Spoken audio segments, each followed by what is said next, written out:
everybody. Good morning. We're going to make a start.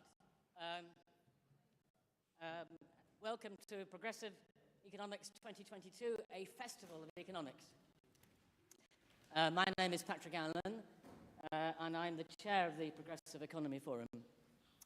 And with Oslo Manarin and Greenwich University, we have devised today's program. The program is very ambitious. We intend to debate everything which defines contemporary progressive economics and the issues facing the UK economy today. The program has been curated by Beth Director James Meadway, with 25 sessions and over 70 speakers, leading thinkers from the world of progressive economics. So you'll be spoilt for choice. You can't go to every session, so you'll have to choose the ones which most excite you. But we're recording everything, unless the speakers tell us not to. So the ones that you missed will be up on our website later. Not today, but in coming days. Everything in this room is being live streamed. Why are we doing this? Well, the 43-year experiment of neoliberalism is coming to an end and is manifestly a disaster. Something must be put in its place, and today we debate what that will be. It's said that we are at a new paradigm moment. We're here to shape the economics of the future. An economy which can no longer provide wages or benefits for millions of citizens sufficient for the basics of life is no longer functional and cannot continue in this form. Will Hutton, one of our council members, wrote last week, "The world created by the right has made daily life unpleasant, unsupportable for many. There is a yearning for change." Well, today we address that yearning for change. There's every chance that there will be a new government in 2 years, and the opportunity must not be wasted. Now is the time for us to complete our analysis and present our policies for the next government. Beth came into being 4 years ago to counter the false narrative of the government and the right-wing press about the economy, to call out the madness of austerity, and to present our alternatives. Since then, our council has delivered working papers, lectures, and webinars. Like-minded economic think tanks have been working on similar lines, and there's been an explosion of energy and ideas which are on display today. Much of the analysis is clear, and it pays to learn from the past. We go to 1945 to 1979. Keynesian policy helped governments to restore the economy after the war, targeting full employment. They built the NHS and the welfare state. Growth has never been higher. Incomes rose substantially, and debt to GDP fell dramatically. It ended in a period of inflation, fueled by oil prices quadrupling and an overheated US economy. In the next phase, the launch of the Neoliberal Experiment in 1979 by the Thatcher government. They cut taxes for the wealthy, privatized state assets, and attacked trade unions. This was supposed to unleash the tiger of enterprise from the stale grip of the state. But the economy never regained the stability and growth of the post-war years. Unemployment went through the roof. Manufacturing collapsed in many areas, never to recover. Deregulation and financialization led to the 2008 crash. The third phase, I would say in 2010, the Thatcher revolution was intensified by her heirs, Cameron and Osborne, who introduced austerity in the depth of a recession against the advice of many economists, decimating public services with savage cuts. They imposed the bedroom tax, the two-child rule, the benefits cap, sanctions. Debts went up, not down, as predicted by many, as austerity held back the recovery from the 2008 crash. So the next phase, from 2016 to date, the economy, weakened by austerity, endures the uncertainty of the Brexit vote, and then the COVID pandemic, and now the cost of living crisis. Neoliberalism has led us to where we are now: poverty, insecurity, hunger, low wages, and a collapse in public health. Inequality has risen to levels not seen since the 19th century. There's been a massive transfer of wealth to the very wealthy, aided by QE. The welfare state safety net scarcely exists. Food banks are now more numerous than branches of McDonald's. Growth has stuttered, investment and productivity lag behind our competitors, and real wages are lower today than in 2010. We are apparently destined for zero growth next year, the lowest performance of the G7. The pandemic brought hope for change. We saw the immense power of the state to act in a national emergency. The myth that there is no money was blown away. But COVID measures have ended. Austerity is coming back. Benefit sanctions have been reintroduced.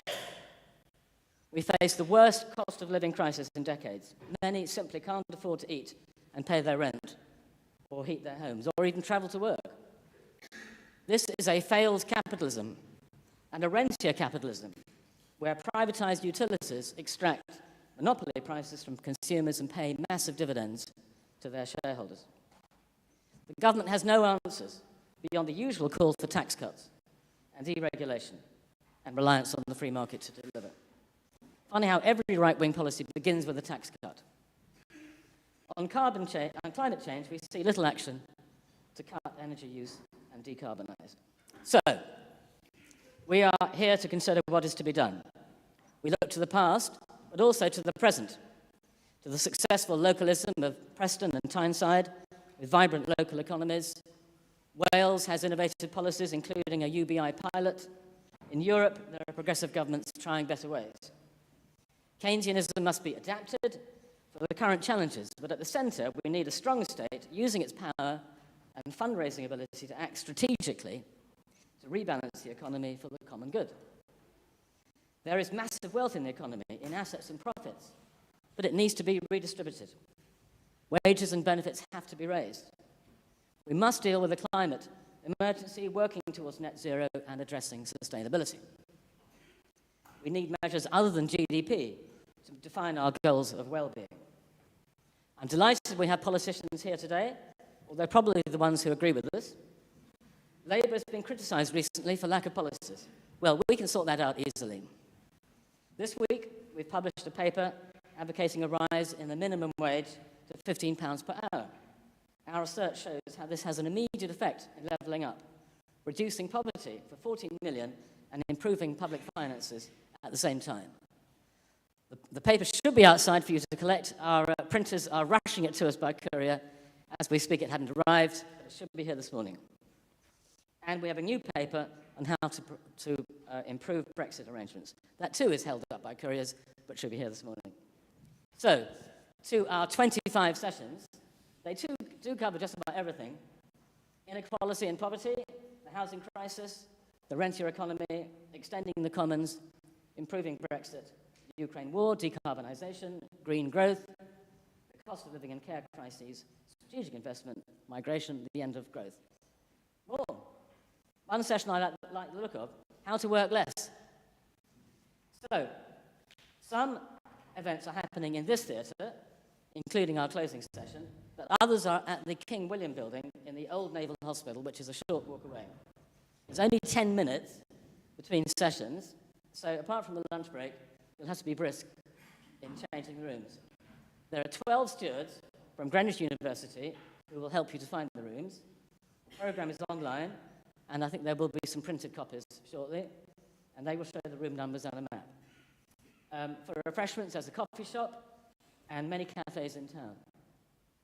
And lastly, I recommend the bookstall outside in the reception. Books by many of our speakers are on sale. I especially recommend Beth's book of essays with post-COVID policy ideas written by council members, which we published last year, called The Return of the State. By 6 p.m. we will be exhausted, but better informed, hopefully inspired, and then we will meet in the Trafalgar Tavern on the waterfront. So now, to kick off, I want to introduce our distinguished keynote speaker, Professor Marmot. He cannot be with us in person, but almost as good, we have him on the big screen. Professor Marmot is Professor of Epidemiology at University College London and Director of the Institute of Health Equity. He's the author of The Health Gap, The Challenge of an Unequal World, and Status Syndrome, How Your Place on the Social Gradient Directly Affects Your Health. He conducted the strategic review of health inequalities in England in a report called Fair Society, Healthy Lives. And in December 2020, he published Build Back Fairer, the COVID-19 Marmot Review. I think he has a lot to say about the effects of economic policy on public health. And if time allows, at the end of his address, we'll have a short period for Q&A before we rush off to our next session. So, over to you, Professor Marmot. Thank you. And it's a great honor to address this distinguished forum. I would say after your brilliant introduction, I'm just going to provide a few details. You've sketched out the whole area, really. A couple of things to say by introduction. This is an economics group. I'm not an economist. I have argued with economists for decades because we argue about the causal arrow. My approach is all of the things that you talked about, the way society is organized, the nature of our economics, have an impact on health. Traditionally, economists are taught to put health on the right side of the equation and income on the left side. And they say health determines income. Well, maybe it does, maybe it doesn't. But my approach is that health is a much more important outcome than income. I became a doctor not because I wanted to improve people's income. I wanted to improve their health.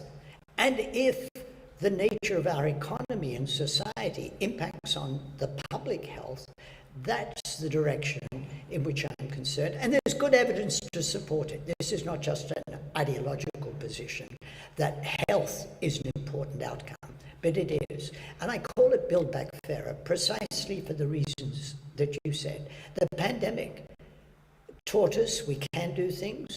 The period before the pandemic taught us what was going wrong. And the cost of living crisis, of course, has rightly got all of our attentions. But we need to put that in the context of what happened in the decade before 2020, or as you put it, in the decades before 2020, the pandemic, and what's going on now. The opening line of my book, The Health Gap, was what good does it do to treat people and send them back to the conditions that made them sick? Particularly during a pandemic and with underfunding of the National Health Service, we think a lot about the health care system. I'm concerned with the conditions that make people sick, the social determinants of health. And as I said, I think of health as an outcome of social and economic conditions. In February 2020, you mentioned my Build Back Fairer report, but 10 months before that, just before the pandemic crashed upon us, we published Health Equity in England, the Marmot Review 10 years on. We looked back to my 2010 Marmot Review, Fair Society, Healthy Lives, and asked, what's happened in the last decade from 2010? And the simple answer was, we've lost a decade, and it shows. Life expectancy, I've taken this back to 1980, had been increasing about 1 year every 4 years for women and for men. I could take it back to 1900, and it had been going up like that, about 1 year every 4 years. In 2010-11, there was a break in the curve, and the rate of improvement slowed dramatically and just about ground to a halt. Let me put it this way. If you were the government that was elected in 2010, and you said, we have an ambition to stop this terrible improvement in life expectancy. We'd like people to die earlier. Wow, you could be pretty proud. You did it. No one else had managed to do that for 100 years, and you managed it. Fantastic. Now, the government would say that was in no way our ambition. Okay, but at least we should ask the question, did the policies you put in place lead to this slowdown? One response from government supporters was, well, perhaps we've just reached peak life expectancy. It's got to slow down sometime. So we looked at other countries, Estonia, Norway, Slovakia, Hungary, Denmark, UK.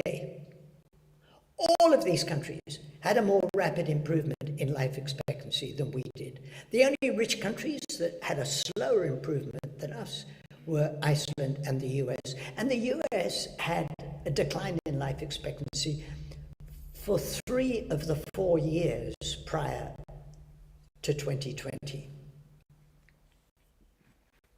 And then we have these interesting regional differences. These are different regions of the country. Women, similar for men. If you look at the least deprived 10%, so the greater the deprivation, the shorter the life expectancy. If you look at the least deprived, and there's a huge difference between least and most deprived, the least deprived 10%, the regional differences are quite small. If you're rich, it doesn't much matter which part of the country you live in. Life expectancy is fairly similar and was improving a bit. If you're poor, the most deprived, the regional differences are much bigger. Life expectancy was going up in London and down for virtually every region outside London. So this is where we were pre-pandemic in February 2020. Life expectancy had stopped improving, inequalities were increasing, and life expectancy for the poorest people was getting worse. Getting worse. We expect health to improve all the time. It stopped pre-pandemic and went down for the poorest. I had, in my 2010 review, 6 domains of recommendations. Give every child the best start in life, education and lifelong learning, fair employment and good work for all, particularly important in relation to the cost of living crisis, but was important before then. In a rich country, everyone should have at least the minimum income necessary for a healthy life. Healthy and sustainable places and communities in which to live and work. And taking a social determinants approach to prevention. What do I mean by that? Let me just illustrate this last one. We hear a lot of rhetoric about poor people don't know how to cook and I could live on 30p a day and teach cooking lesson, whatever. The Food Foundation showed that if you wanted to follow the healthy eating advice and you were in the poorest decile of household income, you would have to spend 74% of your income on food. Don't talk to me about cooking lessons. Don't talk to me about feckless, irresponsible poor people. It's not the poor that are at fault for their poor eating patterns. It's their poverty. So what did the government do post-2010? They had an ambition. They were right out there. They wanted to roll back the state, austerity, reduce public expenditure. And they did it, by golly. 2009-10, public expenditure was 42% of GDP. Over the decade, that 42% came to just over 35%. They really did do it. In my 2010 review, I coined the rather awkward phrase, proportionate universalism. I said, what we want are universalist policies with effort proportionate to need. The typical Anglo-Saxon approach is targeting. You target help for the worst off. A more Nordic approach is universalist policies that for all of us. I tried to combine them and said, we could call it levelling up. There we are. We want universalist policies. There's the social gradient. Let's say less deprivation, greater affluence, longer life expectancy. Universalist policies with effort proportionate to need. If you focus only on the poorest, you miss the other parts of the gradient. So, what did we get post-2010? Here's funding to local government. This is the grey bars, our total local authority service spending per person by the level of deprivation of the area. So in the least deprived 20%, spending per person went down by 16%. And then, the greater the deprivation, the greater the reduction. In the most deprived 20%, it went down by 32%. What we have here is effort inversely proportionate to need. The greater the deprivation, the greater the need, the greater the need, the greater the reduction in spending. Could this have led to the slowdown in improvement in life expectancy? The increase in inequalities, the declining life expectancy in poor areas? Yeah, plausibly, it could.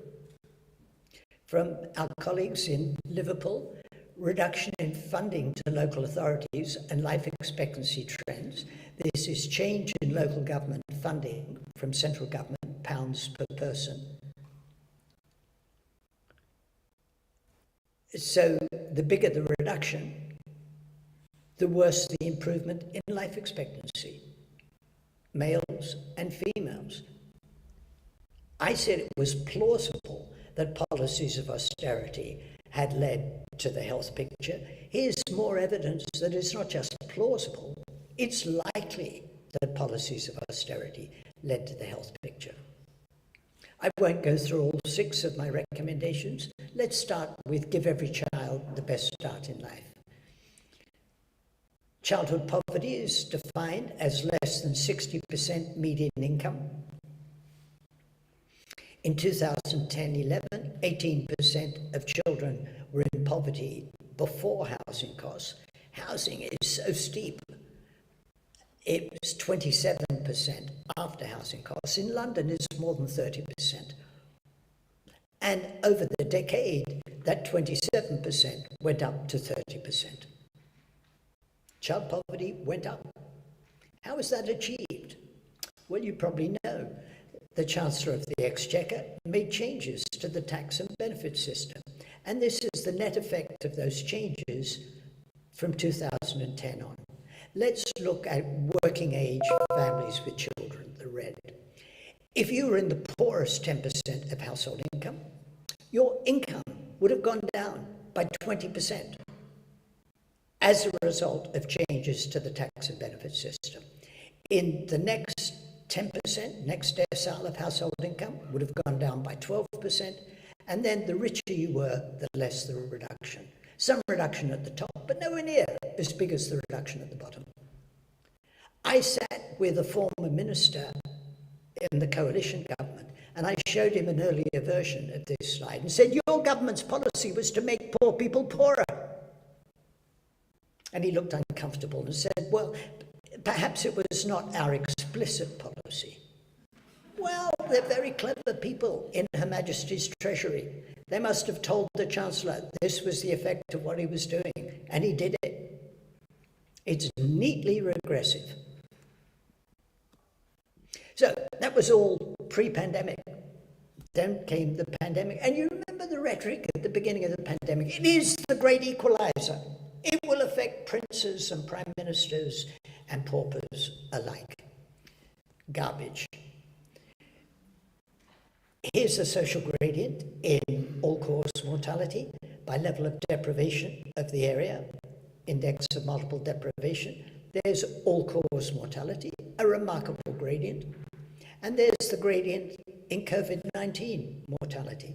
It looks almost exactly parallel to the gradient in all-cause mortality. It means we do need to control the virus. Vaccination, social distancing, absolutely vital.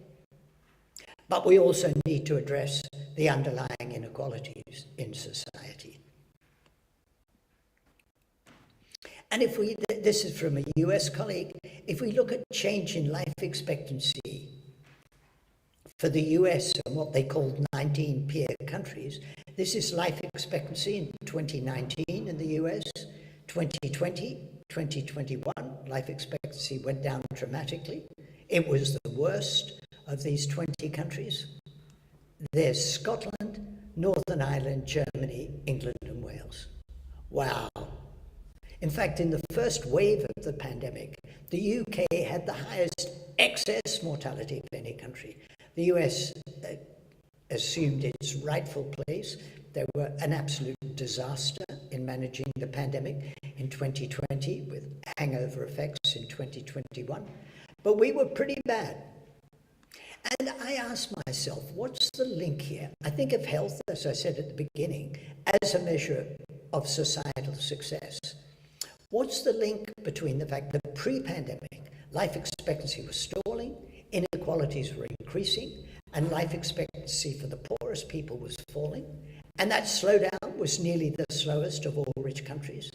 Only really the US looked worse. And then we had the highest excess mortality in the first wave, and overall, only the US looked worse. What's the link? Poor governance and political culture, increasing social and economic inequalities, the reduction in spending on public services. We were ill-prepared, and we were unhealthy coming into the pandemic. We need to build back fairer. What might that look like? Well, I would argue, wouldn't I? Follow my recommendations. Give every child the best start in life. These are OECD figures. Public spending on early child education and care. So total spending on children aged 0 to 5.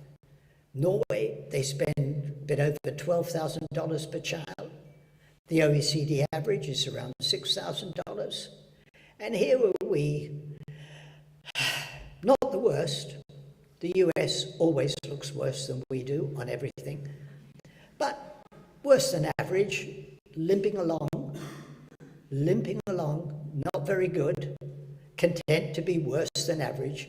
Is that where we want to be? I seem to have heard rhetoric about world beating this and world beating that. We're limping along, worse than average. Child poverty, 10%. Iceland, Czech Republic, Denmark, Finland, Korea. There are we, way up here, well above the average, but not the worst. The US is worse than we are. Well, Turkey's worse than we are. Limping along, below average. Working age adults in working families in poverty. In other words, at least one adult is in work. Of people in poverty, 2/3 are in households where at least one adult is working. So what you said in the introduction about paying a real living wage is of vital importance, because people are in poverty not just because they're feckless and don't want to work. They're in poverty because they're lowly paid. But if they can't work, for whatever reason, in Denmark, unemployment benefits are 90% of previous earnings. In Sweden, 80%. Italy, Netherlands, Spain, here's the UK. Universal credit, after the £20 uplift removed, is 14% of average UK earnings. If you're in work, there's some chance you'll be in poverty. And if you're not in work, we really punish you. We really punish you in a way that other European countries do not. We've got all this garbage that keeps getting talked about. Oh, this is the highest tax burden that we've, since the war, or goodness knows what, high tax, high tax, high tax, high tax. These are the IMF figures. IFS has got a different set of figures, but the ranking's very similar. Our tax take is just under 36% of GDP. We're a low tax country. Finland, 52%. France, 51.7%. Belgium, Sweden, Austria. I was on Times Radio a few weeks ago, and before me, Ian Duncan Smith was on. And I got a bit bored because he was interviewed for 3 minutes, and 9 times in 3 minutes he said low tax, low tax, low tax, low tax, low tax, low tax. There was almost nothing in between the 9 times he said low tax. And I thought, what's his ambition? Is his ambition to be like the US, for example, with declining life expectancy, a very, very holy, big holes, social safety net, huge inequalities? Is that his ambition? Does he want to increase child poverty further? Does he want to reduce spending on education further? Does he want to have more aggressive cuts to local government funding? Does he want to have even less generous unemployment benefits? What's his ambition with low tax? Or does he want to achieve economic growth like Finland, France, Sweden, Austria, Italy, Germany, Norway, that have much higher tax rates than we do? I have no idea what he's arguing about.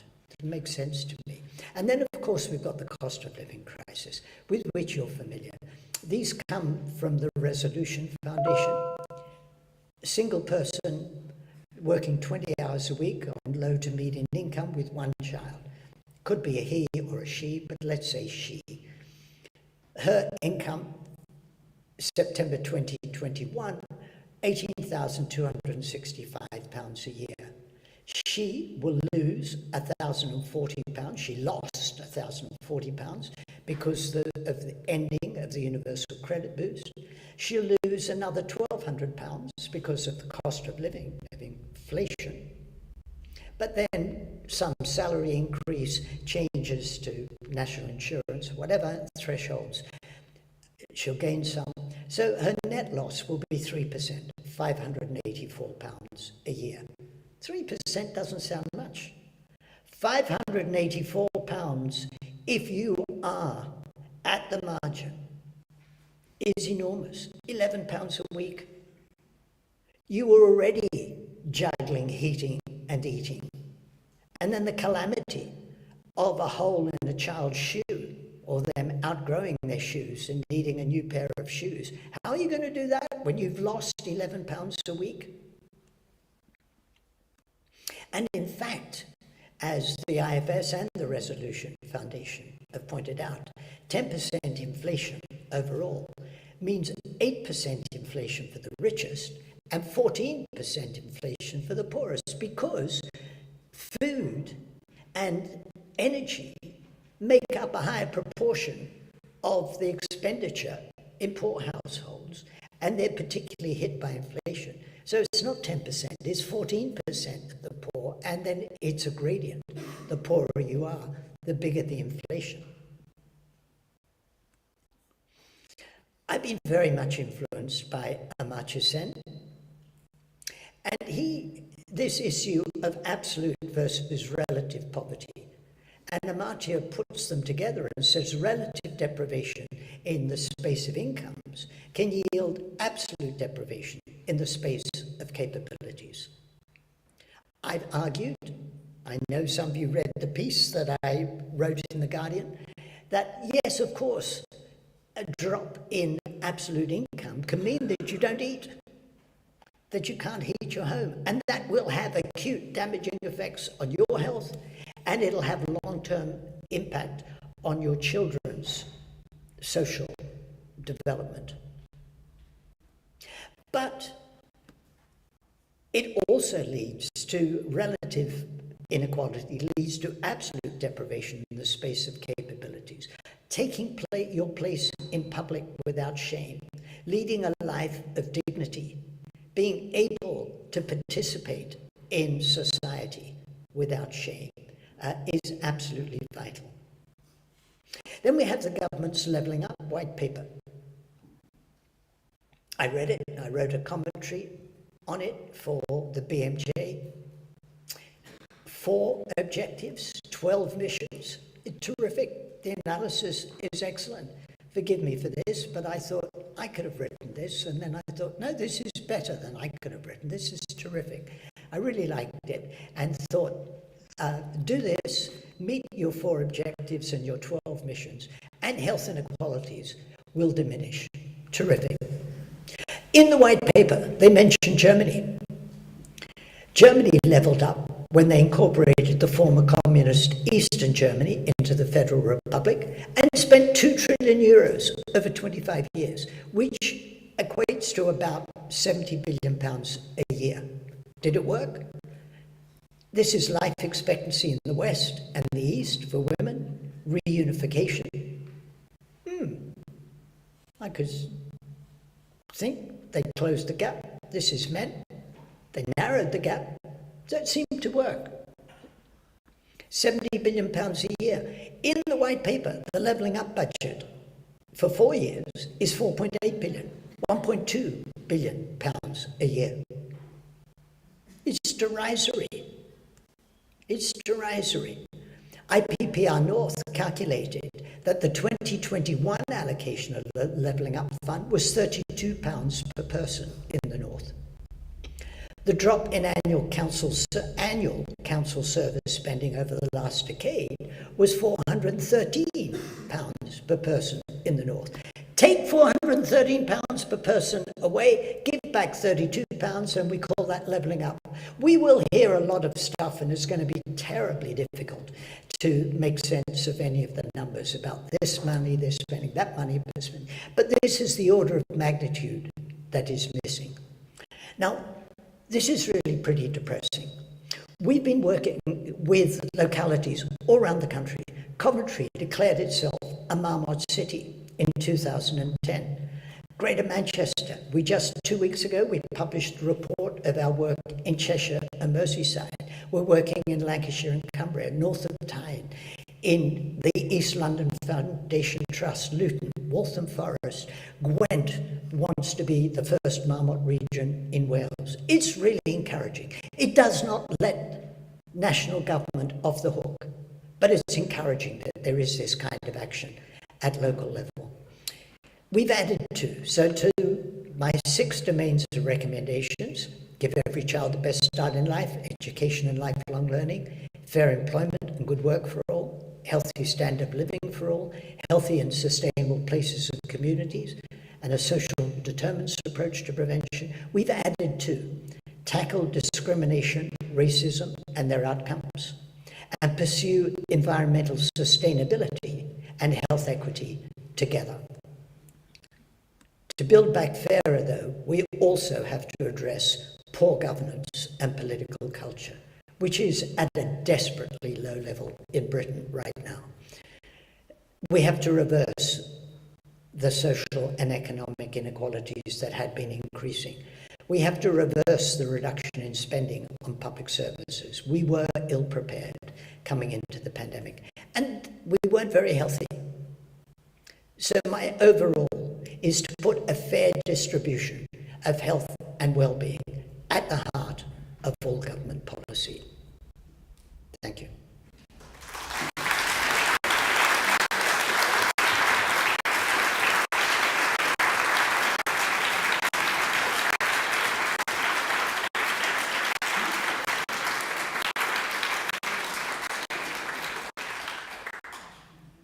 Thank you, Professor Marmot. That was a superb exposition of where we are and how we have got to such a bad state. What's extraordinary is the casual indifference of ministers to what they have been doing, or even to deny what they have been doing. And your proposals to put things right are eminently sensible, but it's obviously going to take a long time to reverse those health inequalities. So we have 10 minutes before the session closes, where we could take some questions if you're prepared to answer questions. We have a sure. We have a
you've done well to get here on a Saturday morning, so thank you very much for coming. Apparently we're pressed for time, and I find this embarrassing because I tweeted yesterday that we really wanted you to come because we want to know what you think. And it turns out that there's not going to be any chance for us to know what you think because we have to get through the session quickly in order to keep the day rolling on. And Özlem has just explained to me that what we are trying to do here is to set the macro scene, if you like. So take that as the reason for the shortage of time for questions. So I'm going to introduce Caroline Lucas, who I don't think needs any introduction. She's one of the heroines of our political system. And I'm very proud to say that we together co-authored the Green New Deal back in 2007-8, which seems like a very long time ago now. So can I just say welcome to Caroline, and can we give her a clap for all that she's done?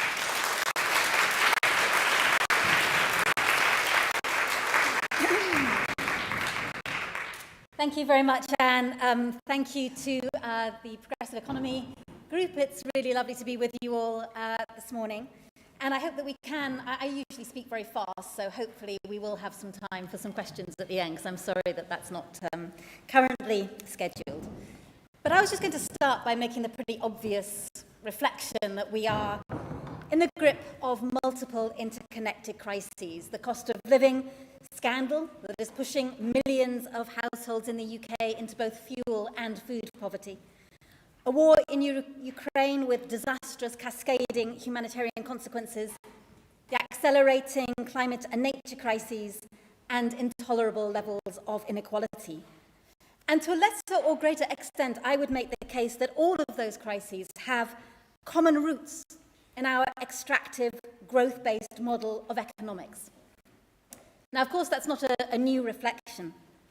The Club of Rome first raised concerns about limits to growth exactly 50 years ago this year.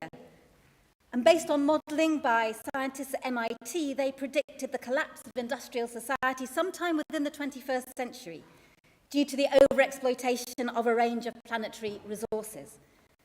Well, they didn't get every detail right, but it turns out that their overall warnings are proving to be alarmingly accurate. When analysts from KPMG reran the limits to growth model in the summer of 2020, they concluded that we are right on schedule. A report last year by leading economists for the OECD found that the patterns of economic growth have generated what they called significant harms over recent decades, including rising inequality and catastrophic environmental degradation. Now, writing in 1933, the economist J.M. Keynes observed, and I quote, "The same rule of self-destructive financial calculation governs every walk of life.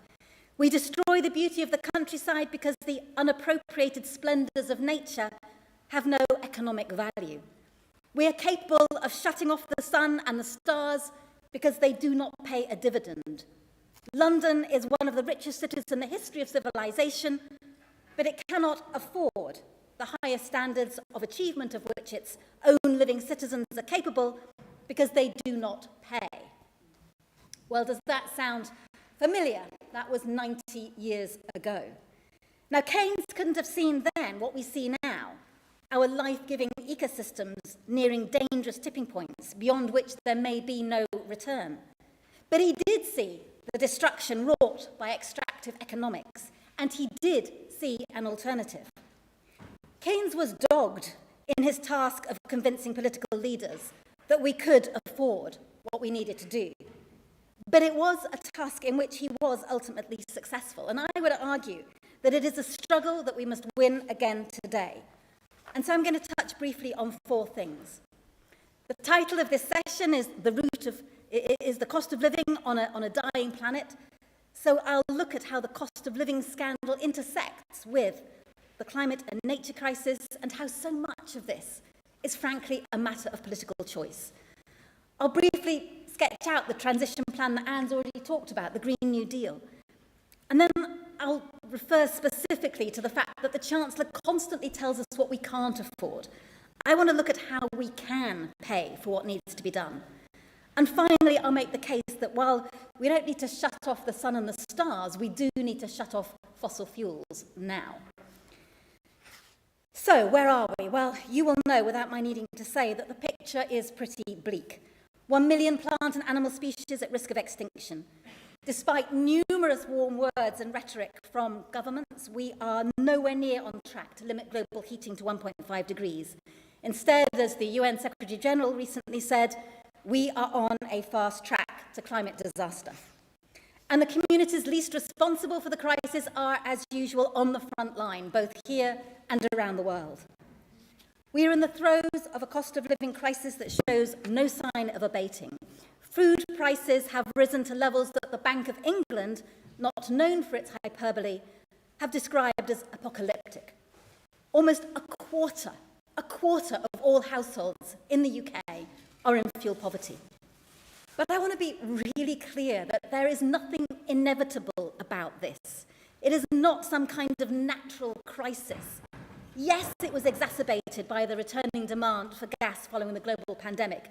And yes, it was worsened by geopolitical instability and the Russian war in Ukraine.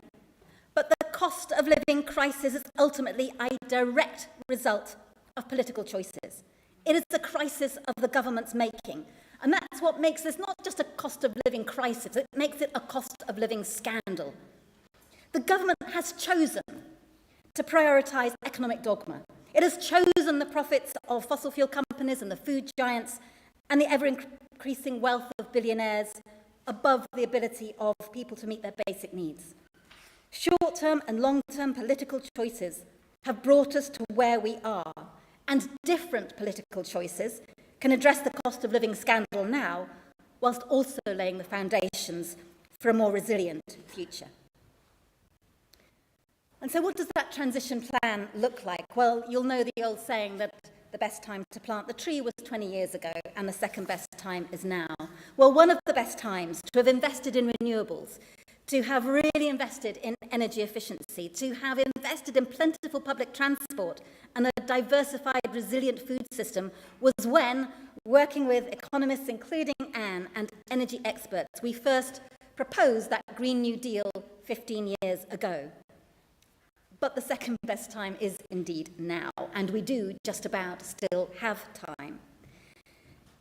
Parliamentary rules, for some reason, won't allow us to call it the Green New Deal Bill. That's somehow regarded as overly rhetorical. So when Clive Lewis, Labour's MP for Norwich South, and myself put down what we think of as the Green New Deal Bill, we actually had to call it the Decarbonisation and Economic Strategy Bill. But nonetheless, that bill, make no mistake, is the blueprint or the green print for the Green New Deal that we need. And it was put together thanks to huge amounts of input from unions, from civil society, from expert groups. And essentially, it sets out the work that we need to do to dramatically and rapidly reduce our dependence on volatile oil and gas, to diversify our food systems so it's fairer and more resilient, and to put in place that just transition to make sure that workers are fully and properly supported as they make that transition to more sustainable areas of work.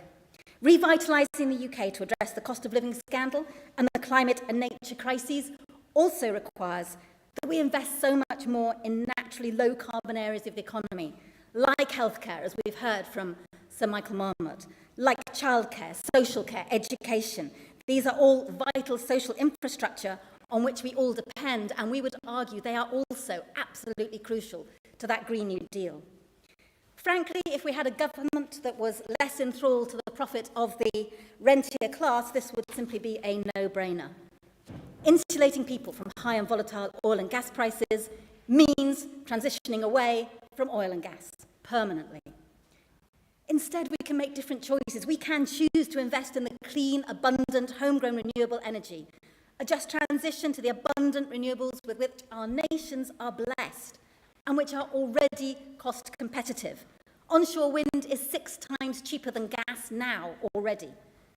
And real energy security quite literally starts at home. We have the leakiest housing stock in Europe, and what we need is a local authority-led, street-by-street retrofit revolution which would bring household bills down, it would cut carbon emissions, and it would create hundreds of thousands of jobs right across the country. Energy efficiency measures are also the quickest way to end our reliance on Russian gas. Now, you know, the government has missed so many opportunities to act that you can't help concluding that it is presumably by design. The energy security strategy utterly failed to deliver anything on energy efficiency. No mention either in the Chancellor's latest package in response to rising energy bills.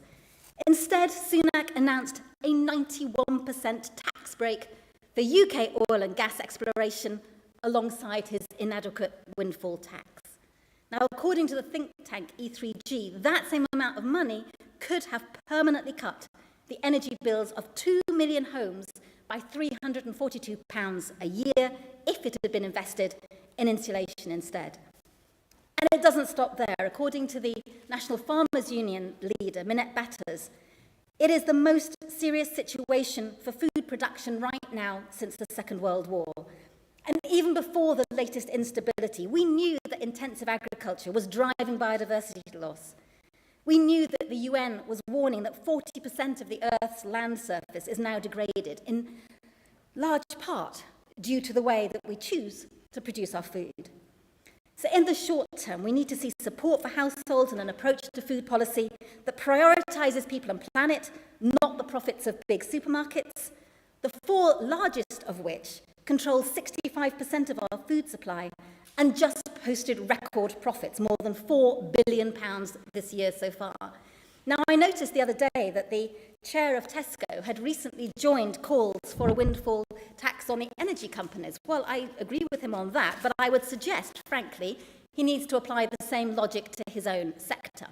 With Tesco profits alone reaching £2.2 billion last year, those profits should be shared fairly with the farmers, with the producers, with workers, some of whom simply cannot afford to eat the very food that they themselves are growing.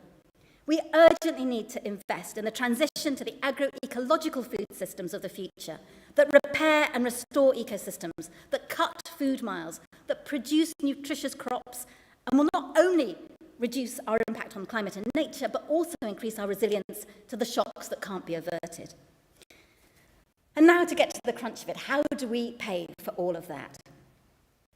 It shouldn't be that difficult. As Keynes himself famously observed, anything we can actually do, we can afford. But for that, we need a government that is willing to direct resources where they're needed. One that is focused on health and well-being of citizens, not on economic growth at any cost, and on the profits of billionaires. We can afford it, and let me give you some examples. Just look, for example, at some of the Chancellor's own recent choices. His super deduction tax break for big corporations will cost almost £13 billion this financial year. His pandemic stamp duty holiday cost £6.4 billion. Both choices made by this Chancellor rewarding the wealthiest when different decisions could have made the present bearable and the future possible for the rest of us. A serious tax on North Sea windfall profits would raise more like £13 billion, not the £5 billion announced in the Chancellor's version, which will be even less by the time he's handed out those tax breaks to the energy companies. You know, the UK has one of the most lax tax regimes in the world for the oil and gas sector. That, too, is a political choice.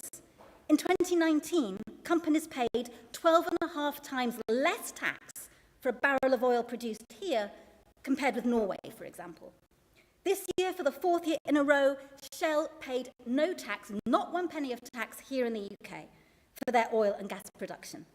That is the only country in the world where Shell operates where that is the case. That is a political choice. And that is the same Shell, of course, by the way, that is planning to spend £6.3 million a day until 2030 on climate-busting investment. BP and Shell are expected to make a combined $40 billion across their global operations this year. And these super profits are not the result of some amazing entrepreneurialism or brilliance on innovation. They simply represent a transfer of money from consumers to BP and Shell shareholders. So yes, of course, we need a windfall tax, but for God's sake, let's make it a serious one. And it should not be a one-off. Instead, it should and could pave the way for a carbon tax, levied on every tonne of CO2 released, but crucially a carbon and dividend scheme. So the money from that carbon tax goes back to the people who need it most. The money from that carbon tax, for example, could be a critical lever in transitioning to a cleaner economy, in contributing to free home insulation for those who need it, to free public transport, to a universal basic income. And we don't just need a carbon tax, we need a wealth tax too. The same extractive drivers that have taken us to the point of ecological destruction have enabled the richest to accrue huge unearned wealth through the monopoly they hold on the assets they control. Just last month, you'll have seen the Oxfam report showing that the wealth of billionaires in food and energy has grown by $453 billion over the past 2 years alone due to soaring prices. 62 new food billionaires were created, while prices rose for the rest of us. That is not just intolerable, it is also inexcusable when there are clear, workable solutions. A wealth tax is hugely popular with the public, including, interestingly, Tory voters. The 2020 Wealth Tax Commission estimated a tax on millionaires of just 1% would raise $260 billion over 5 years. So all of those are political choices that haven't been taken, and that is before we even get to the wider debate about quantitative easing, about credit creation. You know, if we can afford to create billions of pounds to bail out the banks, believe me, we can afford to create billions of pounds to bail out the planet. And the fact that we don't is a matter of political choice. We can afford what we need to do. So drawing to a close, we don't have to cut off the sun and the stars. Doing so is a political choice. But we do have to cut off fossil fuels and urgently invest in a just transition. That too is a political choice. We should have acted much more decisively when the Club of Rome sounded the alarm, or when world leaders gathered for the first UN summit on the environment 50 years ago this month in Stockholm, or 30 years ago at the Rio Earth Summit, or even just last November at Glasgow COP. But the second best time is right now. As the Secretary General of the UN said, investing in new fossil fuel infrastructure is moral and economic madness. That means saying no to developments like the Jackdaw gas field, which would spew the equivalent of more than half of Scotland's annual emissions into the atmosphere. No new investment in the North Sea, no approval for the UK's first new coal mine in 30 years. In conclusion, we can choose a path that takes us away from ecological destruction while radically reducing inequality. Every child going hungry, every adult skipping meals because they can't afford to eat, every person dying from cold in their homes this winter is a political choice. Every additional tonne of CO2 in the atmosphere, every species lost forever, every unique and precious part of our ecosystem that is destroyed is a political choice. So too is every billionaire's bonus, every fossil fuel company windfall, every increase in inequality. Every time the government prioritises extractive economic growth over the lives of people and the health of the planet, that is a political choice. So I leave you with the thought that we can afford to do what needs to be done. We can choose not only to preserve but to regenerate the precious earth that we share. We can choose not only to reverse inequality but to promote human flourishing. We can choose climate justice. We can choose the sun and the stars. These are political choices, but they are more than that. They are existential. We live in a time of consequences, and meeting it will need all of us, both working inside and outside the political system, aiming for both the sun and the stars. Thank you.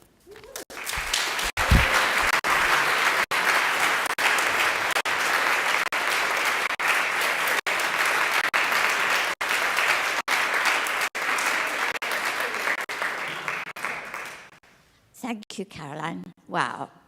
Thank you also for your record in fighting for all this. It's just wonderful. But I'm biased. Anyway, can I now introduce Sahil Datta, who's a senior lecturer at the University of Greenwich and who has published a wonderful book, How COVID-19 Revealed the Politics of Our Economy. Sahil.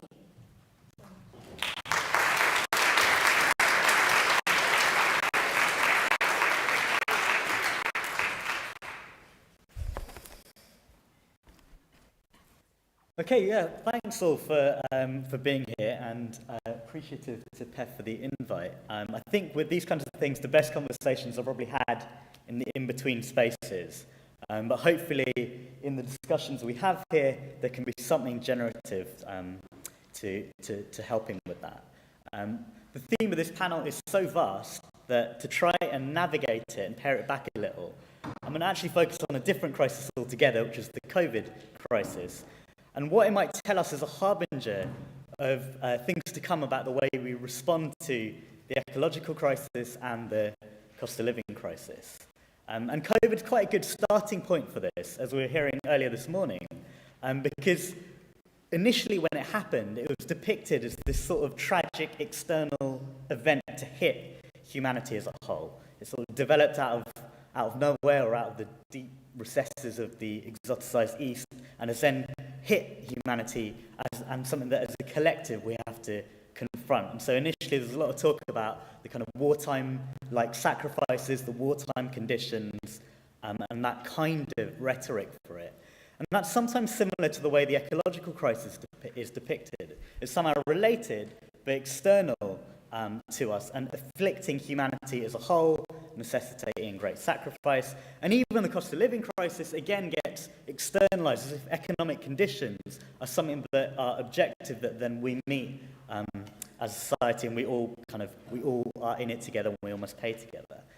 And in a very general sense that might be the case, but the actual on-the-ground experience of things like this is highly uneven and really conditional.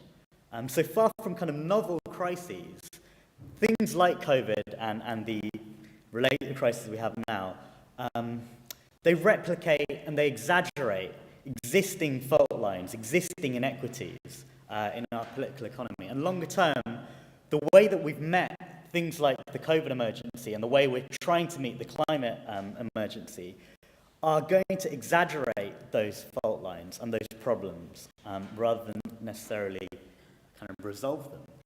And in that sense, this kind of context and history matters rather than just kind of economics. And that form of understanding the qualitative institutions that shape the way these crises are experienced is very important. And in that regard, one of the lessons from COVID in the UK, which will be relevant as we look out from the cost of living crisis and we look out to the ecological crisis, is how pre-existing slow violence, that kind of humdrum, quiet brutality that gets weaved into everyday life, can be transformed into fast violence by crises. So in the UK, we have this slow violence of a poor housing stock, of really limited worker rights in the private sector in particular, this pitiful social security provision, our hostile border regimes, the dysfunctional social infrastructure for care in and out of the home, all of those things which suck the vitality out of life during normal times were transformed by COVID into immediate violence. So we know that the people who were most exposed to the worst ends of the housing market, the worst ends of the labour market, the worst ends of our border regime, the worst ends of our care regime, were the ones who were most exposed to the virus and the ones who suffered the greatest mortality. And in that way, the virus was classed and racialized in its formation. And globally, the slow violence of things like the intellectual property regime, the dollar-based liberal financial system, those rapidly became fast violence and the stuff of inequity that we're seeing. And so that's something that's really important to keep in mind, is how quickly those everyday quiet brutalities can be magnified. And if those preconditions were crucial at one end of the spectrum, another instructive lesson from COVID was felt at the other end, which is the vast policy program and the vast policy infrastructure that was established in very, very quick time to meet the challenge of the emergency. And in precise contrast to the way those slow violences were ignored for decades, serious money and serious action was mobilized very quickly to meet the COVID emergency. So we know things like fiscal spending jumped, debt to GDP past 100% for the first time since 1961. There was this £450 billion QE programme, to such an extent that financial commentators were saying that it looked like the government was committing this ultimate heresy of doing monetary financing. And at the same time as we had all of that, interest rates were pushed down to nearly 0%. Large corporations were provided with loan support directly from the Bank of England, all to help weather these companies through the worst bits of the pandemic. In all, the best part of £300 billion was spent. More was provided in central bank liquidity support. And the effect of all of this was basically just to protect what was there already. And so we moved heaven and earth in fiscal and monetary terms to do very little. And in fact, to double down on the pathologies of the current model. And so to give one example, low interest rates combined with the holiday and stamp duty that Caroline mentioned meant that house prices jumped and house prices increased, as did the price of other financial assets. At a time when policymakers had shut up or switched off the economy and GDP had collapsed, house prices and equity prices were growing. The richest households found themselves piling up savings to then plough into financial assets, while the poorest 20% of households were taking on more debt than before during the first period of the pandemic to pay for basic necessities.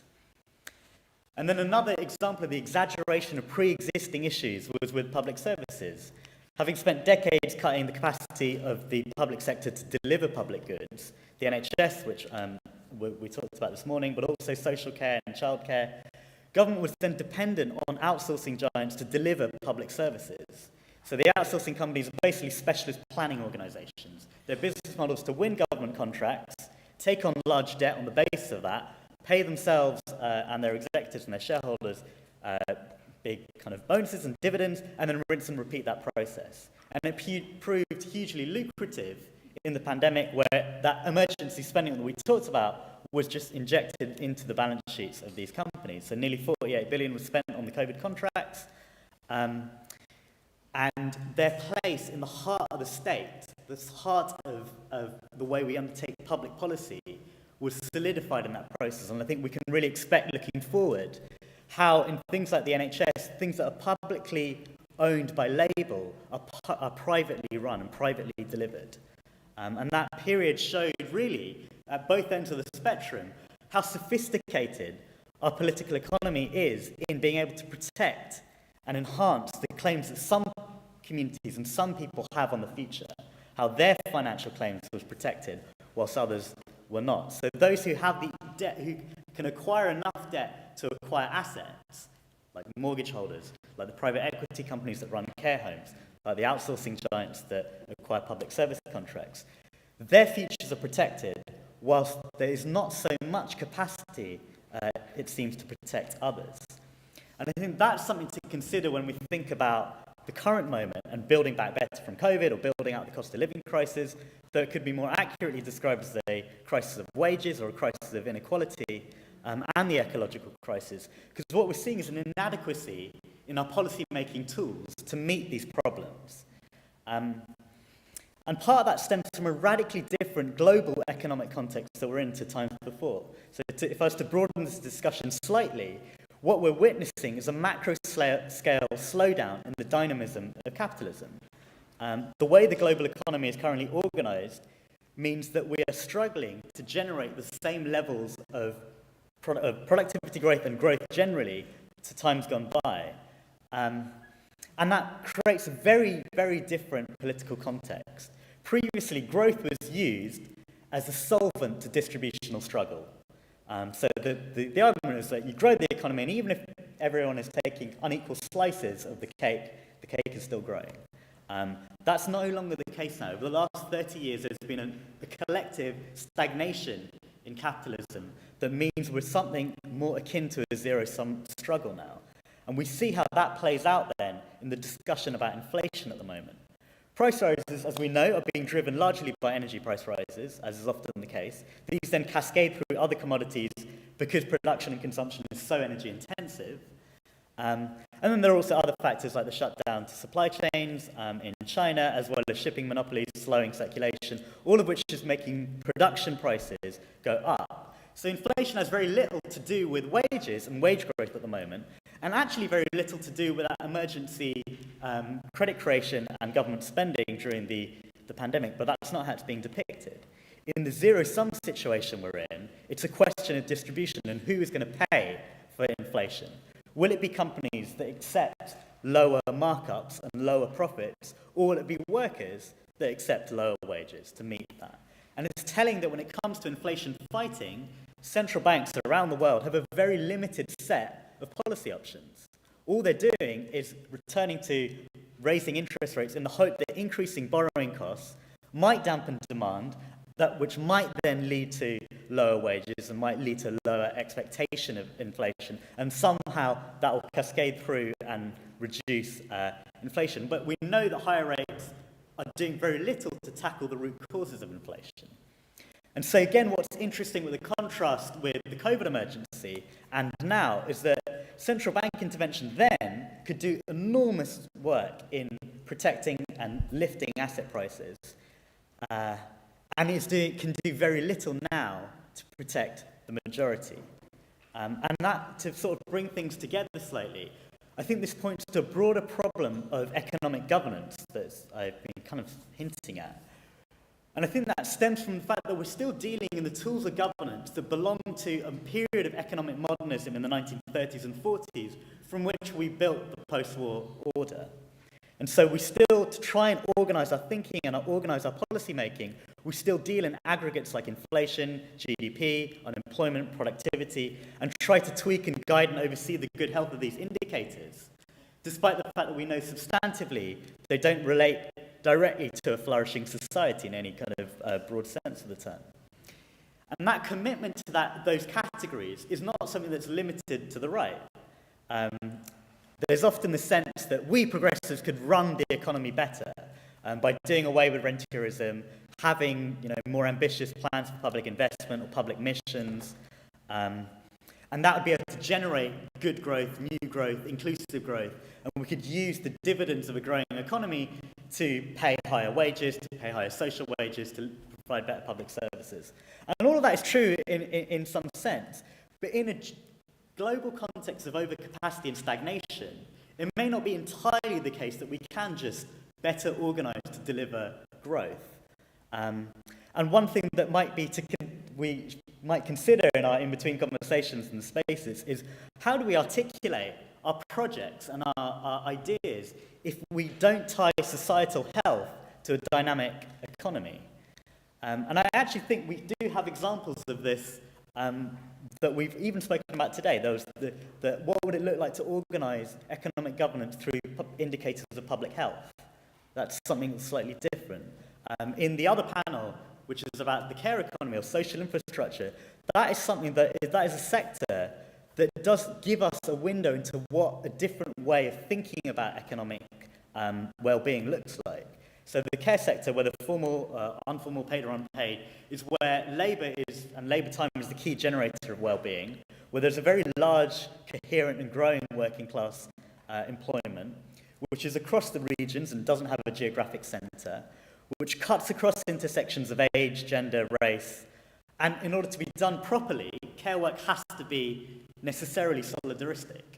And we know that the energy intensiveness of this kind of work is far less than the productivist wealth that the post-war order championed. So the care sector currently is hugely exploitative, debt-ridden. In the UK is the private equity has its hands around the neck of the care sector. But in how we think about building out the cost of living crisis and how we manage the energy transition, I think the care sector does offer us a window to thinking about that. And it's almost less a question of establishing new political subjectivities and new political coalitions. We're nearly there. But more a case of listening to communities who provide care and receive care to craft new forms of accounting, new forms of valuation, so that when we think about managing the economy, we're not doing so through categories that belong to a different period and may be inappropriate for now. I'll leave it there.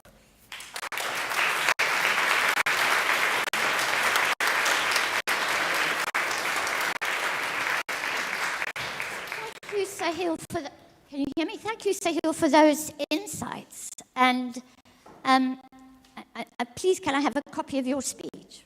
I don't know if like me, you find these sorts of contributions a bit like manna from heaven when we live in a world where communications, media, and academic commentary on the economy is so incredibly narrow. And the fact that we're able to do that is down to, if I may say so, the Progressive Economy Forum. So I just want to put in a plug here and to thank Patrick Allen, who's the founder of Progressive Economy Forum, and who's brought together a group of economists, and I have to tell you we don't all agree, who are progressive in their aims and in their work. And so we need your support in order to maintain these sorts of conversations and narratives. So please go to the website, and if you can, make a contribution. Right, may I introduce my dear friend Özlem Onaran, who is now going to, within 10, 15 minutes, give her perspective. And thank you very much. Do you all know Özlem? She's a professor here. I'm very proud of her work. She does wonderful work here on wages, employment, all sorts of really important policy issues. Thank you, Özlem. Thank you very much. I'm Özlem Onaran. I'm the co-director of PECFA Political Economy, Governance, Finance, Accountability Research Institute, who is co-organizing this conference with PEF.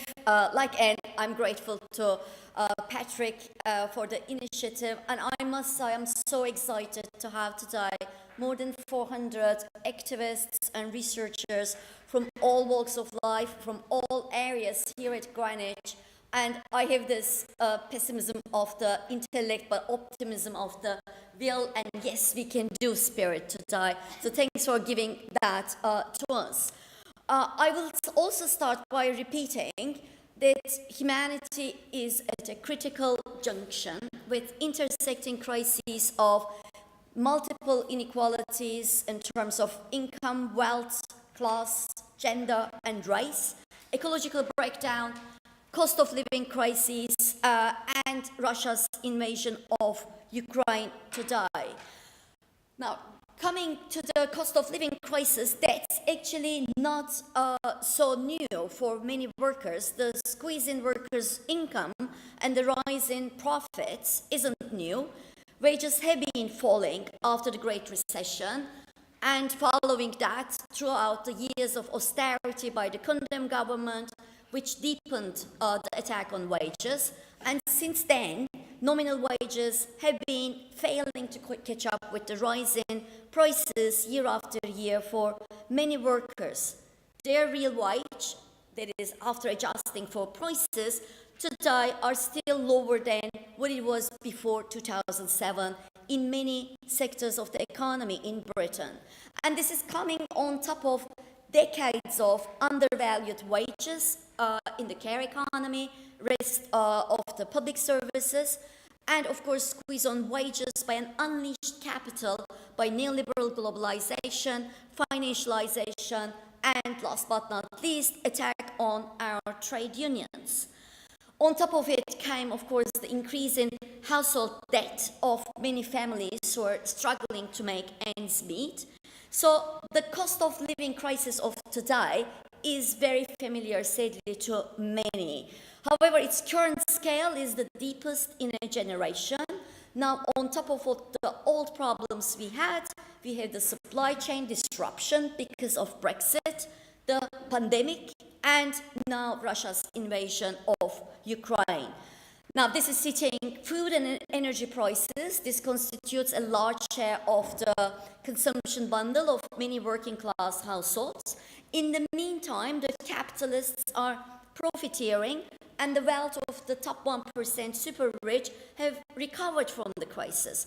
And let's get one thing right. Today's inflation is an outcome of cost push by increasing input costs primarily. It isn't because of rising wages, but it is an outcome of conflicting claims over the distribution of income. The profits of the capitalists are protected, while the workers' share is being squeezed by the rise in input costs. And the Bank of England's governor is telling us we have to pay for the crisis by capping our wage demands. And we are saying it doesn't have to be like that. After, in particular, a decade of squeeze in wages, we could also say the capital has to pay. And the current actions of the Bank of England to increase the interest rate won't cure this type of inflation. Today's inflation isn't demand-driven. It is pushed by imported input costs. Interest rate increase will only give more money to the ones who already have a lot. And the Bank of England's mandate itself is a problem, targeting very narrowly only inflation and as low as possible inflation. This always comes at a cost to the workers, either in the form of high unemployment or bad quality, dodgy jobs like we have in Britain. This only helps the rentier making a living by lending. So real interest rate, their return is nominal interest minus inflation. They would love to keep inflation as low as possible, even if it comes at the cost of you losing your livelihoods and your jobs. So increasing interest for that end is a good means for them, but it means more inequality for us. What is the alternative? I think it is important to talk about what has to be done today, between today and tomorrow, short run, and within a year to 4 years. In the short run, there are two ways to deal with this crisis. First, make work pay, increase wages along with inflation. Well, for that, you need to join a trade union, build the trade union. If you're not already a member, we need to increase the minimum wage to £15 an hour. PEF has an excellent new report on that. We need to fight to increase the public sector pay above the rate of inflation to cover for all the losses of the key workers in the past decade. And we need to tie the benefits to the rise in retail price index. The second is we need to immediately today start controlling key prices. 3 key prices, that's price of energy, and if private companies can't cope with that, nationalize them. Second is rent control, and the third is control of the essential food prices. There are more things I wanted to say about how to tackle the household debt and tackle global justice and food crisis and famine in Africa and Middle East by debt cancellation in those countries. But in the interest of time, I'm going to leave that to other discussions we are having in the later sessions. In terms of what we can do between 1 year to 4 years, ideally with a progressive government, change the mandate of the Bank of England such that it targets full employment and not just inflation, with a dual mandate, with a higher weight on employment, to make sure that the target inflation is consistent with a high level of employment. That would be, in my opinion, an inflation rate not as low as possible, but around 4 to 5% annual inflation. Obviously, do that along with other policies, in particular public investment policy, where monetary policy accommodates that massive public investment, and do it with adequate labor market institutions such that full employment comes with decent jobs and wages. And of course, the most important is to contextualize all that for a green, purple, red New Deal, going beyond just the green to make sure that we have adequate level of public investment at the scale we need and with the urgency we need in the green physical infrastructure, in renewable energy, in energy efficiency, ranging from insulating our homes to upgrading our grid, and of course also in public transport and not in private electric vehicles. Along with that, we need investment in green social housing, and of course we need purple social infrastructure investment in the care economy to provide the universal basic services in healthcare, in social care, in education, and childcare. How do we fund that? Well, that partly finances itself. That's the beauty of the Keynesian multiplier. But of course, we need progressive taxation of not just income, but also wealth. Today's one-off windfall tax won't cut it. We need a progressive wealth taxation, particularly targeting the wealth of the top 1%. And again, there are sessions where we will be digging deeper around that. And we need to make sure that all this provision of essential green infrastructure services and purple social infrastructure services are publicly provided. I'm using the term public in a broad sense, ranging from, of course, central government to, if need be, local authorities or cooperatives of both users and workers. And to my key sectors of public provision or collective provision, I am adding food production, particularly to make sure that we transform the production and distribution of food, to make sure that there is enough investment in sustainable organic agriculture to produce more plant-based food at affordable prices, but also with decent working conditions for the producers of these essential goods. And I'm going to conclude my list of essential public provision by talking about nationalizing finance in the sense that relying on public banks, cooperative banks, and a national investment bank within a network of regional investment banks. And all that for me, long run, brings me to my idea that we need a democratic participatory planning process, at least covering these essential sectors of the economy. And I look forward to digging deeper in the discussion in the rest of the sessions.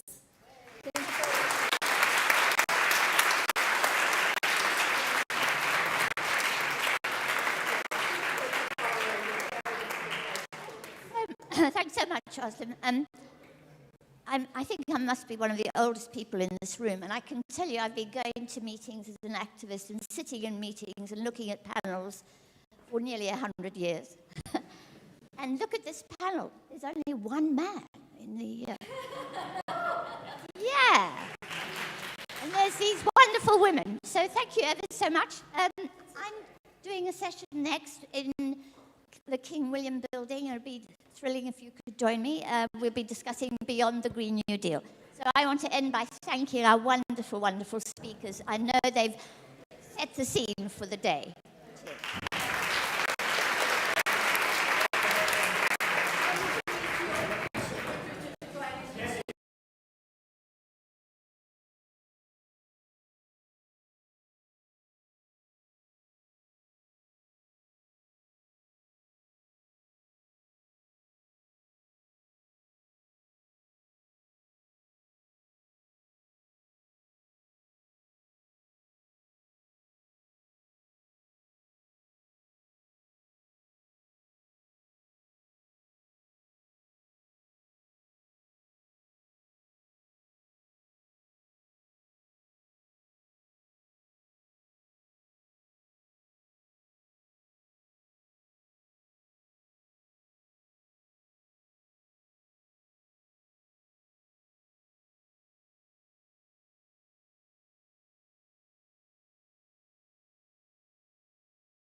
Hello.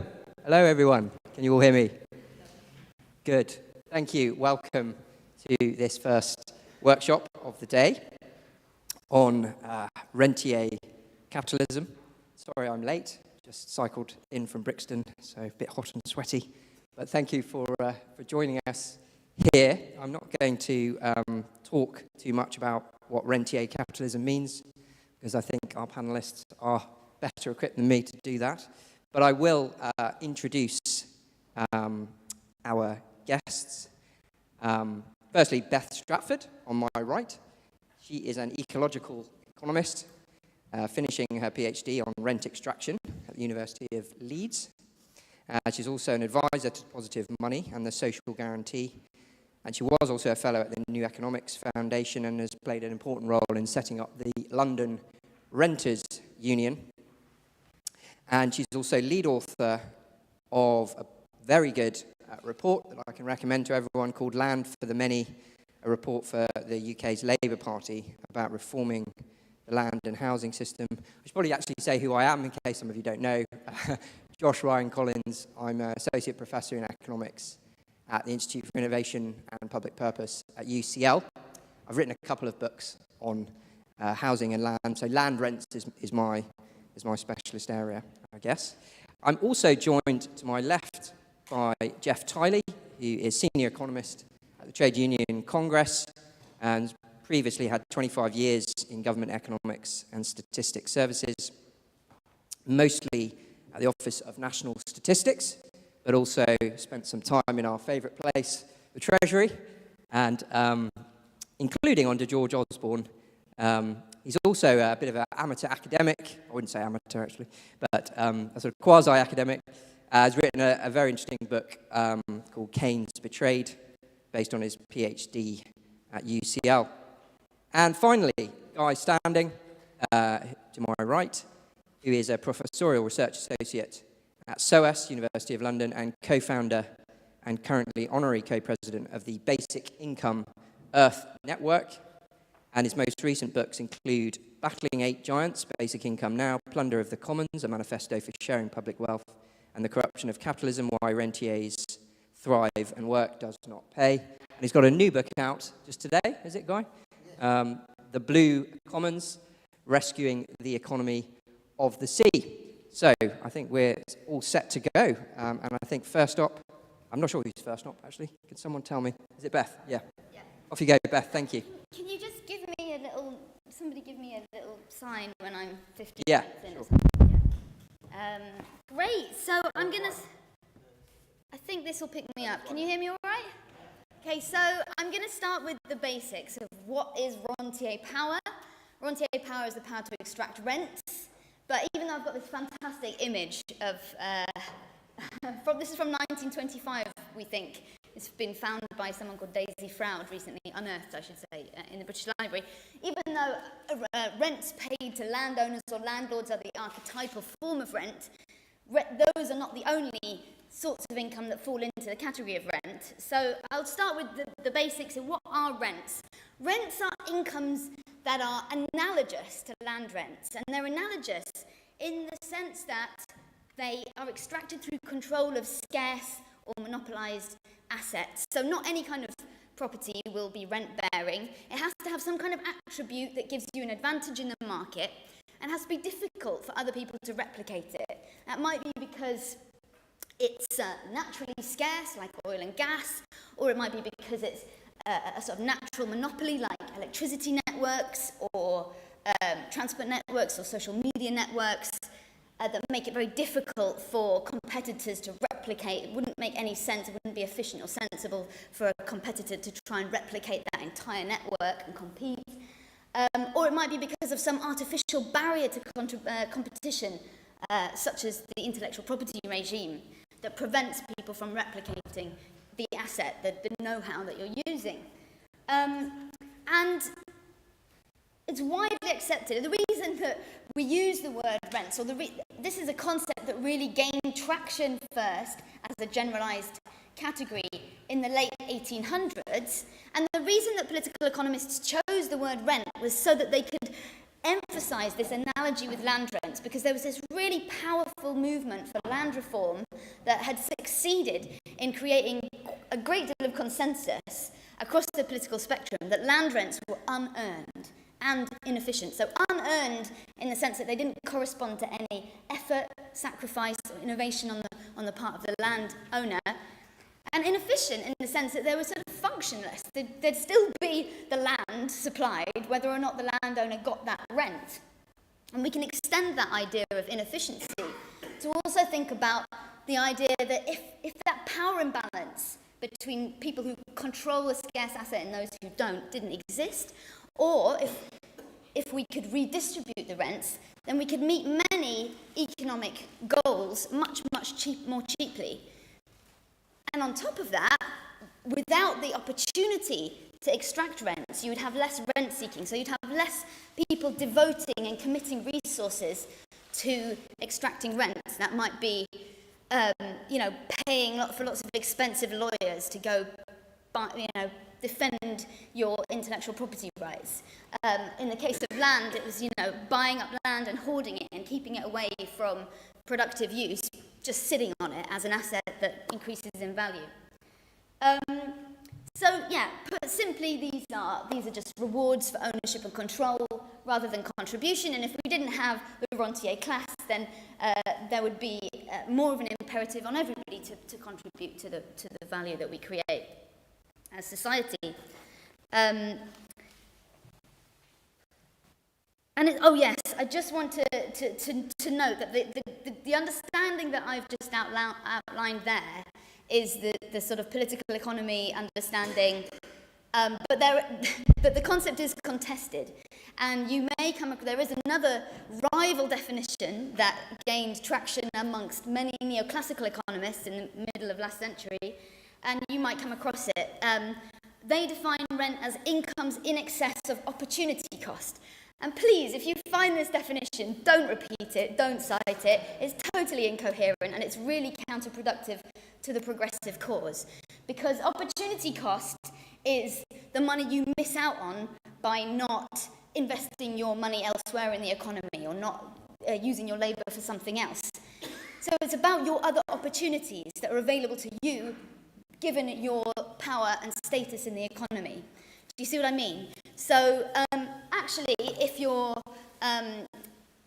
unemployed and say you've managed to get, the government's introduced a minimum wage and you're getting more because of that minimum wage than you'd get in your next best opportunity, which would have been a lower paid job.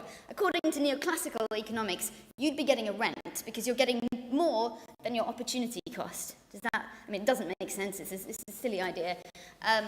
But most land rents wouldn't count as rents according to this definition, right? Because if you have a sheep field that you're renting for sheep, but your next best opportunity would be renting it for glamping or something like that. Well, your rent would only be the difference between what you can get for renting it for a sheep field and what you can get for renting it for glamping. Most of your income wouldn't even count as a rent under this definition. So I'm just stressing that because it's a personal bugbear of mine to try and get people to move away from using this definition. James asked me to try and focus a bit on the topic of a paper that I wrote, which was called The Threat of Rent Extraction in a Resource-Constrained Future. So I'm going to talk a bit about why do resource constraints increase the threat posed by rentier power? Well, most obviously, as we move into as we bump up against ecological limits, we will see more scarcities, and that will just create opportunities for those who control those resources, whether it's fertile land or fresh water or lithium, to extract rents, scarcity rents. But actually, I argue that it's not just through control of naturally scarce resources that rent-seeking is going to intensify. Because if you think about it, there's basically, very crudely speaking, there's kind of three main strategies that you can use if you want to grow your income. You can increase the volume of your output. Lots of different ways you could do that. Typically, you might make your products a bit more flimsily so that you can drive down costs and sell more. You might increase the quality of your output, so hopefully people will be willing to spend more on what you're producing, the goods and services. Or you can build rentier power, okay? You can take control of more critical assets, you can build more barriers to competition. Now, as we hit up against environmental limits, a lot of resources are going to get more expensive, and if we have any sense as a species, then we will be preemptively imposing some constraints on ourselves so that we can avoid kind of total collapse down the line, and that means bringing forward some of those scarcities, deliberately imposing scarcity on ourselves. So it is going to be harder to make money. The opportunities for making money just by producing more stuff is going to be harder, and we need to prepare for that reality. It would be great if we could get companies to compete purely on the basis of improving their quality of their output, but I think what we need to be concerned about is an intensification of the trend that we've seen for the last 40 years, which is people privatizing key infrastructures, enclosing commons, financial speculation, all those kind of things that come under this category of rent seeking.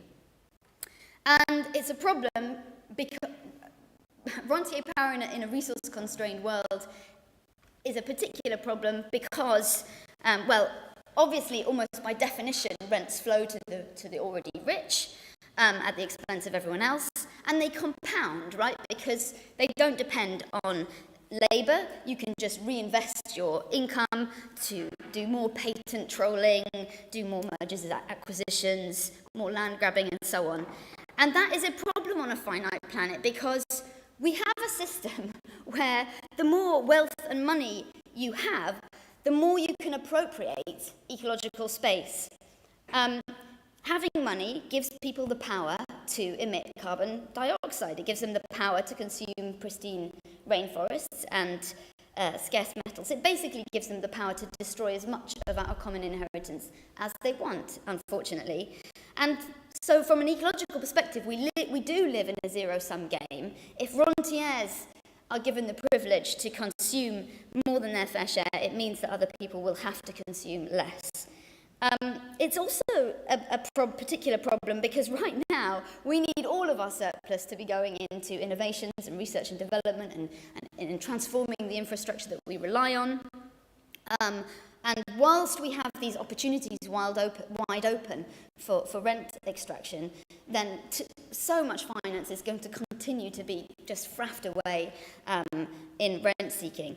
And finally, because if you don't have value increasing in the real economy to underpin the claims of rentiers, you will get crises. You will get asset price bubbles that collapse because the real economy isn't growing fast enough to keep up with the claims made on it. I hope all that makes sense. Now, in this paper that I wrote, I kind of really peered into that dystopic future in a bit more detail, and I in fact, kind of mapped 4 different economies, past and present, onto these 2 axes. So right at the top is a context where there are no resource constraints at all. So we've enjoyed a context with very few resource constraints for the last few hundred years. Down at the bottom, hard resource constraints. Over here, no checks on rentier power, and over there, hard checks on rentier power. So in the sort of mid section at the top there, 1940s to 70s, we did have a welfare state and redistributive taxation that did place checks on rentier power, and the result, productivity improvements, high levels of growth, reductions in inequality. Then for the last 40 years, we've had, obviously, neoliberal capitalism, the rise of monopolies, financial speculation, landlordism, deficient demand, very little productive investment, sluggish growth, periodic crises. What we're looking at now is as we kind of head into ecological overshoot territory, that brings an end to growth, and then because we haven't put any checks on rentier power, we have spiralling inequality and debt crises. But, you know, this is all very depressing, but I think that this analysis also does point to, you know, an economy that could adapt to function well in conditions of low or zero growth. Because if you think about it, growth is basically used as a way to avoid distributional conflict. Okay, if the pie is growing, then it's less of a problem that there are some people who increase their consuming their share of the pie without contributing at all to the creation of pie. So that kind of brings me to some more hopeful comments, which is that I think the concept of rent has the potential to really build popular support for some sort of truly emancipatory policies, and perhaps a bit more radical than many people assume. So why is rent such a powerful concept? Well, one thing is that I think it demolishes the sort of typical defences for inequality that are used by the rich, perhaps best articulated by Nozick, who argued that the rich are entitled to their wealth as long as the contracts and transactions underpinning that wealth are voluntary. So the outcome is fair as long as the process by which the outcome came about itself is fair. The rent narrative kind of demolishes that argument because it shines a light on the coercion that arises from unequal control of scarce and monopolised assets. If one person or a group of companies control the oil and gas that we rely on to heat our homes, then the price of that gas isn't negotiated under conditions that are voluntary. That's not a meaningful concept if you don't have any other way to heat your home except for by paying, thank you, Josh, the price set by those energy companies. There's a great deal of coercion going on there. So I think that there's a bit of a mistake on the left to focus on the outcome always and just say, as if inequality is some kind of uniform thing and there's some optimum level of inequality that we should be aiming at. What matters is showing why the process by which this inequality came about was so unfair. The second thing is I think it builds on principles that are really widely accepted. The idea that nobody should have to negotiate contracts under conditions of coercion. The idea that hard work and contribution deserves reward. That idea that people should contribute to society if they can, and that we should be rewarding effort and care and sacrifice, that's sort of fundamentally a good ethic, and it's really hardwired. And unfortunately, the right has really capitalised on that ethic, and they've used it to build up and stoke up resentment at the people that they say aren't working, aren't pulling their weight. Our job, I think, is to redirect that resentment at the real free riders and actually reframe a social security as simply being redistributed rents that we all have a common entitlement to. And I'll come back to that point in a minute. The fact that the rent frame builds on really widely accepted norms and shared experiences, I think gives it an advantage over other narratives and frames that you do find on the left that, for example, contrast capitalists and workers, present all profits as exploitative, and it may well be that most profits are based on exploitation, but think of the millions of small business owners whose profits basically barely cover their labour and effort. Okay, in accounting terms, they're profits, But because those small businesses are squeezed from all sides by lenders, by their landlords, by competitors with monopoly power, they're not experiencing, they're not feeling like they're the big capitalist bosses enjoying profits. I probably need to speed up a bit now, don't I? Sorry. So I think that those small business owners are natural allies, and if we use the idea of rent, I think that we are less likely to alienate them and more likely to make them allies.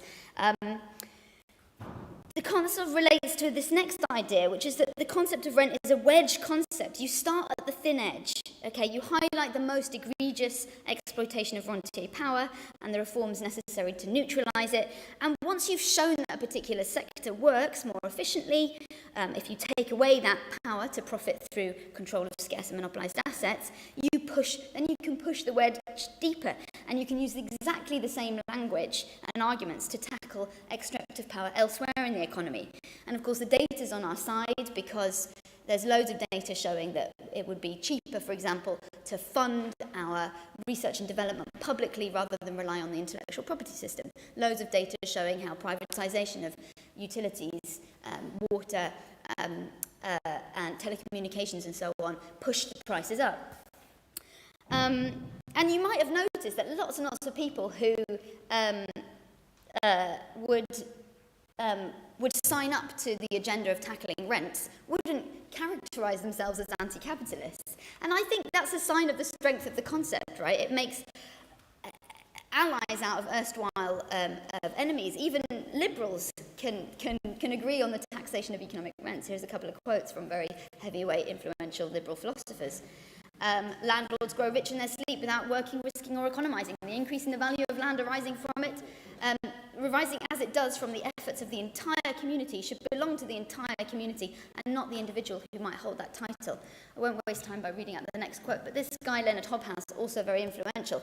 He made the point that an individualist who's true to his principles should march a parallel distance in parallel with what he called the socialist enemy, because ultimately the principle underpinning socialist reforms is one of helping people to escape from freedom, from coercion, and ensuring that what owes its origin to the efforts of no living individual should be shared. And then this is the final point, so I'm not sure how I'm doing for time, but my time's up. Okay, sorry about that. Finally, I think it helps to establish the idea that the social guarantee, by which I mean this combination of a guarantee, income guarantee and universal basic services, is a right and not a concession. At the moment, our social security net is funded out of general taxation, which includes taxes on labour. So it makes it very easy for the right to say this is some people working to pay for other people who are not working. Imagine instead you take any price of any monopolised good includes this rent and the cost of production. The key is the wrong way around. The blue bit is the rent at the top.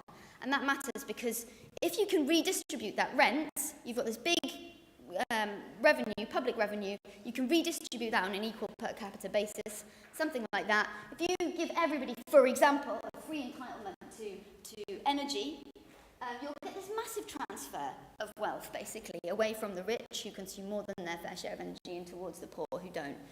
And that same principle can operate in water, telecommunications, broadband, all sorts of different spheres, taxing monopolies to pay for cheap credit and support for small businesses. And I just really hope that this is a more robust way of defending a social security net and helping people to see that this is their right and it's not a concession. Thank you, and I'm very sorry for that.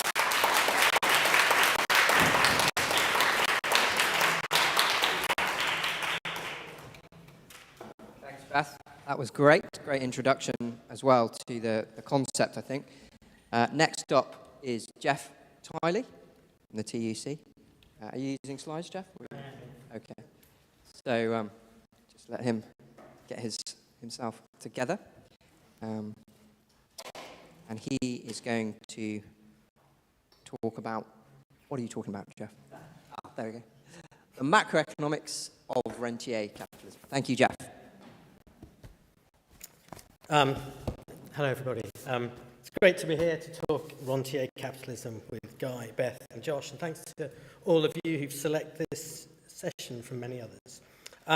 Concern I have is that too much time is spent applying preordained policy solutions for crisis and not enough time understanding the economics of the problem. So for me, this session is very important.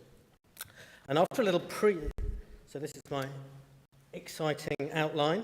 After a little preamble, I'm going to take a risk and talk theory, macroeconomic theory. So a different perspective on the same issue from Beth, maybe. My theory, some of it will be old, some of it will be new. Then I'm going to look at some results, and then I'm going to draw some conclusions. So if you know anything about my work, I come at the Rentier initially via Keynes. Some, maybe all of you, or many of you, know that he famously looked forward to the euthanasia of the Rentier. And this wasn't a whim or rhetoric, but it was a prediction based on concrete theoretical analysis. I don't think it's unfair to suggest that this prediction couldn't have turned out to be more wrong. But I don't think it's a problem with Keynes's analysis. I think it's a big problem with the interpretation of that analysis and a failure of delivery. For me, pretty much all conventional wisdoms about Keynes are wrong. What keeps me going is the possibility of doing economics right. So, to theory. Keynes devised his theory in the aftermath of the Great Depression of 1929 to 1932. And I don't think it's controversial to suggest that the Great Depression is the most relevant precedent to the global financial crisis of 2007 to 2009, even if so far the consequences haven't been so dire. Now, Keynes didn't conclude that crisis was inevitable or inherent to capitalism, and that fiscal policy was the only means of getting the show back on the road. Really, he showed the reverse. Crisis was not inherent to capitalism. His conclusion was that crisis was only inevitable in a system when the rentier called the shots, in today's system of rentier capitalism. On a positive view, the performance of a rentier economy has no relevance to what an economy might be. Even at the peak of a boom, was likely to understate the potential of an economy, with the boom indicating dysfunction, not excess. The focal point of his analysis was his theory of interest. Got a slide. The idea of interest goes beyond the central bank rate that we're sort of pummeled with all the time, or the rate of interest on government bonds, and I think his definition here from a little earlier is helpful. Keynes refuted the orthodox account of interest, which then and now has interest simply passively conforming to wider economic conditions. You may have noticed that the Bank of England, when the Bank of England changed the rate of interest, they always set these changes in a wider context. So they may be raising rates now, but they talk of rates rising less far because they say that the potential growth in the economy has slowed. If we lived in a sane world, this would be regarded as wildly implausible. Pretty much all important thinkers, Aristotle, Luther, Marx, even Adam Smith, are united against usury, which rather suggests interest is something that is done to the world rather than something natural in the world. To cut a long story short, Keynes devised a theory to prove them right, and he concluded, don't need to read this really, that interest was a matter of convention. And as a matter of convention, it could, and in fact it must, be brought under control. And this control would require it to be progressively reduced over time. I can simplify his story, it's a big story, and I've got 15 minutes, by distinguishing between two situations. A situation of cheap money, or low interest rates, and a situation of dear money. Now for Keynes, this is my chart that is a risk. For Keynes, the key interplay is between the rate of interest and the expectations, or animal spirits, that govern the level of investment. I like to think about this simply as a demand schedule, setting interest on the vertical axis against investment on the horizontal axis, and the thick diagonal line bringing the levels of interest against the levels of investment. Now, so under normal conditions, the reduction in the rate of interest that Keynes sought should mean a higher level of investment. And then higher investment leads to higher employment, as you might expect. Keynes was concerned to emphasise that this was the reverse of orthodox theory. In orthodox theory, you get higher, if you want higher investment, you have to have higher saving, and if you want higher saving, you have to have a high rate of interest. So it was the other way around. The euthanasia of the rentier comes in because over time, the returns on investment would diminish, and therefore the rate of interest would gradually have to be reduced. And at some point, there would be no money to be made from investment, so the rentier wouldn't make any money, and she would die out by naturally. So there are overlaps between Keynes and others. But I think if you want to fully understand the implication of Keynes's theory, you have to understand his theory of the cycle. Now, likely, episodes of excess are inherent to this. I'm switching now to the theory of the cycle. We go back to the high rate of interest and a low level of investment, and then we have the marginal efficiency of capital, as he calls it, shifts to the right. Under this shift to the right, the level of investment, the level of investment goes up to this value, level of investment I prime D. So a higher level of investment than under normal conditions, but still a lower level of investment than under cheap money. So, as I say, this isn't over-investment in an absolute sense, but over-investment relative to the return. So in these conditions at the top, this isn't over-investment in an absolute sense, but it's over-investment relative to the return that the rentier demands. And then the consequence, after the investment has been put into place, is that firms find that the returns from their investment fall short of expectations. And then they need to borrow more money, in effect a sort of distress borrowing. And therefore, as a result of this, you get increased growth in private indebtedness. Now, Keynes didn't discuss private indebtedness very much, but Irving Fisher, if you know these characters, and Hyman Minsky, who's a sort of celebrated heterodox economist, did. Now, let me stress at this point that we tend to associate excess borrowing with low interest rates. But with Keynes, it's the reverse. In the Keynes view, the problem is that high rates of interest don't deter borrowing. What they do is they make borrowing more difficult to repay. So you get this situation when private debt becomes endemic to a dear market economy. I said I was going to talk about old theory and new theory. The new theory comes from having considered the story from the TUC perspective, from the Trades Union Congress perspective, my present employer. I would now broaden out the Keynes story and see it as one example of what used to be called underproduction, underconsumption and overproduction theories. And these have recently been revised in this book, Trade Wars and Class Wars, by Matthew Klein and Michael Pettis, who are two relatively respectable characters. They bring the analysis, as you can see from the quote, they bring the analysis more fully onto a sort of power relations terrain. They talk about conflict mainly between bankers and the owners of financial wealth on one side and ordinary households on the other, between the very rich and everybody else. Then on this view, the economic dysfunction follows from a wider dislocation between production and purchasing power. So you translate what the wealthy have and what the not so wealthy have, and you translate that to a spending point of view.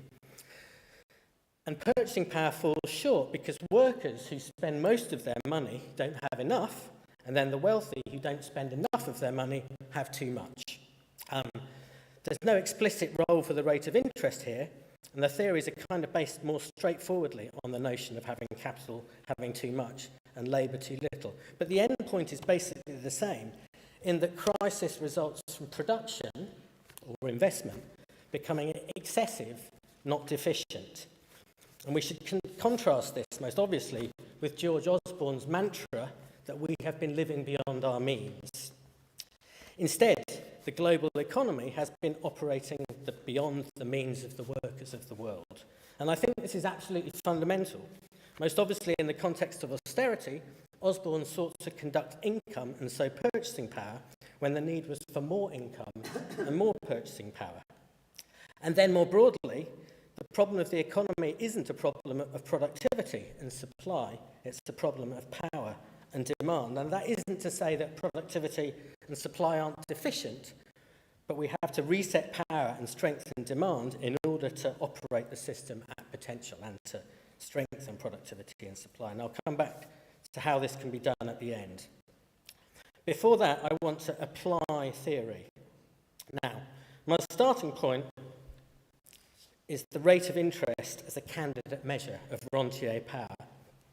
This is 100 years, I hope you can read it, it's quite clear. This is 100 years of the rate of interest on United States BAA grade corporate bonds adjusted for inflation.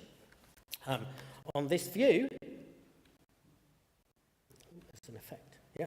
On this view, the rentier took control in 1980, or took back control in 1980, which is perhaps hardly surprising timing. This came after 50 years of much lower real interest rates. And vitally, the sort of 1980s reset the position to the position of the 1920s. And I find the match between those two averages of 7% over 22 to 30 and 7.2% from 1980 to 2000 pretty remarkable. Keynes' theory leads me to see this as the determining factor in the subsequent deterioration of economic performance from the 1980s, which I presume I don't have to establish for you. The theory also suggests, Keynes' theory and the shifts on the curve, also suggests that it was the critical factor in renewed instability. Keynes' account maps most straightforwardly through to the dot-com crisis at the end of the 20th century, when we had a wave of investment, wild stock market excess, corporate debt inflation, in the US especially, but also in the UK, and then this was reversed. People see a low rate of interest kicking in at this point, and this is somewhat suggested by the chart here from 2000 on. But I think this leads to a very wrong reading of conditions, and I think it's more useful to think about, sort of in retrospect and in the light of this experience, I think it's more useful to think about the relation between the rate of interest and the broader return to wealth. I think we all know that it has been business as usual for wealth since the year 2000. The difference is that certain tried and tested returns have been lost. So stock exchange gains were contained, advanced economy government bond interest rates were reduced. But instead, the compensatory factor has been risk and the extension of the reach of the rentier into new fields, the fields that Beth has talked about and the fields that Guy will talk about in a moment. The most obvious fields to me are emerging market economies, tech companies, consumer credit, subprime auto loans, residential and commercial property, student loans and student accommodation. Here the returns are very high. They're not so easily shown on a chart. But in many cases, so is the risk. And I have a sense that this risk is increasingly borne by households, particularly via pension funds. And I think also QE, quantitative easing, is an important factor in these processes, but that will go beyond my time. Now, we saw the global financial crisis, and I think that momentarily interrupted these processes. But the danger is that subsequent policy has intensified rather than resolved the disarray. The most obvious indicator is still private debt. This is an IMF chart from last year, and I think I'd concentrate on the private element, which is coloured blue, and then when you look at that, you see the global financial crisis, really only a very small bump in an ongoing upward trajectory. On a broader view, it is important to note, it's just a slightly longer one that goes back to 1950. On a broader view, I think it's important to note also that debt inflation was benign before the rentier took control and when interest rates were lower. Indeed, they were low. And it comes across better on this slightly longer run chart. Finally, I want to touch on the interplay with monetary policy. Ever since the global financial crisis, the central banks have repeatedly tried to normalise their so-called normalise their highly expansionary policies. Each one of these attempts has failed. What might help against the illusion of inflation is very dangerous when the real danger is debt. Every time they were forced to U-turn as markets collapsed. The difference today is the reality of cost inflation, but as we've seen, the debt context is even more heightened. I kind of fear very much the determination with which they are operating. The stock exchange is teetering on the brink of the bear market. Jamie Dimon, the boss of JP Morgan, has warned of a hurricane bearing down on the economy. So, to conclude, I'm obliged to return to the title of the session, How to End Rontier Capitalism. Fundamentally, I would go back to the lessons of history. In the face of massive crisis, it was done before. But the Rentier took its revenge, and this time, I think it got its retaliation in first. Too often, I hear the idea that today's world is different. On a power relations view, it is basically the same as it was in the 1920s. It just has different technology. The economy is once again aimed at the interests of wealth, and we are back in the same mess that confronted the world in 1930. And Roosevelt in the US, Léon Blum in France, Keynes and Clement Attlee in the UK all rose to meet the challenge. I just want to make a couple of final points. It is misleading, I think, to associate the 1930s only with nationalism, because to the extent that the left got a foothold, their instincts were wholly internationalist. Even before national political parties were organised, the left was operating on the international debate, on the international domain. Understanding that capital operated by setting against each other workers in different countries, the International, you may have heard of it, was devised as an instrument of resistance. Likewise, to reset the balance between the returns to labour and returns to wealth, we need to operate on both domestic and international fronts. In my contribution to the PEF essay book, which Patrick would want me to plug, I labelled the approach Internationalism on the Terms of Labour. And I can only suggest you read it because I'm out of time, although if you email me, I'll email you a pirate copy of my chapter. The critical point is that domestic policy can and should be aimed at full employment. This is my summary of how to euthanize the Rentier. The critical point is that domestic policy can and should be aimed at full employment, and then all other policies, international architecture and everything else, should be set to facilitate this goal. This wasn't nationalism, but a greater internationalism. Leader of the Labour Party after Attlee until his death in 1960-something, Hugh Gaitskell's formulation here also followed from Keynes and is absolutely vital, I think. Lastly, I want to emphasise how this approach cuts across traditional left discourse. The left are correct that power relations are in play, but the centre are correct that the market can be made to work better. Better, I think, to see differences from an analytical rather than partisan view and allow everyone to be a bit right and a bit wrong. Ultimately, the analysis for me points to a remedy that's distinct, radical, and one that's proven in practice. And above all, the world is in a mess because we're doing it wrong. It's not impossible to do it right. That's me done. Thank you.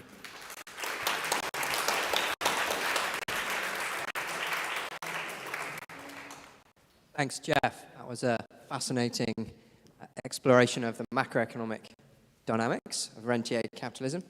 Now I'm going to hand over to Guy for the final session. Thank you very much. You're listening to somebody who's failed twice to get a publisher to call my book Rentier Capitalism. Both times the publisher has said, you cannot use that term because it's not sexy. Nobody will buy a book called Rentier Capitalism. So I'm delighted to be able to talk about it today. And what I'm going to do is present 10 propositions, 10 policy areas where I think progressive economists and politicians on our side should be focusing. So I want to begin with just a few stylized facts that reflect what Beth and Jeff have been talking about. Today, wealth is worth over 700% of GDP. Back in the 1980s, it was worth under 300% of GDP. Wealth inequality is vastly greater than income inequality, and over 60% of all wealth in this country is inherited wealth. And what rentier capitalism really is all about is it's the triumph of private property rights over market forces. And the 10 propositions begin with a request to all our political representatives to change the rhetoric from saying, as Keir Starmer said last year, he said, the free market isn't working and trickle-down isn't working. I think it's a mistake to say that because we don't have a free market economy. So it's not useful to set up an image. And people intuitively who don't know any economics quite like the idea of a free market. It's quite nice. They think that it's good. And it isn't a free market. We have the most unfree market system ever conceived at the moment. And my request is that we try to articulate a narrative around rentier capitalism while in opposition. Because I've got this lovely dream that there's going to be a progressive alliance government that will take over from the most corrupt and incompetent government that we've ever had, I think, certainly in my lifetime. And the first proposition relates to financial services. Financial services used to be the servant, not the master, but they've become a mega master. Today, financial assets in this country are worth well over 1,000% of GDP. That's more than double the average in OECD countries, but all have experienced a vast increase in the value of financial assets relative to everything else. And I think that a progressive movement should set up a commission. How do we regulate financial services to make it more functional, make them more functional to the economic system? And I think that means reviving some sort of shareholder capitalism rather than share dealer capitalism that we have now. But the particular point I want to make here, because we're dealing with practical proposals, is that we should really set out to control private equity. Private equity is termite capitalism. It's worse than plain rentier capitalism. Private equity exists to maximize short-term profits. That's what it's intended to do, and we shouldn't allow them anywhere near any health services. And they should be banned from owning care home chains. They keep going bankrupt because they load them up with debt and then declare bankruptcy. So for me, that's the first minimum sort of policy. But I think we need to regulate finance. The second proposition relates to intellectual property. Now, what we've seen is the globalization of the US intellectual property rights regime. And it was encapsulated in 1994 with the passage of TRIPS, trade-related aspects of intellectual property, which happened to be sculptured by the chief executive of a certain company you may have heard of called Pfizer. And a small group of American chief executives got together actually quite near where I live and basically forced the WTO into adopting TRIPS. What does TRIPS do? TRIPS basically says that patents are globalized And a patent gives a monopoly profit to any corporation or individual that takes out a patent. Before 1994, fewer than 1 million patents were filed each year. Since 1995, it's risen to well over 3 million a year. And there are more than 16 million patents in force today. And they all give monopoly profits because no one can compete with them. You can't compete with them. Now, if this is a free market, I'm a duck. So obviously, what the corporations have been doing is a process of hoovering patents. So the big tech corporations and the big pharma and the big financial institutions, which now have got patents in financial services since 1998, what they do is they hoover up by buying firms with their patents. So, for example, Google bought Motorola for 19 billion and sold it 3 years later for 3 billion. Everyone thought they made a huge loss, but actually they'd acquired 20,000 patents that Motorola had. This is a huge, huge boondoggling system. So I think we need to reform the intellectual property rights system. Fortunately, research, as I've summarized in the books, shows there is no correlation between patents and productivity or innovation or economic growth. That's the claim that they make in favor of having patents. It's a return for risk.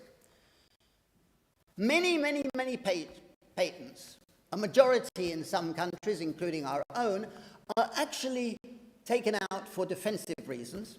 They're not used, or they are funded by publicly funded research and development. Who takes the risk? Like the COVID vaccines? We, taxpayers, take the risk because they have their costs covered. And that is the problem at the moment. So we need to say, first of all, patents should be reduced from 20 years to 5 years if they've taken the risk.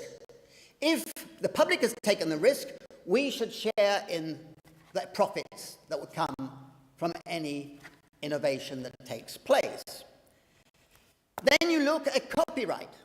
Copyright, which was begun in 1710, used to be that if you had a copyright, it was for 14 years. Now, it's for the whole of your life plus 70 years. I don't know what you're going to do with the money, but, you get it for that length of time. This is absurd. Absolutely absurd. It should be shortened considerably. In this country, the patent box subsidy is a disgrace. Quite honestly, it's a boondoggling system to give multinationals tax breaks. That sort of thing could be reformed quite easily. The next issue I'm going to mention very, very briefly, because it's covered in the new book, is at the moment they're still negotiating an ocean treaty.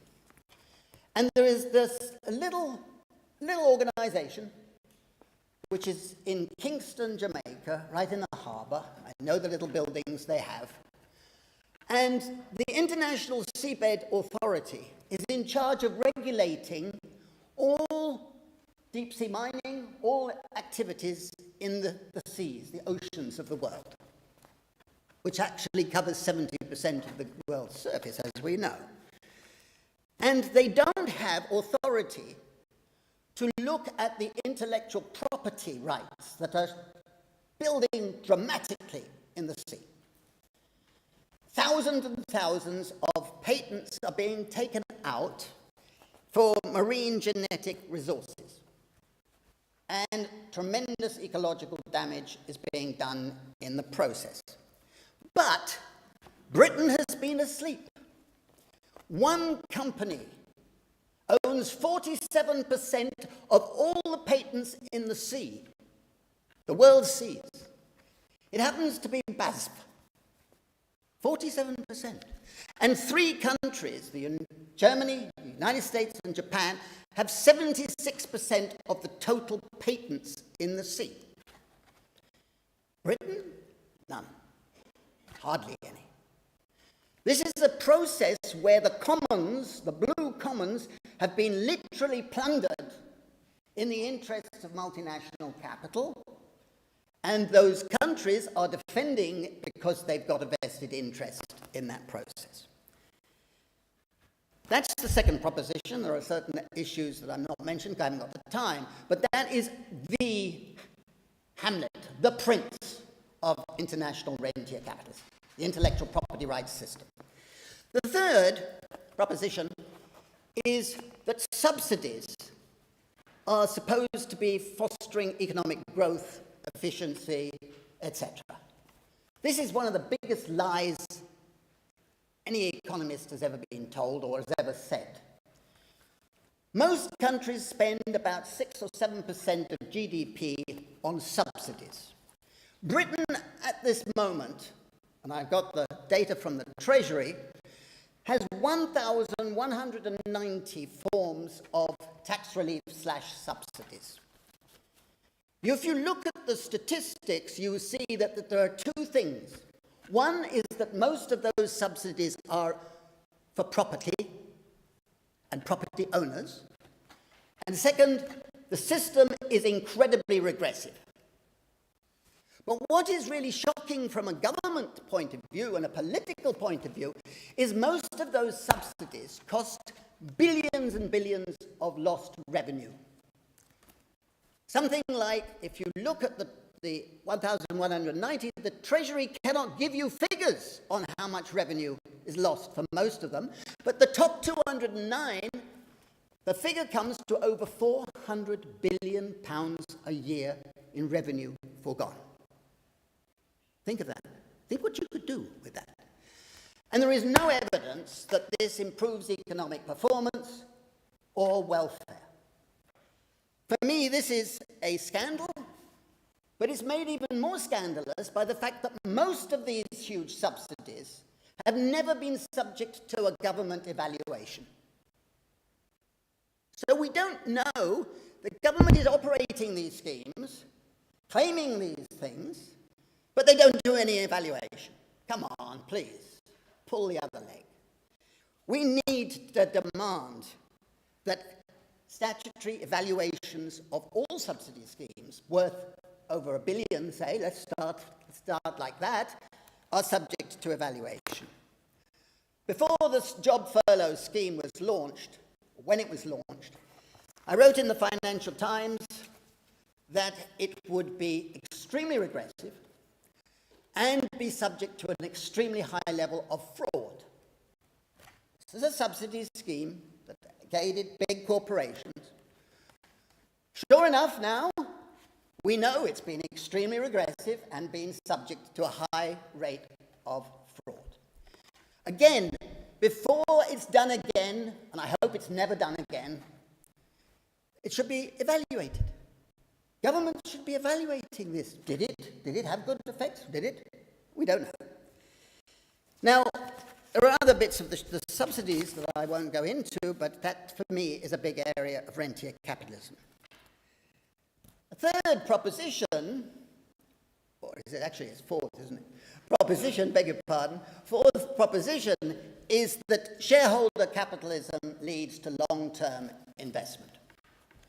Back in the 1980s, the average time a share was held was over 7 years, a median. Today, it's under 7 months. This is not shareholder capitalism, it's share-dealer capitalism.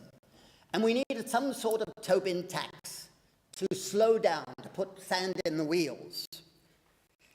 The next proposition is that large corporations are our national champions and therefore should be given special favours, subsidies, and so on. But what we've seen in this period is extreme conglomeration, both globally and in national economies, And firms have literally become commodities. This is a feature of rentier capitalism. A firm is traded and sold, bought and sold, willy-nilly. And at the same time, what we've seen, and this is another feature of corporate control, the markup of prices over costs of production have risen dramatically. Well over 60% as the markup has increased. That needs to be curtailed. I don't think antitrust legislation is the best way forward, but it needs to be controlled. The seventh proposition, as I've got it down as, the seventh proposition is the famous statement, work is the best route out of poverty. With rentier capitalism, many of the traditional relations in economics have broken down. It used to be the case when productivity went up, wages went up. When profits went up, wages went up. No longer the case. And it's a global phenomenon, not just in Britain. And I think what we must recognize as progressive economists, that in a globalized system, real wages will not rise by much in the foreseeable future. It's a painful recognition. Of course we should fight for higher wages, of course, but recognize reality that in a globalized system, particularly with the development of online labor relationships, by the end of this decade, 1 in every 3 labor transactions will be done online. We will not have the traditional labor market with jobs and jobs and jobs. It's a different form of globalization. And platform capitalism is a form of rent seeking, which is disgraceful. Every labor transaction done by the apps is a 25%, 50% labor broking system. We need to tax that process.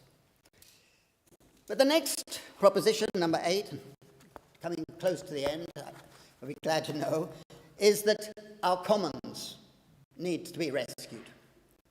We have seen an incredible loss of our commons in the last 20 years. It was begun under New Labour. Let's not mince our words. And the commons has been lost, particularly in the austerity era. All types of commons, not just the land and the sea and so on. The most disgraceful thing is that the Crown Estate has been able to auction off our seabed. The seabed doesn't belong to the Queen, but they've auctioned it off to multinational corporations. Think about the implications. I think we need a progressive charter of the commons, a charter to restore our commons, to fight for our commons, because our commons belong to all of us. We are the commoners. The 9th proposition is the one that some of you may know quite a lot about.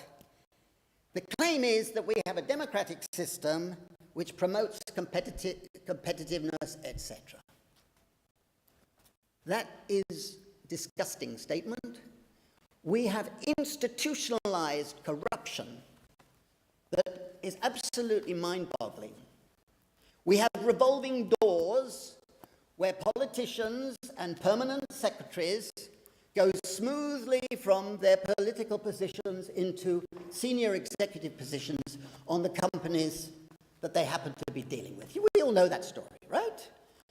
But it's got much, much worse. And the pernicious influence, you can document it. We need a much stronger control of revolving doors, preferably shutting them firmly. And that leads me to the other part of this proposition, which is that the Lobbying Act of 2014 should be reformed to control lobbying by powerful corporations. That Lobbying Act controlled NGOs, but it didn't control corporations. And that leads me to the last proposition. The claim is that with all these things taking place, the state benefit system acts as an effective safety net. It doesn't, and we know that. Universal credit is a total disgrace. We need tax reform, a shift of our taxation system away from income to wealth and the illegitimate taking from our commons, which include eco-taxes, wealth taxes, land value taxes, a shift that corresponds with the shifting nature of the economy. And that must be dealing with the threat of extinction. That is the biggest existential threat, we know that. And the shift of our taxation system should be taxing all the forms of pollution. But it can only become progressive if we do it through some sort of commons capital fund or sovereign, democratically controlled sovereign wealth fund from which common dividends should be paid to everybody. Anybody who knows me will know my last sentence will be another name for common dividends is basic income. Thank you very much. Thanks, Guy. So we've had 3 fantastic presentations, which I hope have stimulated everyone, and everyone's got lots of excellent questions. So I'll take a couple at a time, I think. Who would like to kick off? And if you could just say your name and where you're from, if you want, that would be helpful. So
Can you hear me?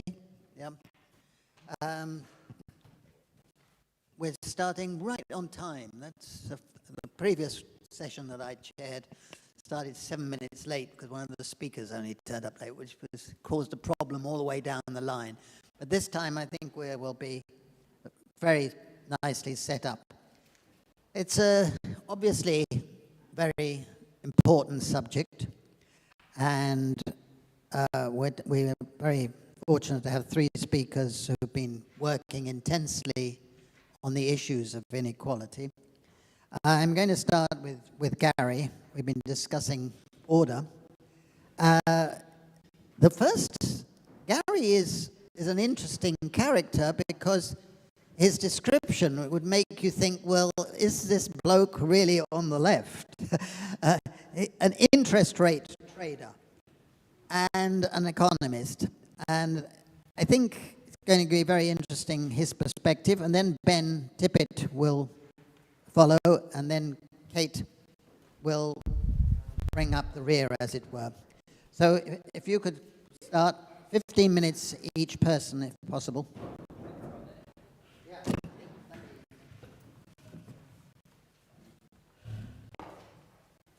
Hello. Okay, so what I want to talk about is what's happened to inequality in the last 2 years, because it's been the fastest and biggest ever increase in inequality in the last, well, it's 2.5 years now. And I think that has gone unnoticed by a lot of people, because during COVID, what we saw was pretty aggressive schemes where the government provided support to people who lost their jobs. Often it was poorer people. I think a lot of people on the left looked at that and thought, this is great, finally we're seeing the kind of government intervention for ordinary people that we need. So it might be surprising to hear that the end result has been the fastest ever increase in inequality in the history of the country. So how did that happen? So the first thing to understand is the government spent an absolutely enormous amount of money during COVID.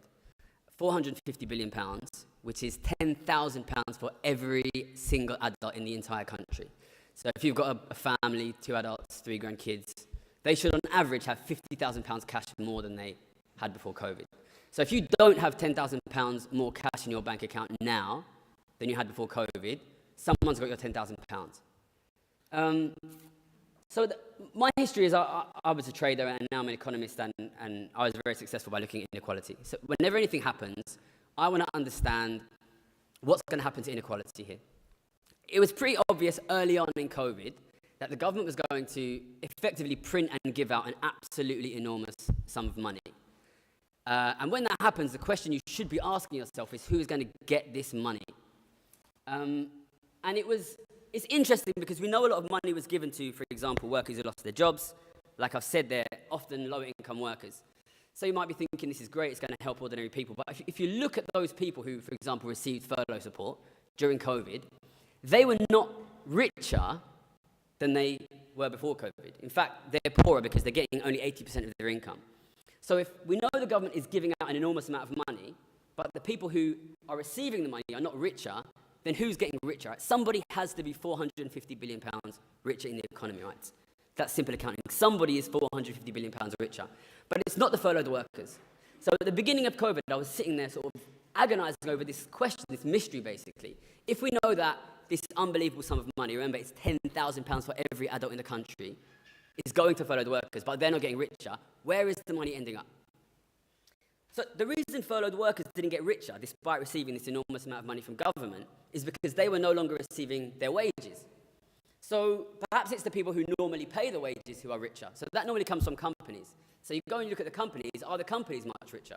Well, actually, companies didn't get richer in general during COVID because even though they're not paying wages, they're also completely shut down and not receiving their income. So who normally pays income to companies? Well, that's customers. So is it the customers who are getting richer? And this is actually the correct answer. Customers got massively richer during COVID to the amount of approximately £10,000 per person. Now, you should be thinking, okay, I'm a customer. Did I get £10,000 richer during COVID? And statistics show you probably didn't. And the reason for that is not all customers benefited equally during COVID. So if you are an ordinary person or a poorer person, the vast majority of your expenses and your family's expenses is rent, mortgage, food, bills. Now, those expenses remained during COVID. You still had to pay those during COVID. What expenses got shut down? Basically, it's luxury things. Holidays, bars, restaurants. Any kind of luxury spending got completely shut down during COVID. So who has the most luxury spending? Well, basically, it's exactly proportional to how rich you are. So what happened during COVID was rich people completely stopped spending. The richer you are, the bigger percentage your income, your expenditure collapsed. So ordinary people's expenditure wouldn't have fallen at all, poorer people, but very rich people would have seen their expenditure fall by 95% because they have a much bigger share of luxury spending. The problem with that is luxury spending is what pays a lot of people's bills. And this causes a big problem with the cycle of cash in the economy, because when you pay your mortgage, when you pay your bills, that goes to the owners of the mortgage, the owners of the utilities. When you pay your rent, it goes to owners of the housing. These are rich people. So there's a lot of necessary cash flows from ordinary people to the rich that happen in ordinary times. And those are balanced by the rich living extremely luxurious lives. But when the rich stop spending, ordinary people basically stop receiving their incomes. So what COVID was essentially cancelling the expenditures of the rich and cancelling the incomes of the poor. So it was phenomenally bad from an inequality perspective. So when the government was basically forced to act, they only fixed one half of this problem, right? They printed money and they gave it to ordinary people. But that doesn't stop the money from accumulating with the rich, right? Usually, ordinary people pay their bills, the rich get it, the rich live lives of luxury, and that drives wages. Now, the government are paying the wages directly. Ordinary people are still paying their bills. It's going to the rich are not spending, they're accumulating money. And the end result is £450 billion was accumulated entirely by the richest, basically 10% of the economy, which means the average wealthy person is accumulating £100,000 cash from the government. It's important to understand how absolutely enormous this sum of money is.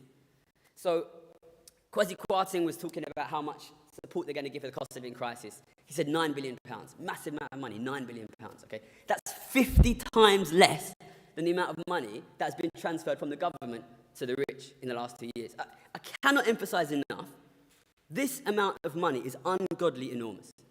Imagine if the government was to come in and tax everyone in the country £5,000 and give all of that money to the rich, okay? Well, that has happened, but twice as big. It's the biggest ever transfer. You will never ever see an increase in inequality as big or as fast as this. It's unbelievably big. And now I want to do a thought experiment, okay? Now, some of you might have studied economics, some of you might not have. Imagine I came to you and I said, let's imagine the government was to print £450 billion cash, £10,000 per adult in the country, and give it all to the richest 10%. What do you think would happen? Does anyone want to hazard a guess what would happen? What do you think would happen? You think nothing would happen? Well, it's a huge amount of money, right? It's an absolutely huge amount of money, right? Printed money to them. What do you think? Revolt. Well, ordinary people wouldn't notice, right? You know, if I give some billionaire over there 100 grand, you don't know it's happened, right? What do you think? They'll invest in shares and stock prices. That's a good answer. And what did we see right at the beginning of the crisis? A massive increase in house prices, stock prices. Massive, massive increase. The problem is, who owns shares? Rich people, right? So if they start buying shares off of each other, doesn't get rid of this 100 grand, they still keep it, right? So stock prices go up, house prices go up, they're even richer suddenly. And what we saw in the first year of COVID was a 22% increase in billionaire wealth, which is the biggest ever single year increase in billionaire wealth. We saw the richest 250 people in the country increase their wealth by £107 billion in the first year of COVID, right? The biggest ever single year increase, okay? The problem is that doesn't get rid of the cash. That doesn't get rid of the cash and they're still sitting on this massive pile of cash. So what do then? They start spending more money. You know, they've got £450 billion printed money. You would expect that first they push up stock prices, house prices, but they can't get rid of their money because all they're doing is sharing it between each other. So eventually they start spending more money. And what does that do? That pushes up prices in the shops. It pushes up prices of food maybe, energy. Listen, if you give an enormous amount of printed cash to the rich, you should expect a crisis of inflation and a crisis of cost of living. And look, I don't know if any of you guys follow what I do, but I've got a YouTube called Gary's Economics, and 2 years ago, at the beginning of the crisis, I put a video saying, look, the government's going to give an unbelievable amount of money to the rich here. It's going to cause a crisis of inflation and a crisis of cost of living. You need to understand, if one group in society gets an enormous amount of cash, that is the same as you losing cash. That is the same, because cash is not like resources, all right? It's a competitive asset. If they have more money, you've got less money. It devalues your money. And it's so enormous. The size of it is so enormous. To be honest, listen, economically, if you ask me, economically, the war in Ukraine is not relevant in this country compared to this amount of money.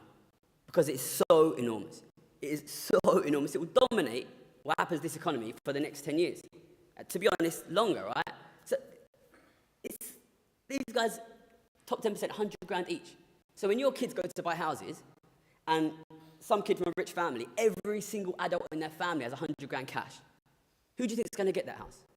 Okay, so what do ordinary people do in response? Okay, so you're an ordinary person, you didn't make 100 grand, you made like maybe 3 grand, your family. And then you see the prices of everything go up. Energy price goes up, food price goes up, your house price goes up. What do? You're an ordinary person, an ordinary family. You do what you have to do, you sell your house. Of course, that's what you're going to do. You're going to sell your house because you can't afford to live anymore, and your house price has gone up 30%. And I know that's what my parents are going to do. You know, 5 years ago, my parents probably hoped they would be able to keep that house to give it to my sister. They're not going to be able to do that anymore, right? This is what happens when you give a huge amount of cash to the richest in society and not the rest. But the most frustrating thing about this is nobody realizes it's happened. Nobody's talking about it. Listen, if you were in government and you were going to give out £450 billion, the biggest ever cash giveaway in the history of the country, would you think maybe we should do an analysis about where the money's going to end up? Would you think that would be a sensible thing to do? Who did it? Nobody. If you were in the media and you were seeing the government give out £450 billion, would you think we should do an analysis of where this money is going to end up? Who did it? Well, nobody except me. Nobody's doing it. Listen, this is the maddest thing I've ever seen, right? The government gave an unbelievably huge amount of money to the rich, printed money. Then immediately afterwards, we got a crisis of inequality, inflation, and cost of living, and nobody connected the two things. And it's now obviously what we're seeing is the inflation crisis is being blamed basically entirely on the war in Ukraine. And if that happens, I can't describe to you how bad the economy is going to be in the next 20 years, honestly. Because if this gets blamed on the war, then nobody will realize that what we've seen is the biggest ever and fastest ever transfer of cash and wealth from the mass of the country to the rich, and nothing will be done about it. And if nothing will be done about it, it will impoverish the vast majority of this country. It will be the end of this country, essentially, as a first world nation, in the sense of a country in which the majority of people can live some kind of basic, decent quality of life. That is what will happen. You cannot just take the wealth of your country, give it to the rich, and expect no consequence in terms of quality of living. Yeah, so I would encourage you guys to be aware of what's happening with inequality here, because in general, people aren't talking about it. If we don't act on this, it will be a disaster. It will be a genuine humanitarian disaster. It's so important.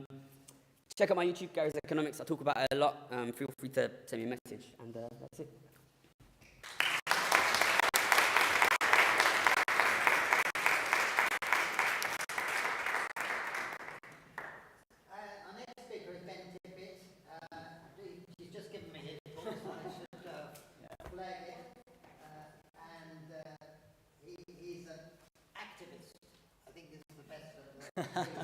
Words I've got to describe it. Yeah. So I look forward to this.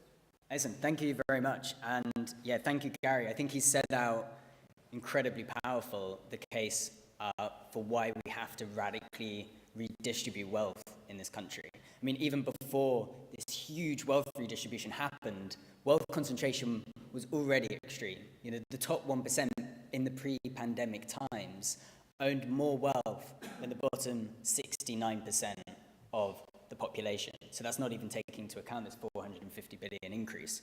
So what I'm going to focus on today is what can we do about it? You know, what can we actually do to radically redistribute wealth in this country? And I think there's one particular policy that has gone from the margins of economic debate to being considered as a serious policy proposal. And this is the idea of an annual progressive wealth tax. Okay? So the case I'm going to make out today is why we need one now and why we should be pressuring our political leaders, why we should be making the case for this in public life. And I think there's three key reasons why a progressive annual wealth tax now is so important. Firstly, it's deeply, deeply popular with the public. Secondly, it will redistribute that wealth that Gary was talking about on a year-by-year basis. And then lastly, we are in a position, I think, where we can learn from the mistakes of the past, and there's the political impetus to do this today. So what isn't? I mean, let's start with what actually is a progressive annual wealth tax. So there's kind of 3 words there. Let me break it down for you. So the first is that it's a wealth tax. So this isn't a tax on income. So it's not a tax on your capital gains that you realize, or it's not a tax on the dividends that you make from wealth, or it's not even a tax on inheritance. A wealth tax is a tax on the stock of wealth, okay? And so it includes all of the assets that you own, whether it's your houses, your second homes, the artwork that you own, the kind of luxury cars that the super rich own, including the business assets, the financial assets, and the pension assets of the wealthy.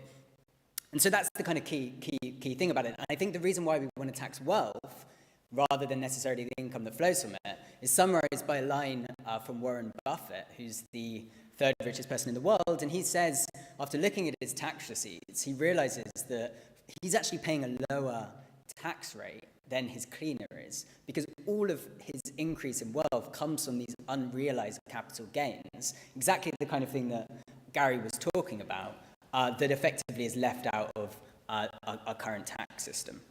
So that's the first thing. That's what we mean by wealth tax. The second thing is progressive. What do we mean by a progressive wealth tax? Because there's lots of wealth taxes, and I think we need to make the case for a progressive wealth tax, which is a tax that only hits the very richest people in society. Okay, so a tax that really only tackles the top 1%. And there's many different ways in which we could think about the thresholds and the rates for this. So Thomas Piketty, the famous French economist, he actually says we should tax, the billionaires at effectively an 80 or 90% tax rate. In other words, we confiscate 90% of their, we reclaim 90% of the wealth that effective, each year, i.e. we basically abolish billionaires as an entity. So this is kind of one way we could do it. I mean, the proposal I put forward, I guess, is a more conservative argument, and this is the work that I've done as a lecturer here in the economics department at Greenwich. And in my proposal, I basically say, okay, well, what if we just tax the top, very, very wealthiest top 0.1%? These are people with about 16 million, over 16 million in wealth. If we tax all of that wealth above that at 10% marginal tax rates each year, okay? And then maybe we tax, the top 5%, so that's basically people who have about 6 million to 16 million. We tax that at 5%, and then maybe we tax those in the top 1%, which is people above 3 million, so wealth between 3 million and 6 million, we tax at kind of 1%. Okay? And if we design a tax like that, so it's much less radical than what Piketty is arguing for, we can raise an astronomical amount of money. Okay, we can raise, according to my estimates, 65 billion a year. Okay, so it's not quite the 450 billion, but you can see after 5 years or so, you start to reclaim some of that money. And if you want to put this in terms, this is basically enough money with spare change to pay for all of the wage bills of every single worker in the NHS. Okay, so it's a huge amount of money, about 8% of total taxes that are taken in by the government each year. So I guess, yeah, I probably know what you're thinking. You're probably thinking, okay, this is too much of a silver bullet, and actually, are there serious problems with the wealth tax idea? Okay, and so the number one response you always get is, well, won't the rich just pack their bags and leave? And so there's obviously different ways in which the rich can evade taxes, right? Okay, so they can set up some kind of offshore trust fund and hope that the place where they're doing it in Switzerland or in some kind of British Virgin Islands or something won't share that data with the British tax authorities, right? Okay, that's the first one. They might fragment their wealth between their family, give it to their aunts and their uncles or their nieces and their nephews to evade the tax, to bring them down below the tax threshold. Or maybe they might just actually give up their British residency and leave, right? Well, I think on each of these things, we can really implement and change the institutional rules to tackle them, right? Okay, the first one is about hiding things offshore. Well, I spoke to a tax lawyer about this, and he was very, very, he basically said, the clients I work with, if you beef up the kind of surveillance program of the HMRC, i.e. you give them much more funding, and you work to, as the British government, to work with its overseas territories to make sure that they're providing the bank data to effectively know who owns these assets, which is something that the US does, then you effectively make it illegal for these people to do this, and it's a hugely risky thing for them to do because they could get sent to prison for 20 years, right? And again, maybe we need to think about non-carceral solutions to these things, but it's there's definitely solutions to that. The other one is about residency. It's a huge thing to give up British residency. And you can also do something like what the US does, which is you have an exit tax on, effectively, if you want to give up residency, I think Elizabeth Warren, in her wealth tax proposal, said that you should actually have to hand over 50% of your wealth. So there's ways of dealing with some of these problems, and I think we need to remember that tax evasion is quite a relatively new thing on the scale that it happens today, and it's really a policy choice, not some inevitable fact about the world.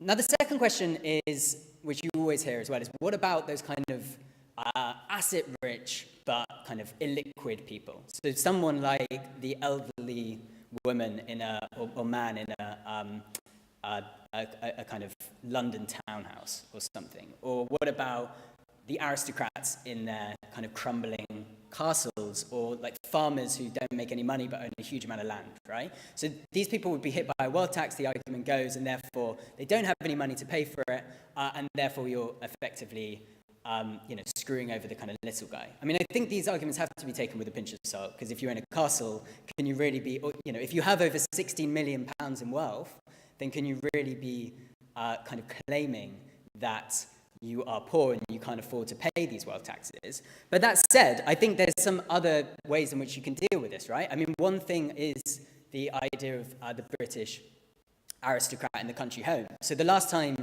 we tried to implement a wealth tax, it was in 1974 by the kind of Labour government that was elected on quite a radical manifesto pledge, and they tried to put in one of these progressive wealth taxes. And I don't know if anyone knows what happened, but basically aristocrats and farmers got together and they organised a petition under the banner of something like Save the British Country Home from these socialists or something like this.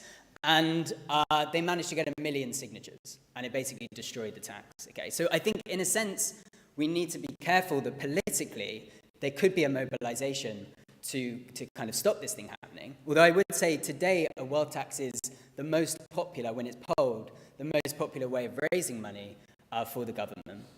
And then also there's kind of innovative things. I mean, one idea I think I'd like to look into is the idea of something like a sovereign wealth fund or a national trust, or maybe the national trust, can effectively kind of be paid these assets, these English heritage assets, in kind, so that they're not sold off to property developers. And, you can imagine the Daily Mail headlines of, the National Trust has gone woke and now it's making a load of aristocrats broke or something. But that's, something I think we can deal with. And then I think the last, and I'll finish with this, the last one, the last kind of criticism you generally see of a wealth tax is that, well, we've tried this policy before and it's failed. So there's been a number of OECD countries in the 1990s of wealth taxes. I think it's 12 countries in the OECD in the 1990s had wealth taxes. Today, it's only 3. Okay, so it's only Norway, Spain, and Switzerland. And so the question is, well, if all these countries got rid of them, surely it's not that good an idea. Now, we have to understand why these wealth taxes failed. And the reason why all of these wealth taxes failed is because they basically kept the thresholds too low to start with. So it included a huge amount of people. Most of the people in this room, 50% of the population kind of thing in terms of all of their assets. It makes it incredibly administratively difficult to run. You do have these liquidity problems then when you have the threshold very low. And basically what this means is you get exemptions, right? So businesses come along and say, actually, we want to be exempt from the tax. And then as soon as that happens, everyone just suddenly buys up business assets to evade the tax, right? And so I think in Spain, when they did this, the top 0.1% increased their share of business assets by something like 80 or 70 or 80%. okay? So the key thing is we need to learn from that mistake, and we need to make sure that no exemptions are given. And so I think the progressive annual wealth tax is a novel idea. It's something that hasn't been really tried before, and it can build on the kind of mistakes of those previous policies. So yeah, I think that's the kind of case for it. I think Gary has laid out very neatly why we need one of these things, and I would just kind of want to finish by saying why now is so ripe for it. And what we're seeing, I think, is a big change in international tax treaties. The OECD are putting in minimum corporate tax rates. There's an appetite for the public to see the extreme levels of wealth inequality that get worse and worse each year, and for governments to effectively do something about this. And I feel like a policy like this could be, without even discussing any of the huge things we could do with the money that could be raised by this, just as a way of redistributing wealth, is something we need to be pushing for. So thank you very much.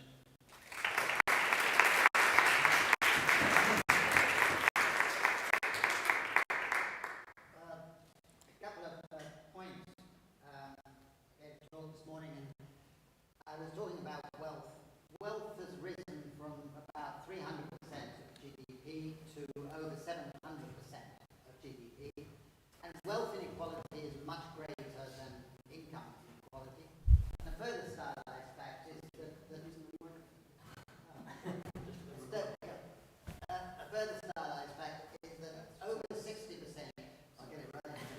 over 60% of wealth is inherited.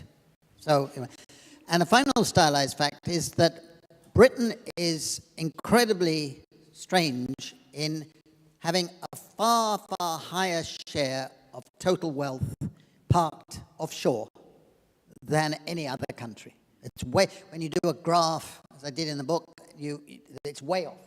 And that means something should be done and something could be done because other countries are managing it. So I think those stylized facts are worth bearing in mind. Well, it's a pleasure now to introduce Kate Bickett. She is a fellow councillor of mine. We're both councillors in the Progressive Economy Forum.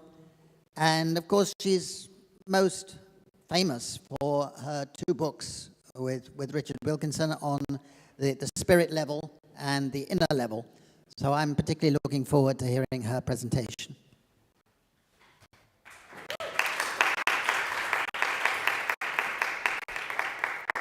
It's more like almost famous than most famous, actually, but thanks, Guy, anyway. Thank you all so much for coming on this beautiful sunny day to sit in this sunless room. And thank you, Gary and Ben, for the knowledge and the ideas and the energy. It's been really, really great so far. I think my job here this afternoon is to focus us away from money, really, and to think about the impact that inequality has on all of our lives at this time, how it's been going for us as a nation over the past 20 years or so, maybe 40 years, and think about the future. And we've been talking a lot about the context today, you know, this massive growth in inequality that Gary is so clearly outraged about, that happened during COVID, while so many people's lives were threatened, while there was so much suffering going on and so many people's incomes shrank, their debts grew, and their lives became more difficult. But also at this time of war and this impending cost of living crisis, well, I say impending, actually we're falling off that cliff at the moment. Many of you, like me, will have been horrified by that story in the headlines yesterday about NHS workers calling in sick because they can't afford to fill up their cards so they can go to work and help look after us. But also the climate emergency, which really is an emergency, and the war and the pandemic tend to shunt that aside, when what we need to be doing is thinking about how we transform our economies and our societies for sustainable prosperity and well-being for all of us. And instead of these contexts being addressed in this country with bold politics that will help to make things better, they've been crystallized into the levelling up agenda. and the paucity of good ideas in there, and of bold thinking, and of cash to actually make things change is shocking. And we do have the evidence that we need to sort of act on these things. We do know the problems of inequality, but they just are being forgotten once again. This is my favourite graph of all time, actually. I am not like Ben and Gary, I'm not an economist, but I am an epidemiologist, and, you know, so we work with data and statistics, and that's what we love. Most of the public do not love data and statistics, and they don't like graphs, but everybody gets this one. And this is backed up by, you know, hundreds of studies of all kinds of outcomes. And when inequality rises, problems do get worse. This is our almost famous graph, our Index of Health and Social Problems from the book The Spirit Level, which we published in 2009. And it shows that all the problems with social gradients, the problems that are worse at the bottom of society, get a lot worse in more unequal societies. And the list of problems that are affected by inequality is much, much longer than that list there. For everyone in this room, whether you are born and bred in Britain or have come from somewhere else, you're living here now, you will not live as long as people in more equal societies. Your kids will not do as well in school as the children who live in more equal societies. Your babies are more likely to die. You're more likely to be murdered. You're more likely to be imprisoned. Your teenage daughters are more likely to have a baby. You're more likely to be fat. You're less likely to trust other people. And you're certainly more likely to have poor mental health. And you're less likely to be able to transcend the setting of your social origins and move up or even down in society. The differences between different countries related to inequality are large.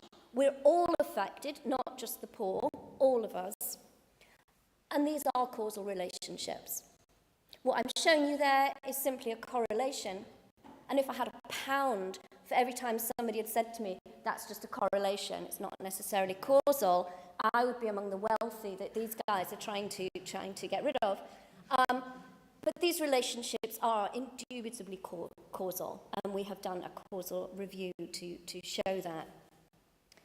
And these inequalities don't sit on their own. These inequalities of income, of wealth, they intersect and interact with all the other kinds of inequalities that exist in society today.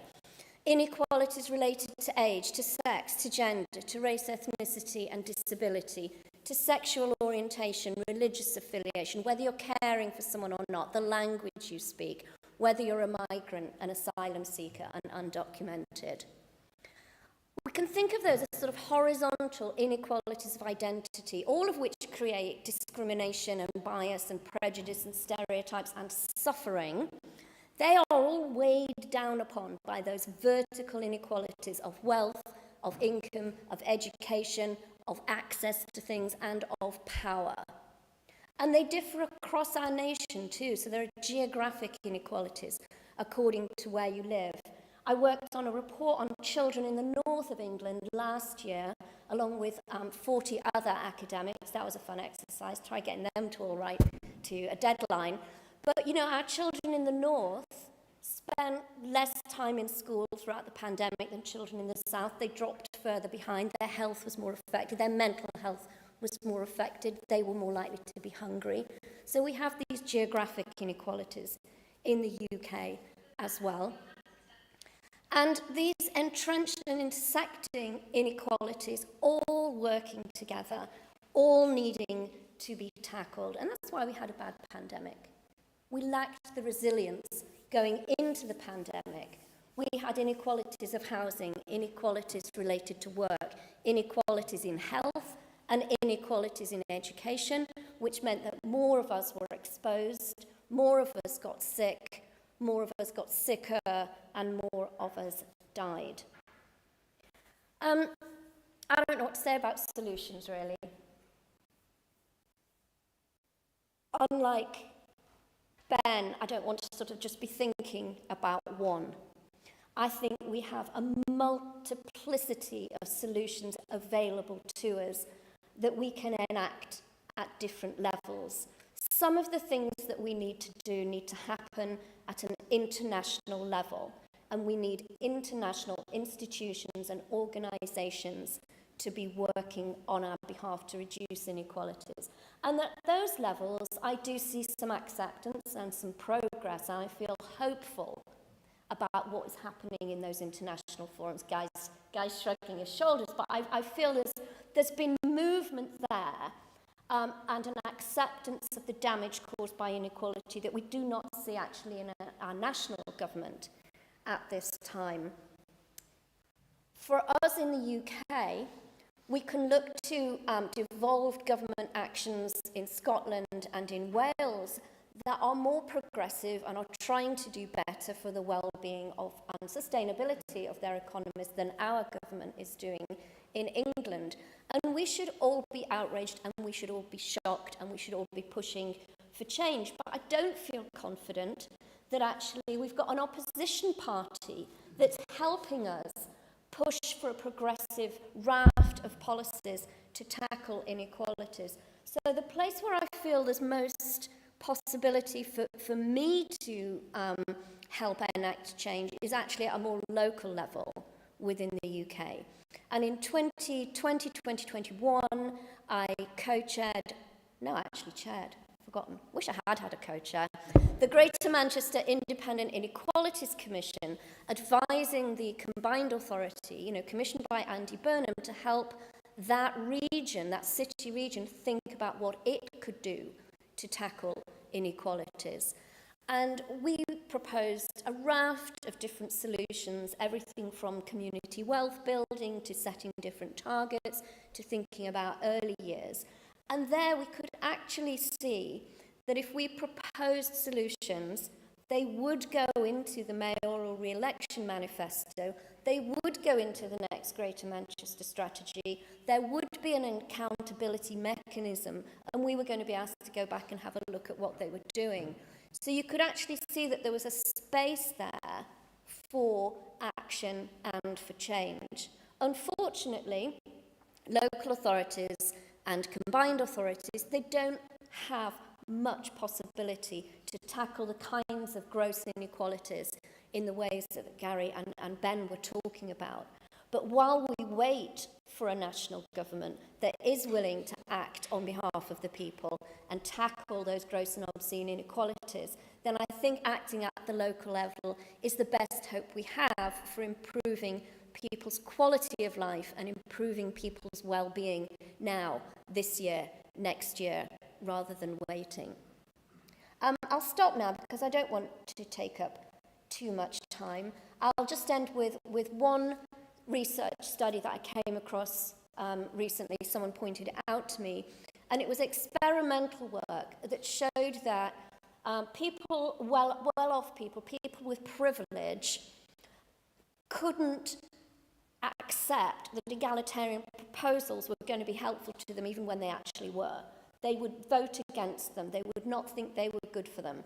They thought they were going to be harmed by them even when they were actually neutral or beneficial for them. So it is quite hard to change a culture of belief in what society should look like. And we have been told for the past 40 years that it's good to be greedy and it's good to be individualistic and it's good to look out for yourself and not care about your neighbour and not work collectively and not have solidarity. We've got to shift that mindset among the people, and that includes ourselves, as much as we've got to shift political thinking and policy making at the top. So there's a lot to be done, but conferences like this are part of it. And when we flatten that hierarchy, we do all benefit, and we benefit profoundly. Thanks.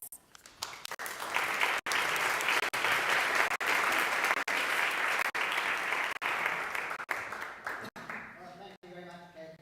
I shrug my shoulders because I've worked in the United Nations for many years.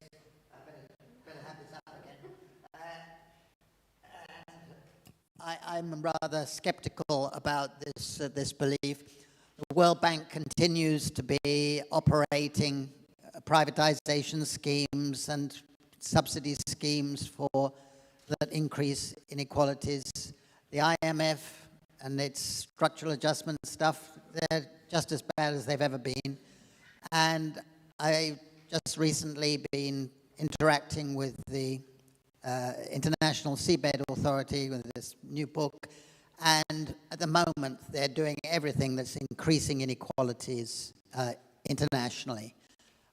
So I think there's a lot to be said for international action. But I'd like now to put it open to questions and comments. We've got good quality time. Let's start over here. Is someone take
Thank you.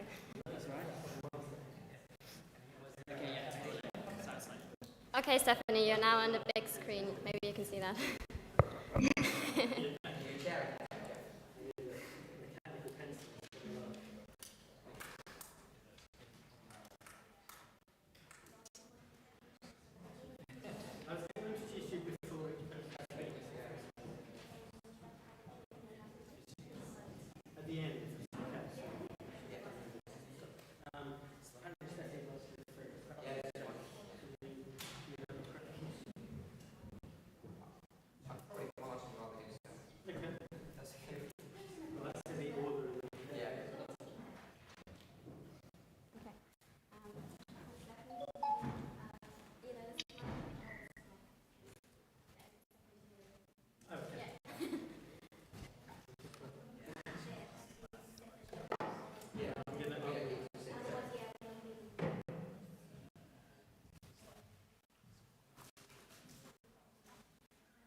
Recording in progress.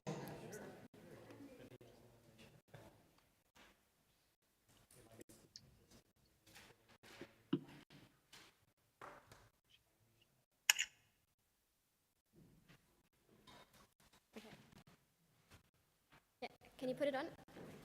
Yeah. Okay. Thank you very much for coming to this final discussion session of the day. I know there's a plenary afterwards. And this one's called Financing the Caring and Green Economy. We have 3 speakers, and the first speaker is Stephanie Griffiths-Jones, who's coming to us live from Chile, I think. That's right. And she will be talking about the role of development banks and financing. I just want to give you some biographical details. Stephanie is a very distinguished economist, a specialist in international finance and development, with particular emphasis on reform to the international financial system. She's now the financial markets director at Columbia University in New York, and has had many distinguished international roles. She started her career in the Central Bank of Chile, and she's now advising the new left government of Gabriel Boric. I read on Wikipedia that she's the niece of Franz Kafka, but you may want to tell us about that later. But anyway, Stephanie, over to you. I hope we can get the slides working properly as well. Yeah, one second. Thank you very much, Jeff, for your kind introduction. I'm actually a member of the board of the Central Bank of Chile, appointed by both the former president and Gabriel Boric. I'm delighted to be here, and thanks so much for the invitation. I will talk mainly about development banks, public development banks, and the role they can play in the green transition. But I also want to link it to the role that the private finance should play, which will be addressed more in the second presentation by Josh, because I think we have to walk on 2 legs, mobilizing the maximum finance, but doing so in a way that channels resources to the green and caring economy. So if I can have the next slide, please. Just to start with some very brief theoretical insights, and I want to highlight first, there has been a real renaissance of development banks, post the North Atlantic financial crisis, or also called the global financial crisis, and of course post-COVID. And I suspect even more now that we have the challenges of stagflation following the Russian invasion of Ukraine. So the theory, I think, is importantly outlined by Stiglitz, who says that particularly in financial markets, there are many more market failures than government failures. And therefore, this gives a key justification for government intervention. But if we look on top of that, in the challenges for the green transition, to the low carbon economy, there are also many market failures. So we're facing a situation where both finance and the green transition have many market failures, and this makes a doubly strong case for an important role for public institutions. And in more practical terms, we know that private finance is unwilling to fund activities with uncertain returns and externalities, which are so key for structural transformation to sustainable and inclusive development, and particularly for green transformation. If I can have the next slide, please. And so, as I mentioned, there are deep limitations of private finance acting on its own, because they tend not to provide the long-term credit which is so needed for investment, for structural transformation, for industrial policy, which is green and inclusive.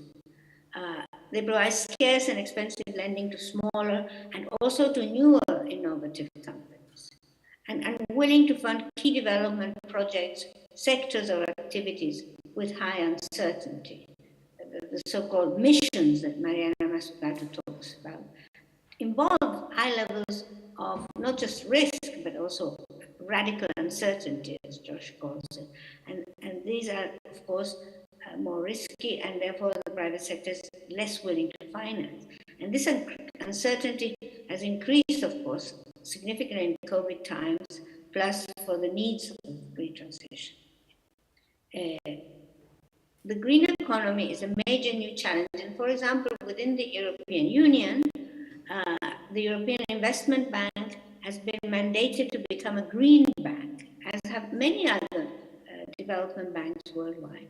And this means in practical terms that 50% of the new lending since 2025 will be low carbon and linked directly to the green transition. So a very strong commitment to using this major development bank, which lends about 70 or 80 billion euros a year to the green transition. And the other big problem is that during and after financial crisis or COVID crisis or others, private institutions reduce lending in a pro-cyclical way. So this is a first case for development banks. If I can have the next slide, please. The more positive case is that they can play key roles multilaterally, regionally, and nationally.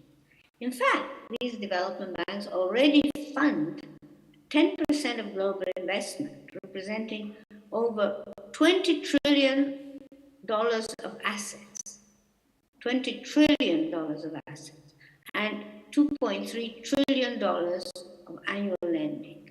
And they are very widespread use in developed, in emerging, and in low-income countries. In fact, Europe is one of the regions of the world where you have most and largest development banks.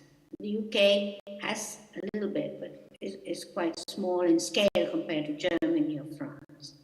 And this has been given a strong impetus by the creation in Asia of the Asia Investment and Infrastructure Bank and the New Development Bank, the BRICS Bank.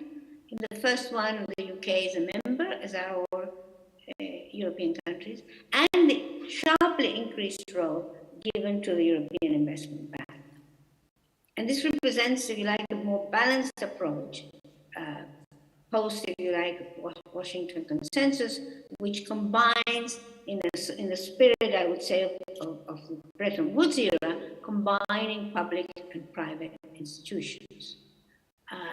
And from a fiscal point of view, from a government point of view, these institutions, the public development banks, provide valuable leverage for scarce public resources. Again, now we have constrained public resources in a context of stagflation. So anything that can be done through public development banks in a fruitful way is valuable because you can achieve bigger impact with limited resources.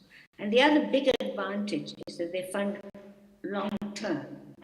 They're so-called patient capital. Over 50% of loans of national development banks internationally are over 10 years maturity. So this gives the time for important projects like green hydrogen, like electromobility, to become profitable, which are key for the green transition. If I could have the next slide, please. The key roles are provide counter-cyclical finance. The second one, which is perhaps the most important in this context, provide finance for structural transformation. They help deepen local capital markets. They support greater inclusion. I think this is very important for the care economy, but also more broadly for SMEs, for poorer people. They finance global public goods. And they have faced a new challenge, which is post-COVID recovery and ensuring it is aligned with green objectives. If I can have the next slide, please. So on counter-cyclical lending, they were very effective during the financial and COVID crisis. They played a major role, and they increased their lending in 2 years by 36% between 2007 and 2009. And they have been extremely key in COVID times. The development bank that increased most in 1 year was precisely the Asia Infrastructure Investment Bank, which increased its lending by 120% in 1 year. And one of the reasons is that it had enough capital, and I'll come back to that. It's very important for development banks to be sufficiently large and sufficiently capitalized so that they can respond in general and particularly during crisis. And they help maintain long-term investment to mitigate crisis, basically maintain jobs and prevent insolvencies, as they have done most recently in the COVID crisis. They can be a valuable complement to counter-cyclical fiscal policies. We normally talk about counter-cyclical fiscal and monetary policies, but what is most important is to have all instruments aligned: financial regulation, role of development banks, and fiscal policy, fiscal and monetary policy, because they reinforce it themselves, reinforce each other. And I think an important point is that they should have enough capital, even in normal times, so they can respond quickly in the event of crisis. And this has been the case in COVID times because, for example, multilateral development banks have not been able to respond sufficiently because they didn't have enough capital ex ante. So for the British case, it's very important for example, a progressive government to not only have a well-designed, well-governed development bank, but also to have one at sufficient scale so that it can have more impact, both in counter-cyclical terms, but also on structural transformation, which is the next slide, if I may. So there's a key role here in fostering innovation and entrepreneurship. It's essential given the need, of course, for major transformation, which implies major investment, and it needs to be mobilized through finance. And the fact that the finance they provide, as I mentioned, is patient, long-term, committed, focused finance. And they can fund new sectors or cross-cutting sectoral programs, new missions, which have this very high levels of uncertainty and which can have major externalities. And they have special tools for that. For example, the European Investment Bank uses a shadow price of carbon to evaluate projects, not just the commercial evaluation, but equally important, the shadow price of carbon introduced into the evaluation of every project. Next slide, please. They finance global public goods. They have expertise, administrative efficiencies, and convening power. They're usually more staffed by real engineers rather than by financial engineers, as the private banks are. They also play an important role in designing policy frameworks for green transformation. So they collaborate closely with governments, not just to help finance the projects and the programs, but also to design the whole policy framework. And Germany and China are leading examples of that. And and they help mobilize additional funding, including private. But here I would like to just stop on something that I don't have on the slides. That it's very important to channel private flows to green transition. But I think there's a sort of hierarchy of instruments, and the sort of more conservative discussion just says catalyze more private investment. But I think you need to do it in ways that maximize policy steer, that is the influence that governments can play in channeling resources to the green and inclusive economy, and that minimize contingent liabilities for these development banks and for the public sector. And so I think one can think of a hierarchy of mechanisms. You can channel loans, co-financing with the private sector, so loans or equity, where in a way you're designing the project or the program and you invite private investors or lenders to participate, obviously consulting with them, which is ideal. You can also lend through private financial intermediaries, like banks. But this works well only if you have clear mandate and effective monitoring to make sure that the money which you are contributing and which is being channeled through private banks, for example, to SMEs, is actually going to the sectors for which it was designed. You can also use guarantees, but again, that is a more indirect instrument, which is more difficult to ensure policy steer, and it's more difficult to avoid contingent liabilities. And finally, you have these complex instruments that the private sector loves, and that some people like because they feel they maximize leverage of lending, which is good, but it often is mainly done to generate less risk and more profits to the private financial intermediaries. So these mechanisms are least desirable because they give you less handle on the instruments, less ability to steer the resources to the aims that are being pursued at the national level, and they may generate expensive contingent future liabilities for the public sector. So not all co-financing, not all working together with the private sector is as good as the other, and there is, I think, an important hierarchy of mechanisms that a progressive government would want to emphasize.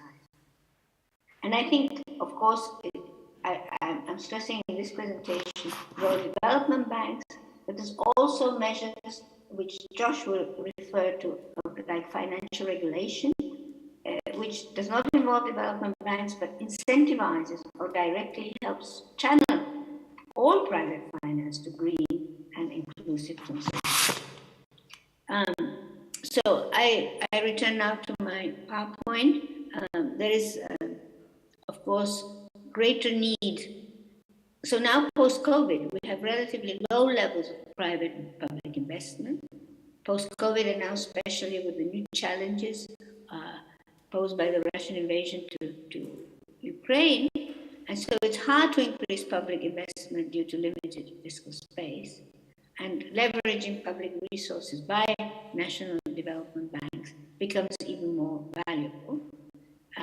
And especially because we need this massive investment to, not just for recovery, but for the structural transformation to a different economic model, more dynamic, greener, making growth consistent with the needs of the planet, smarter and more inclusive.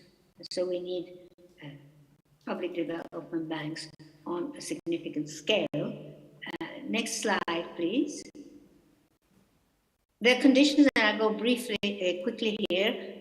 There are conditions for NDBs to operate well, including a good macro policy and well-functioning financial sector. I think very relevant is that the country has a clear development strategy, a vision and a concrete path of how it can make the transition to a green and just transformation. Clear policy mandates for NDBs, particularly valuable, and better if they do not change much with different governments. KfW in Germany is a good example of a bank that doesn't have its mandate changed very much when different governments are in place, giving continuity both to the public sector and the private sector. And the mandates only change according to the needs of the economy. Next slide, please. And I finish with the policy recommendations from the first summit of development banks, where over 400 development banks came together in Paris about 2 years ago. So the first one, and I want to stress this, is to make sure that capital is at sufficient scale, that it meets the necessary challenges, not to say, oh, we've increased by 10%, but it's, have we increased enough to meet the necessary challenges? I think it's very crucial from the point of view of the green transition to incorporate this transition to low carbon and fair economy in all financing decisions and all project cycles. Not just in evaluation, but right from the start and also in the end towards monitoring. And then to blend resources with the private sector, but as I said before, to do it carefully and to do it in ways that maximize not funding, total funding provided, but that maximize the impact on green and sustainable development. It requires an independent and strong governance and choose instruments precisely to maximize development banks. To maximize development impact. And I quote here a short paper within which summarized all the research that was done in the lead up to this Paris summit on development banks. Thank you very much for your attention, and I look forward to the rest of the panel.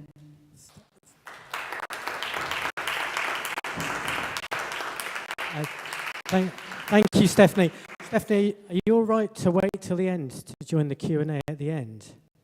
Yes. Okay, fantastic. So in that case, next up is Josh Ryan Collins. He's Associate Professor of Economics and Finance at UCL's Institute for Innovation and Public Purpose, and he's a PEF Progressive Economy Forum Council member. He's written widely on the implications of climate change and biodiversity, loss for central banks and financial regulation. He's the author of a number of books on money and housing in particular, including the excellent Where Does Money Come From? Josh, over to you, and I think his talk is entitled Environmental Breakdown and the Financial System. Thanks, Jeff, and thanks to everyone for coming, and thanks to Stephanie for an excellent discussion of state investment banks. I'm going to talk more about financial regulation and the role of central banks and financial supervisors, so financial policy, I guess you could call it. I'll touch on monetary policy as well. But this is really more focused on how do we ensure that the private sector, private financial flows support a green transition. I use the term environmental breakdown rather than climate breakdown because I've been doing a lot of work recently on biodiversity, the biodiversity crisis and the impact of the crisis on the financial sector. So I've actually been part of a study group made up of central bank economists and academics looking at specifically at the biodiversity-related financial risks. And it's really important that we think about climate and biodiversity not in silos as separate things, but as jointly at the same time, because there's important feedback mechanisms between them. So I'm going to just start off being stuck on the first slide. I'm going to start off by talking about the existing paradigm. And this is a paradigm, sort of intellectual paradigm that central banks and financial regulators have that's very much drawn from mainstream neoclassical economic theory, which is really that the price system is the thing we need to sort out if we're going to solve this problem of climate risk and biodiversity risk, environmental externalities. The best way to sum it up, perhaps, is to talk about this idea that the problem fundamentally is that we're not the costs of climate change and biodiversity risk are not properly being seen in asset prices. The price system's not working, it's not capturing these so-called externalities. If we can sort that out, the market will do the rest. That's the basic kind of argument. The focus of central banks and financial supervisors has very much been on the risk to the financial system. Now, that's understandable because they have a financial stability mandate rather than an environmental mandate. But it is problematic, which is what I'll sort of come on to. But their main focus has been on these two types of risk, so-called physical risks, which are fairly easy to understand. There's, floods and storms and hurricanes occurring more frequently, clearly, and rising sea levels. Clearly, that poses a risk to financial assets. If you're a pension fund that has investments in real estate in Miami, and it looks like Miami's going to be consistently flooded or underwater in 10 years, you've got a serious problem. So that's just sort of obvious example. Transition risks are a bit more complicated. These are essentially risks related to the fact that we do have to transition. We have to actually change our industrial policy, our transport infrastructure, the way we live, the way we move around the world. And policymakers have to make decisions to get us to 1.5 degrees net zero carbon, and also have to make decisions to prevent biodiversity catastrophe. But there's a lot of uncertainty, as Stephanie was alluding to, around when this will happen, what's the time period, what's the role of technology, how will consumers react to these changes. So there's a lot of uncertainty around these transition risks. But just to come back to the first point, really, there is this financial materiality focus, but as I said, the main focus is on revealing to the market these risks more effectively. So that's why there's this big emphasis on disclosing climate-related financial risks. We've now got a task force on nature-related financial risks as well, mimicking Mark Carney's original task force on climate-related financial risks. And central banks have realized that actually the private firms aren't very good at measuring and disclosing these risks. So they are now intervening to try and help the process along through these activities of conducting scenario analyses, where you sort of think about different potential scenarios, a kind of, a very sudden transition in 20 years when everyone suddenly realizes it's going to be too late and everything shifts very suddenly versus a smoother transition. And stress tests are also being carried out. So banks are being required to think about the exposures they have and tell the regulators what they are, and to see, if they then should be holding more capital. So there's these processes going. So there's sort of acceptance that the private sector can't do it on its own, that it needs some help. But what you haven't seen is any actual, in any real serious way, any actual regulation or interventions to actually move things in a different direction. And as a result of that, things are not really moving very fast at all. So I'm going to skip over this slide, because I've covered it really. But what you have here is a chart on the right-hand side, which just shows in the European Union, bank finance to the top 100 firms actually expanding fossil fuels between 2016 and 2020. And you can see there, there's a lot more finance for fossil fuels in 2020 in most of those banks than there was in 2016, when the whole task force on climate-related disclosures sort of got going. It was 2015, Mark Carney made his famous tragedy of the horizon speech. So this policy of disclosing risks and stress testing and scenario analysis, which are a bit more recent, admittedly, but it doesn't seem to be working. It doesn't seem to be shifting the actual allocation of bank lending in the way we need it to.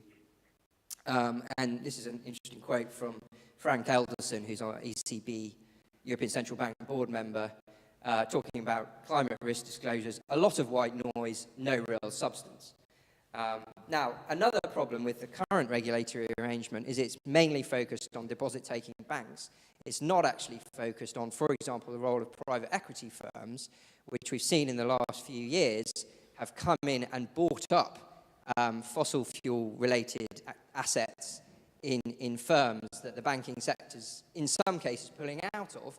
They're substituting their own capital, which is often, the result of pension funds and other asset managers' capital, and maintaining the so-called, the low price of those, or the attractive price of those assets. So current regulation doesn't really deal with these types of problems caused by so-called market-based finance. And the other kind of problem is that many of these risks, these transition risks in particular, I mean, this leads to the point, really, that many of these transition risks are really the result of the incentive structure facing the financial system itself. And this is where the problem of just focusing on financial materiality, the impact on the financial sector of these things going wrong, doesn't make sense, right? Because it's the financial sector itself that's endogenously creating the problem, the damage to the environment.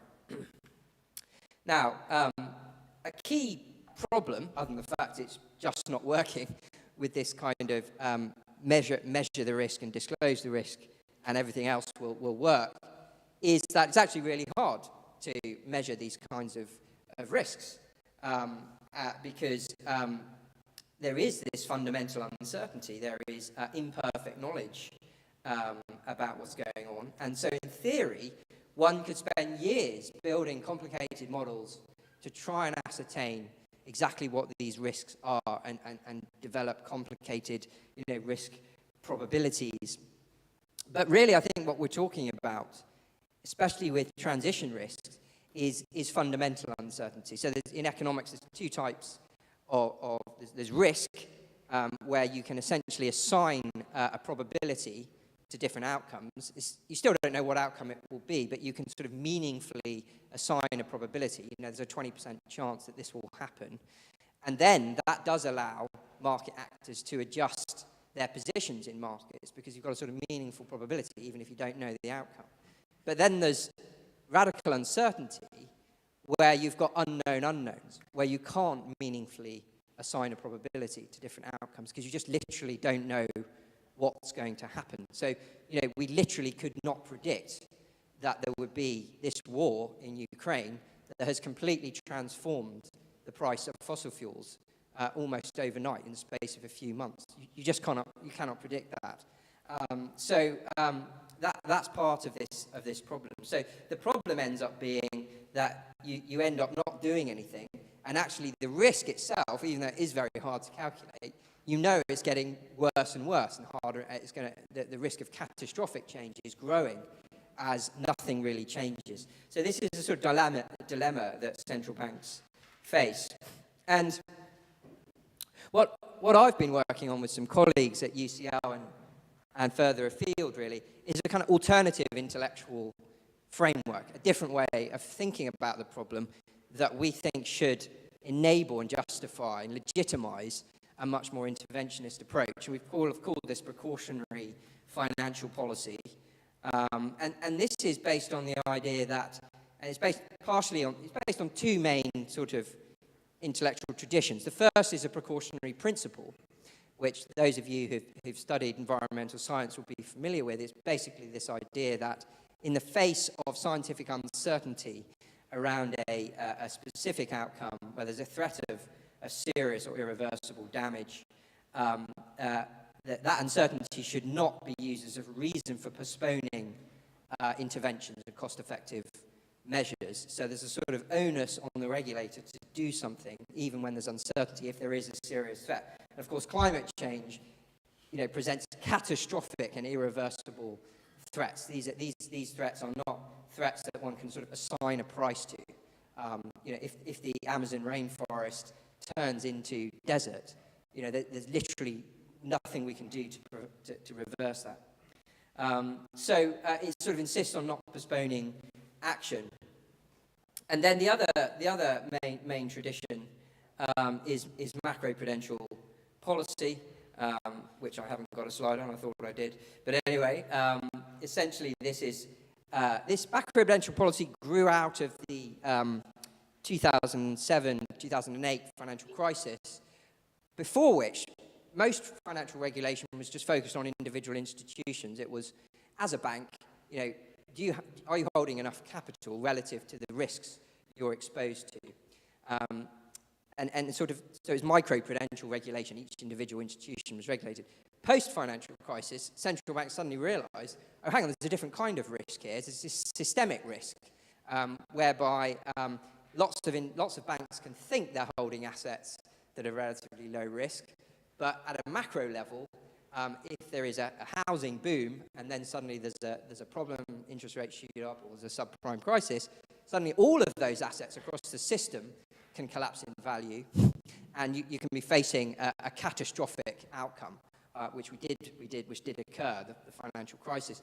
So then there was this focus more on systemic risk and forcing banks, for example, to hold more capital if they're exposed to commercial property and certain other types of systemically risky debt. So property is an interesting one. Typically, you know, a bank has to hold less capital at the micro level if it makes a loan against a mortgage than a firm.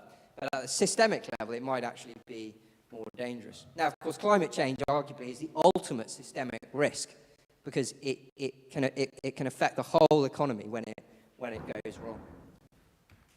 So the focus of a precautionary financial policy should be on, rather than quantitative modelling, qualitative approaches, thinking about system-wide risk, and focusing very much on the worst-case scenarios, the so-called environmental tipping points, where essentially the system is threatening to move into a different state, a regime change, if you like, the shift of the rainforest from rainforest into grasslands or desertification, even worse. And this is a very much non-linear change, right? This is just once it goes over the edge, that's it. Everything's changed.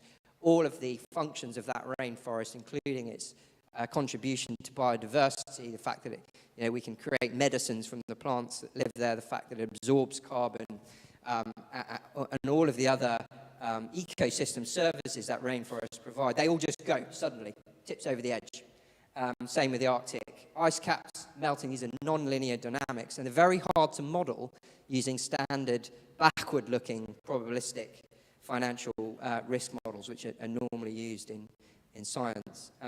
The quantitative effort should be more on these transmission channels that lead to, what is the role of finance in leading to us falling over this tipping point? Which firms are providing the finance that are leading to the rainforest being, knocked down? 5 minutes, thanks, Jeff. Yeah.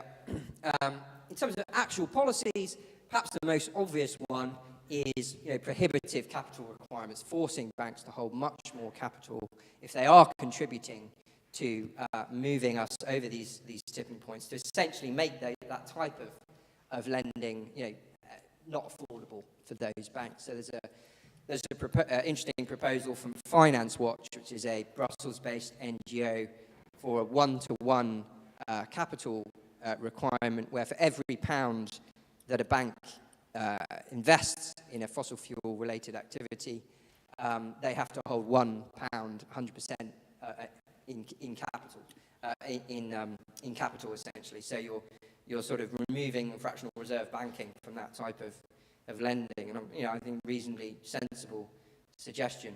But there's lots of other things you can do, and I've written quite a lot about the idea of credit guidance, which is essentially that the central banks should take a much more active role in steering not just the price of credit, interest rates, but the actual allocation of the quantitative allocation of credit to different sectors. This may sound like central planning, communist style shift, but in fact it was quite the norm in most of the post-war period up to the 1980s in advanced economies in Europe as well as in the US.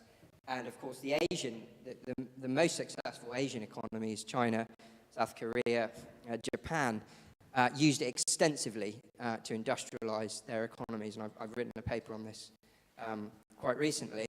Of course, this completely goes against the whole idea that the market knows best in terms of the allocation of capital. The other key point to make really is, rather than just focusing on financial materiality, we need to be thinking about environmental materiality. And central banks need to think about environmental materiality. When we can't proxy these financial risks, because there's too much uncertainty, we can't proxy the physical or the transition risks, we can use the impact on the environment as a proxy for financial risk. So that's another key point.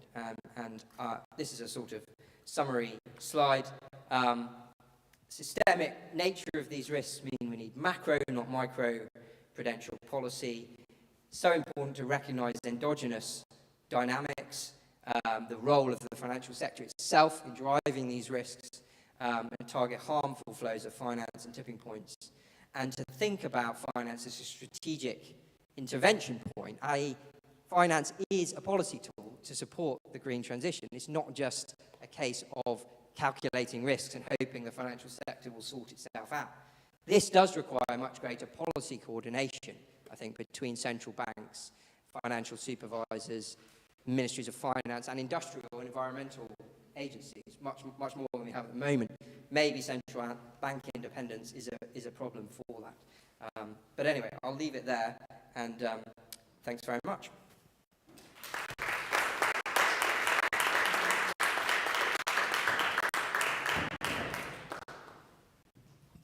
Thank you, Josh. Terrific. We've got our third speaker is Maria Nicolidi, who's Dr. Maria Nicolidi is an associate professor in economics here at the University of Greenwich. She's a fellow at the Forum for Macroeconomics and Macroeconomic Policies. Her research areas include financial fragility, macroeconomic policy, bank regulation, ecological macroeconomics, and the links between income distribution and growth. She's going to talk about macro financial policies for a green and caring economy, giving particular emphasis to her gender perspective. Thanks, Maria. Thank you. I have my slides. And they work. Thank you so much. So, many thanks for the introduction. So, in my talk, I'm going to draw upon some of the issues that Josh and Stephanie mentioned in their presentation. However, on top of it, I will also talk a little bit about the way that we can design environmental policies in order to take into account gender issues. Also talk about the importance of green public investment, and I'm going to focus on the UK economy. And the work that I will present will draw upon an ongoing project that I have with the Women's Budget Group. So let me start by saying a little bit what the UK government has done so far in order to decarbonize the UK economy. The UK government has focused a little bit on green fiscal policies, also on some green financial policies.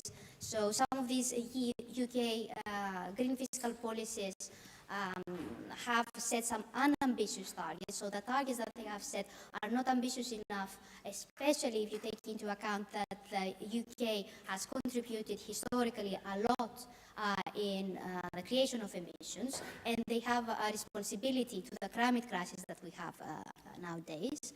Another point is that the UK government assumes that market-based solutions like carbon prices could be used in order to decarbonize the UK economy. This assumes that the UK private sector is going to be introduced in order to reduce dirty investment and increase green investment. This is a bit optimistic. These are the green fiscal policies, let's say, that the UK government has implemented. Or has as an aim to implement. They have also set some green financial policies. So this is this green finance strategy that the UK government has suggested. And basically, the UK government says that we shouldn't penalize dirty activities. The UK government has as an aim in order to create a global financial center in the city, and they have as an aim to promote green lending without regulating the lending that is provided to carbon-intensive activities.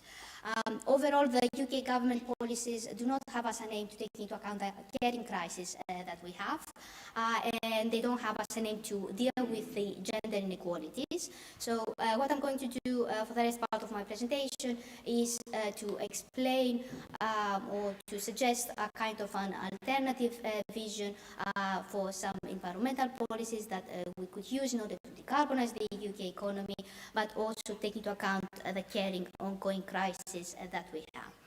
So, as you can see from the slide, this alternative vision for these macro-financial policies has at the center of the green public investment and green public jobs. We argue that this green public investment and green public jobs need to be at the center of this alternative vision, not only because we will be able to have less emissions, but also some types of this green public investment and green public jobs can also support or reduce gender inequality. At the same time, we can also use other policies, fiscal or monetary policies, in a supplementary way. Some of these green fiscal policies could be the green subsidies, some of the green financial policies could be the green financial regulation that Josh already mentioned, the green quantitative easing, green public banking, and Stephanie mentioned a little bit about green public banking, and the green terming funding scheme. I'm going to explain some of these policies in the rest part of my presentation, but what I want to clarify is that these policies on their own are not enough. They might be enough in order to decarbonize the economy, but we need to take into account also the gender crisis that we have, the caring crisis. So in order to do that, we need to have additional targets, and this is especially the case for the green finance policy. So I'm going to clarify that some of these policies need to have these gender targets as well when we design them. So let me start with the green public investment and green public jobs. I'm going to briefly mention what the UK government has done or has announced that they're going to do within the next years. So the UK government has announced in 2020 that they're going to have an increase in green public investment, approximately to 12 billion pounds. However, as you can understand, this is not ambitious enough. This is the case because primarily they refer to carbon taxes. They assume that carbon taxes need to be used, and green public investment just have a complementary role. And as I said before, assumes that the private sector will do a lot of the work, will have a lot of incentives in order to increase green investment. Also, the government has announced that they're going to have these 2 million green jobs by 2030. But as you can see, these green jobs, overall green jobs, it doesn't mean that there will be green public jobs. So they need to clarify which of these jobs will be green public jobs. And on top of it, the UK government needs to identify, needs to define what a green public job is. Because obviously when we talk about green jobs, it could be anything from a job in the renewable sector, but any other type of job. So they need to define it, and as a result, they will be able to monitor it. Now, the argument is that these green public investment, green public jobs need to be designed in order to take into account the caring crisis that we have. So in order to do that, let's say that we can have 2 steps. We can take 2 steps. So in the first step, we need to identify which types of green public investment and green jobs could be implemented in order to support the caring economy, and then we need to identify how we can design it in order to support the caring, and also we could have also some changes in consumption patterns as well. So if we focus on the first step, you can see that I have identified the importance of green public transport, green social housing, parks and green spaces. So these are some specific types of green public investment. And the argument is that this type of green public investment might be more beneficial for women. There is some evidence that shows that women use more green public transport. So if the government spends more in green public transport, women might be able to use more the transport and facilitate their daily activities. women generally are poorer compared to men, and as a result, they might rely more on social housing when they are in need. So the argument is to have more green social housing, and this will allow not only women to have a house in case they are in need, but at the same time, this green social housing will have lower energy bills and might improve also their income as well, the income of the women as well. Another issue that the government could support is also linked with these parks and green spaces. So usually we know that women are the ones responsible for caring children and raising them, and they are the ones that use more parks and green spaces. So if the government spends more money towards this spending, it would be more beneficial to them. Now, what about green jobs? What type of green jobs could we, let's say the government could increase in order to facilitate, in order to reduce gender inequality? Various green jobs that have low carbon intensity, but some of them could be jobs that are linked with the caring sector. So jobs in hospitals and schools and so on. So we have some evidence that shows that the majority of women working in the caring sector are women. So if the government spends more money on that, might be able to support more the income or the possibility of women to find a job. Of course, this is not enough. At the same time, we need to design them in such a way in order to facilitate even more the way that women perform or do their activities on a daily basis. As for example, the argument is that the social houses need to be close to what we call the care networks, so near to a hospital, near to a school, near to shops. At the same time, we could have these dedicated cycling lanes. So in most countries, women generally use cycling for their everyday life activities. However, in the UK, there is some evidence that shows that women do not use bikes, not because they don't want to, but because they don't feel safe. So if the government will have these dedicated cycling lanes, it might allow women to feel more safe and use more bikes. At the same time, the government could also have this green public transport. First of all, it could be, let's say, more the availability of public transport could be easier. So more, let's say, on a 10 minutes to 20 minute basis, buses could be available for people that would like to use, but at the same time they could also be free. And this is important because we could have a combination of green public investment that can also allow people to change their consumption patterns. So there are specific types of green public investment, green public transport in particular, that the government could spend more and at the same time allow us to have a kind of a reduction in economic activity, since this might allow us to use less cars. And some women obviously use cars as well. What about green public banking? Obviously, Stephanie talked a lot about this, but I just wanted to emphasize what is happening in the UK. We know that in 2021, we have this UK Infrastructure Bank, and it has as a name in order to improve, let's say, the sustainability in the UK economy. However, the ability, the financial capacity of this UK Infrastructure Bank is not high enough. So now it's close to 22 billion pounds. However, other development banks like the KfW that Stephanie mentioned has a larger financial capacity. Another example is the case of the European Investment Bank. And as you might know, before Brexit, the European Investment Bank provided funding to the UK economy. And now this 20 billion pounds that we have, it's only 1/3 of what we got before Brexit. So obviously this is something that needs to be changed. The first one is to increase this financial capacity. I think this is something that could be done. But at the same time, we need to understand that these green public banking, public banks provide lending to corporations, to non-financial companies overall. So this type of lending could not also be green, but also it could take into account the caring sector as well. So we could set specific targets in order to have more green and caring lending. So provide more loans, let's say, I have some examples that I will mention in 1 minute.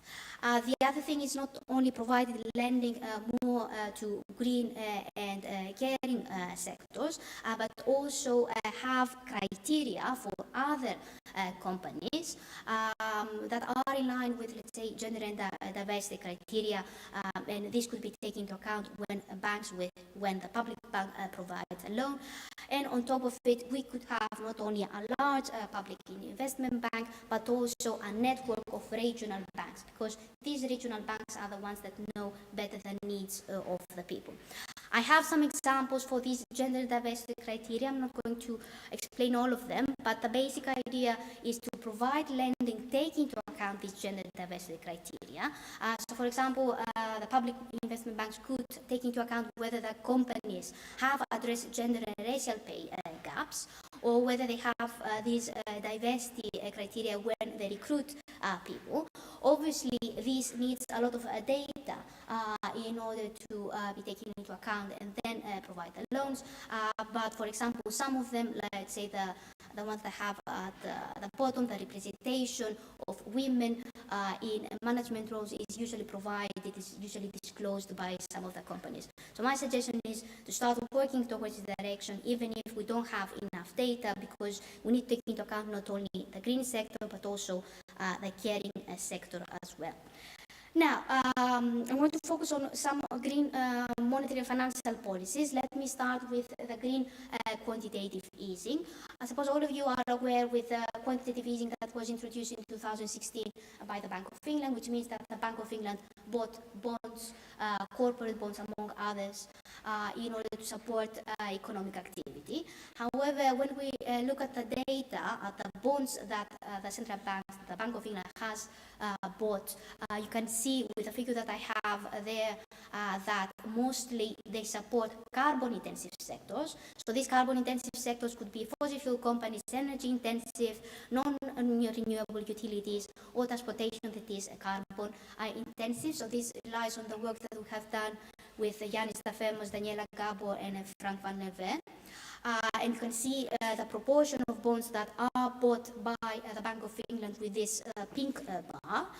So if you zoom into the utilities sector, you can see that it is more than 25% of the holdings of the Bank of England. But then when you compare the amount of gross value added of this sector in the UK economy, you can see that it is less than 5%. You can make a similar comparison with the employment, with the contribution of the employment of this sector to the UK economy, and generally we find similar results. So based on this, you can say that there is a carbon bias. In other words, that the central bank, the Bank of England, has bought primarily carbon-intensive bonds that are issued by carbon-intensive sectors. So obviously this is something that needs to be changed. Probably we need less than that, but it's okay. So I was talking about this quantitative easing. I've just said the way through which the Bank of England over the last years has supported extensively carbon-intensive sectors.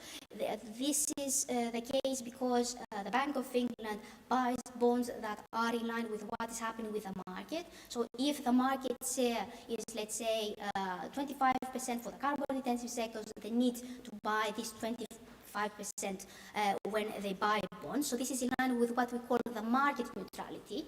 The argument is that we need to abandon this market neutrality and we need to take into account climate neutrality instead. So in order to do that, there are various ways in order to do that. And the Bank of England recently has announced that they are willing to take into account climate issues.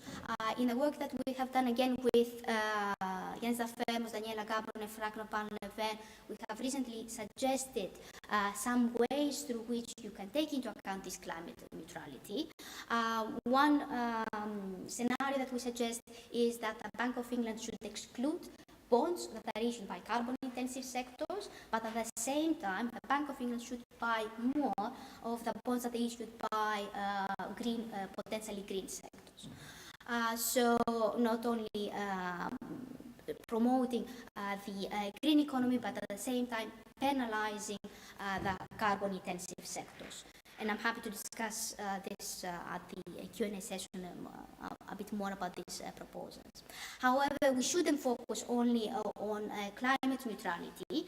When we talk about the QE program of the Bank of England, we should take it also into account what we call gender equality. Again, we can design the green QE in such a way in order to support the caring economy. So there are various sectors that are in line with the caring economy, like hospitals and schools, and in the case in which these companies issue bonds, they could be bought more by the Bank of England, for example. And obviously, the Bank of England can also support companies that make investment in the caring economy. Okay, so another green financial policy is linked with the so-called term funding scheme. You might know that in 2016 the Bank of England introduced this term funding scheme. So this is linked with the amount of lending that banks provide. So we have some evidence that banks provide a lot of loans to financial companies, but also for mortgages. So they do not provide loans to productive activities, and most likely these mortgages are not green. So this is something that needs to be changed. One way to change it is to use this term funding scheme and make it greener, and at the same time take into account the caring economy. So the way that this could be done is to, first of all, penalize the lending that is provided to carbon-intensive sectors. In order to do that, the term funding scheme could be adjusted in such a way in order to increase the interest rate for the banks that want liquidity from the Bank of England when they provide lending to these carbon-intensive sectors, but also the ones, let's say, that do not have the gender criteria that I mentioned before. But at the same time, I think that we can also support the green and caring economy, and in order to do that, we just need to lower the cost, the interest rate for the banks that want liquidity from the Bank of England. So this is about the green term funding scheme, and that's the last slide that I have. And it's aligned with what Josh talked a little bit about this green financial regulation. So Josh particularly talked about the dirty penalizing factor, but probably before going into that, let me just explain that when we talk about these capital requirements, all of us will need to have in our mind that regulators ask banks to hold more capital. Obviously, they do so because they want to have a safer financial system and protect the depositors. Obviously, this is something that banks do not want. Why? Because capital is costly for them. So the idea of the green differentiated capital requirements takes into account this and adjusts accordingly. So these green differentiated capital requirements can take two forms: the green supportive factor or the dirty penalizing factor. So what Josh mentioned before in his presentation was more in line with the dirty penalizing factor, in which case you ask banks to hold more capital, so you penalize them when they provide loans to dirty activities or to dirty companies. And this is in line with this one-to-one rule of Finance Watch. On top of it, there is also the green supportive factor, in which case you can ask banks to hold less capital when they provide loans to green activities or potentially green sectors. Of course, each one of them has its own problems. So, for example, the green supportive factor, and this is what we show in the paper that we have published with Yannis Dafemos, has as a result to increase the leverage of the banks, so increase their financial fragility. So obviously each one of them needs to be tailored accordingly in order to avoid problems. These green differentiated capital requirements, if they are used as they are, they can to some extent support the transition to a low carbon economy, but as I was saying before, we need also to take into account gender issues. So the argument that we have is that the capital could be adjusted, taking into account these caring gender and diversity targets. So regulators can check whether companies are in line with some gender and diversity targets. If the companies are not in line with gender and diversity targets, they can ask banks to accordingly adjust their capital. That's it, and many thanks for the attention.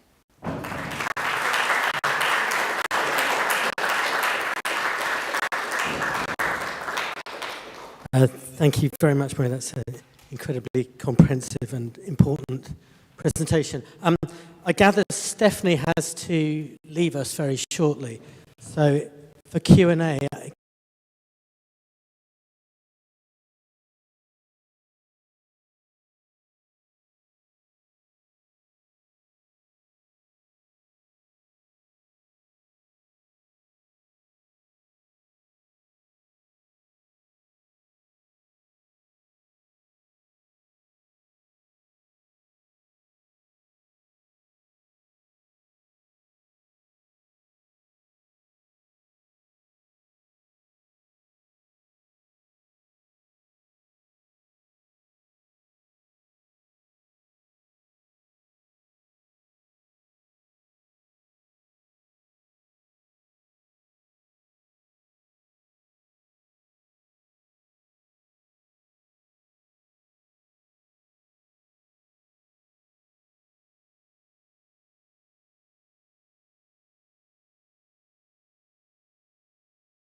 Welcome back.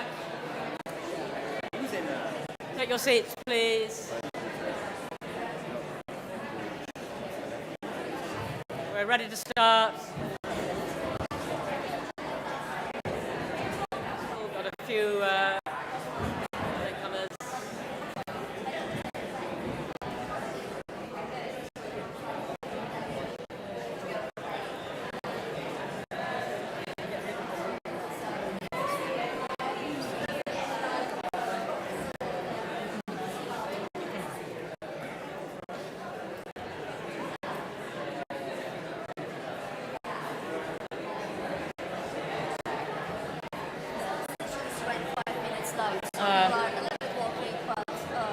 Shall I give it another couple of minutes? As you wish. I mean, we are 5 minutes late by definition here too. But, they are coming in, and there's a good reason for that. Because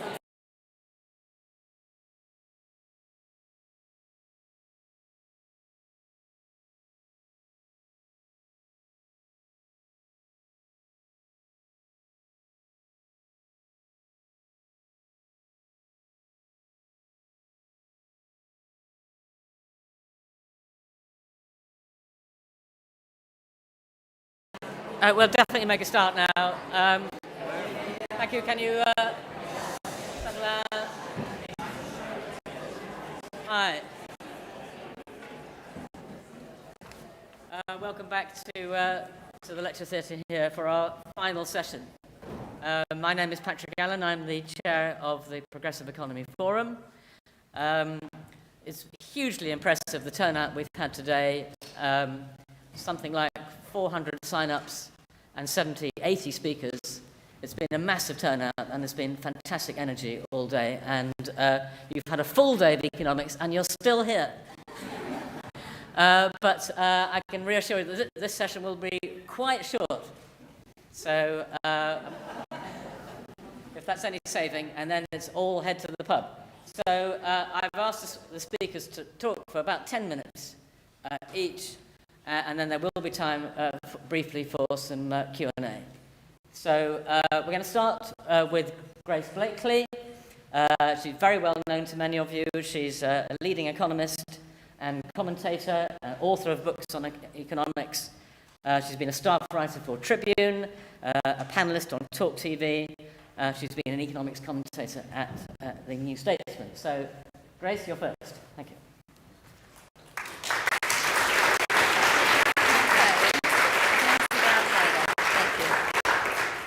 Thank you so much for having me. It's great to be here, and it's great to see a room so packed full of people who are really excited to talk about the economy. I'm just going to change the settings on my phone so that it doesn't turn off as I try to read my notes, which I should have done earlier. I'm sorry, I've just come from Berlin this morning, where I was doing another panel.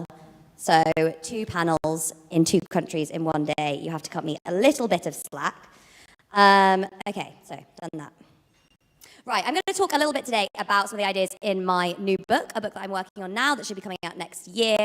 And I'm going to be saying something a little bit controversial, perhaps, to a room full of people who've come to listen to people talk about economics, which is that the distinction that we hold up and kind of reinforce and rely on a lot in our political discourse, this big distinction between politics on the one hand and economics on the other, states on the one hand and markets on the other, is not something that we can continue to rely on and is actually harming our cause. And what we really need to be thinking about doing is not seeing all these different separate spheres of power across society, you know, the state over here, corporations over there, communities over here. We need to be thinking about how power exists and reproduces itself throughout capitalism and how we can democratize decision-making throughout all of these institutions. So how do we democratize the economy? How do we democratize politics? How do we democratize society more generally? And this, I think, speaks to a number of different problems that we face at the moment. So obviously, we've got a whole bunch of contingent crises. We've got the cost of living crises. We've got a whole set of crises that I'm sure you will have spent a long time today talking about in the economy, you know, productivity, growth, inequality, etc. We've got a looming environmental crisis. which our politics at the moment seems utterly incapable of dealing with. And we have a really deep and pervasive crisis of democracy, where people just don't feel as though their interests are being represented in political discourse and are increasingly opting for kind of extreme political parties, particularly on the far right. And our politics at the moment and political discourse kind of feels really unprepared to deal with all of these crises, because we're basically having the same debate today as what we've been having for the last 100 years, which is like, should we have more state or should we have more market? And people on the right say, no, no, no, the state is bad, we need more market. And people on the left say, no, no, no, the state is nice, it will protect you from things, we need a bit more state. And the reason I started thinking about writing this book was because I got so frustrated, particularly at the start of the pandemic, going on TV, going on the radio and being asked, well, Boris Johnson's doing everything that you've wanted now. He's basically enacted Corbyn's manifesto. Boris Johnson is doing socialism. And I was like, what is it about the way we understand socialism, and for that matter, capitalism, that makes people think that Boris Johnson, by spending lots of money to deal with this crisis, is suddenly doing socialism, any more than we would have thought that bailing out the banks in 2008 was socialism? And I kind of started to think about this distinction between states and markets and how it's based on this very liberal distinction between politics and economics that really dates back to the beginnings of capitalism, to the beginnings of like liberal theory. You had the social contract theorists on the one hand who were saying, how is the state formed? How does political power work? Giving lots of kind of justifications for the state as it exists today. And then you had the early kind of classical economists who were thinking about how market interactions emerged and largely arguing that they emerged naturally. Basically, humans have this natural tendency to kind of truck and barter. And so you get markets and they emerge and they're natural and they're good. And it's up to the state, which is a very different realm of power, one based on the kind of conscious choice of people to come together and alienate their own power to a central authority. How can we use that power to intervene in this thing, which is very, very natural? And we've kind of had that distinction that's continued, ever since, really. Keynesianism was kind of based on this idea that you can use the state as a set of institutions to control or reduce the anarchy of the free market, to kind of curb the ups and downs of the business cycle. And it's based on this idea that, the state is a kind of autonomous tool that sits atop of social relations. And if you win it, you can kind of pick it up and use it to do things that you want to do. And then we had neoliberalism, which was actually saying, no, that Keynesian stuff is really, really bad. It's going to lead to all sorts of kind of authoritarianism. Hayek was famously saying, well, if we carry on down this road, we're going to down the road to serfdom. We're all going to end up like Nazi Germany if we just carry on having some level of state intervention in the economy, which, yes, it was very hyperbolic, but spoke to this idea that there are only two ways of organizing the economy, one which is based on the market and the other one which is based on the state and on political power. And we've kind of been stuck there ever since. And we've been stuck there during the debate about austerity, and we're still apparently stuck there now. And I think it's a really bad place for the left to be, because as long as we're kind of saying we want more of the state, and the right is saying we want more of the market, we end up kind of looking like the authoritarian, paternalistic people who are basically saying to the rest of the population, just trust the politicians a little bit more and they'll do something good for you. It's a very difficult position to be in because most people's interactions with the state either come in the form of, a repressive or oppressive interaction with the police or, the military or a very kind of hostile bureaucracy often for many people. Or it comes in the form of interacting with public services, which have, in order to make the argument that the state is bad, consistently been defunded and rendered relatively inefficient. Whereas if you ask people, have you had an interaction with the market lately? It's this kind of impersonal, depoliticized idea. And, the closest you're going to come to having an interaction with the market or to seeing a representative of the market is like the billionaires that we kind of lionize and everyone says, if you just pull yourself up by your bootstraps, you're going to end up like the brilliant Elon Musk. Or even just, the corporations with which we interact every day. So there are very different sets of relationships that individuals have with states and with, actors within the market. And generally speaking, unfortunately, when you see survey data, people tend to trust businesses more than they do politicians, right? And, some might say, can you blame them given the state of our politics at the moment? But it does make things a little bit problematic for those of us who are on the left if we're just saying we need the state to do more stuff. It's also, and I think this is going to be a really important point, well, it's an important point in my book, but I think this is an important point more generally. It's profoundly alienating, I think, when the left approaches people and says, we know what's best for you. We've got this big long list of policies. We're going to enact it. If you give us your vote, we'll save you, basically. We'll rescue you. We'll make society better. And I think it's kind of profoundly different to the history of socialism before the kind of Keynesian turn, really. That wasn't the attitude generally that socialists had towards the mass of working people. It was perhaps in some cases, but in a lot more cases, the ideas and the organizing and the power was seen as something that emerged from below. And yes, there were always, attempts to kind of take hold of state power using these movements, but it wasn't seen as something that would happen from the outside, that the state would be something that we would pick up and use in this kind of instrumental way. And it also doesn't work in practice. And the reason it doesn't work in practice is because, yes, liberals say that there's this distinction between politics and economics, states and markets, but there isn't. Markets are constructed by states. States create the rules of the game within which economics interactions take place, and they're generally also the biggest actors, or some of the biggest actors, within that economic game, consistently intervening in one way or another, generally, by the way, in the interests of capital. And the way that they set the rules of the game is determined by relationships and interactions that have taken place within the market.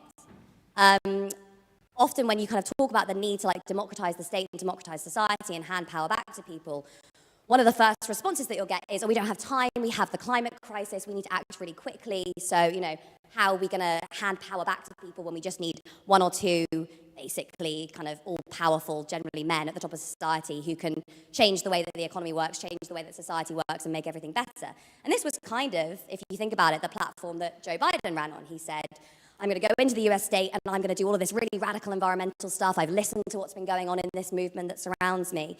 And yet, what happened? Either his legislative agenda was held up because of, the influence of a couple of senators, notably Joe Manchin, who was the same guy who was recorded speaking to fossil fuel lobbyists before the election, basically saying that he would do whatever they wanted him to, or he's just changed his mind and said, actually, no, we're going to allow offshore drilling for oil. We're going to, change a lot of these policies that we had when it comes to the environment. And it just kind of, I think, brings through this idea that unless we have a level of accountability within our political parties and within the state as a whole that currently doesn't really exist in most democratic states, we're not going to do any of the stuff that these, political parties, these politicians say that they're going to do.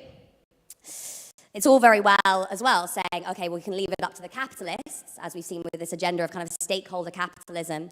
And that, seemed like it might be a potentially positive development during the COVID pandemic. You had Larry Fink, the CEO of the largest asset manager in the world, BlackRock, writing to the executives of the companies that he was invested in, saying, climate breakdown is the biggest threat that we face. We need to do something about it.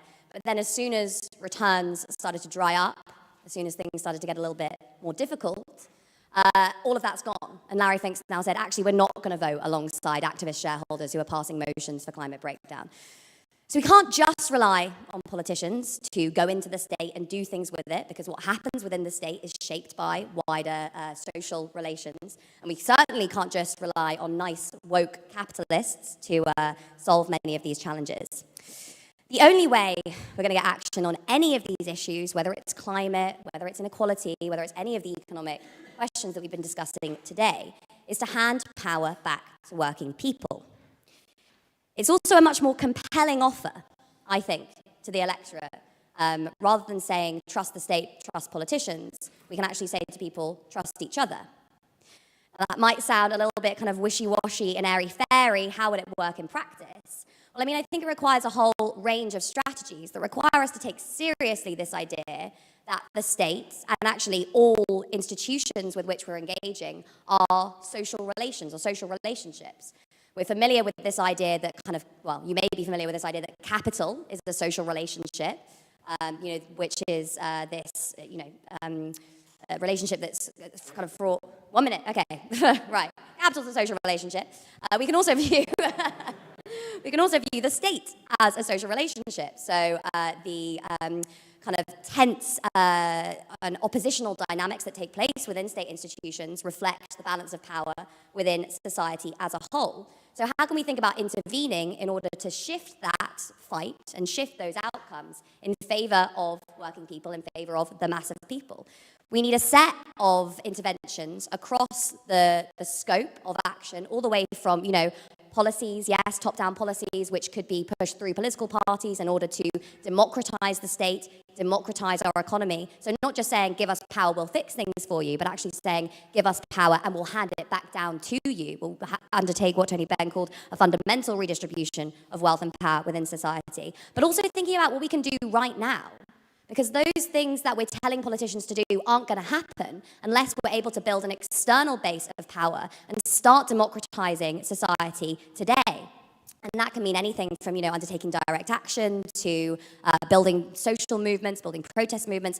And it can actually mean even more, for me, excitingly, I'm going to try and do this within 1 minute, talking about how we can start building alternatives to the status quo today. I'm going to talk very, very quickly about a trip I did not so long ago to a small village in North Wales called Blaenau Ffestiniog, which is a former slate mining town. I wrote about it in the next issue of Tribune.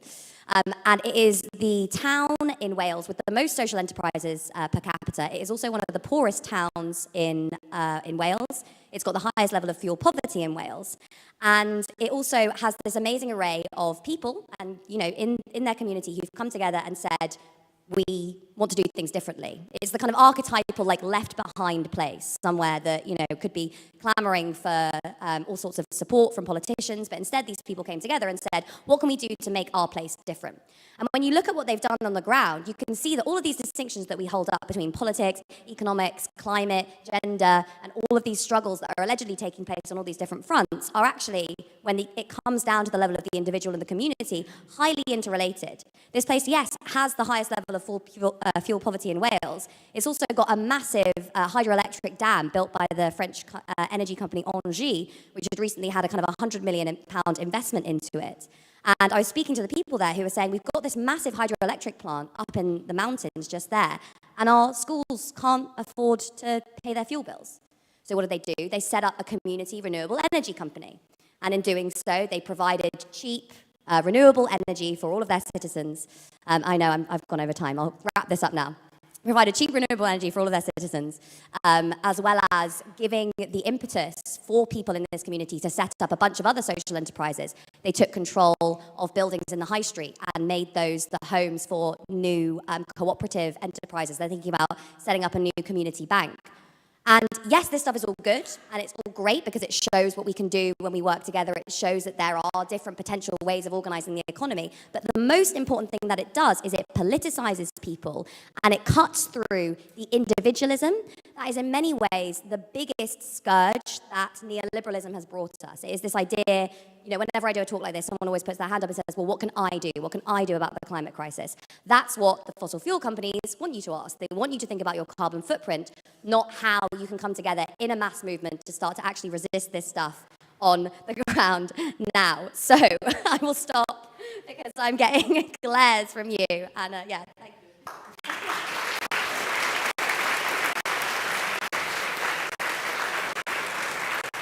Thank you very much, Grace. That's great, and thanks for keeping to time. So I'm now going to introduce James Meadway. James is the director of the Progressive Economy Forum. He's an eminent economist in his own right. He's worked for the Treasury. He's worked inside the shadow Labour cabinet with John McDonnell. He's worked for NEF.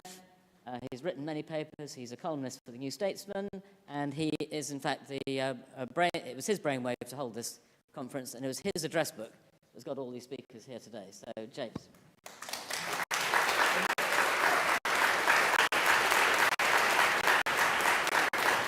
Everyone. Yeah, which leads nicely onto the question. Why do this? I mean, partly it's because it's just quite nice to see people after 2 years of not seeing people. I mean, even if you have to sort of sit in a concrete bunker on the hottest day of the year to do it, it's still quite pleasant. So, and I'm really, astonished in some ways by the numbers of people who turned up and stuck with it. And I think the reason the people have stuck with it is also something else, that they've grasped something.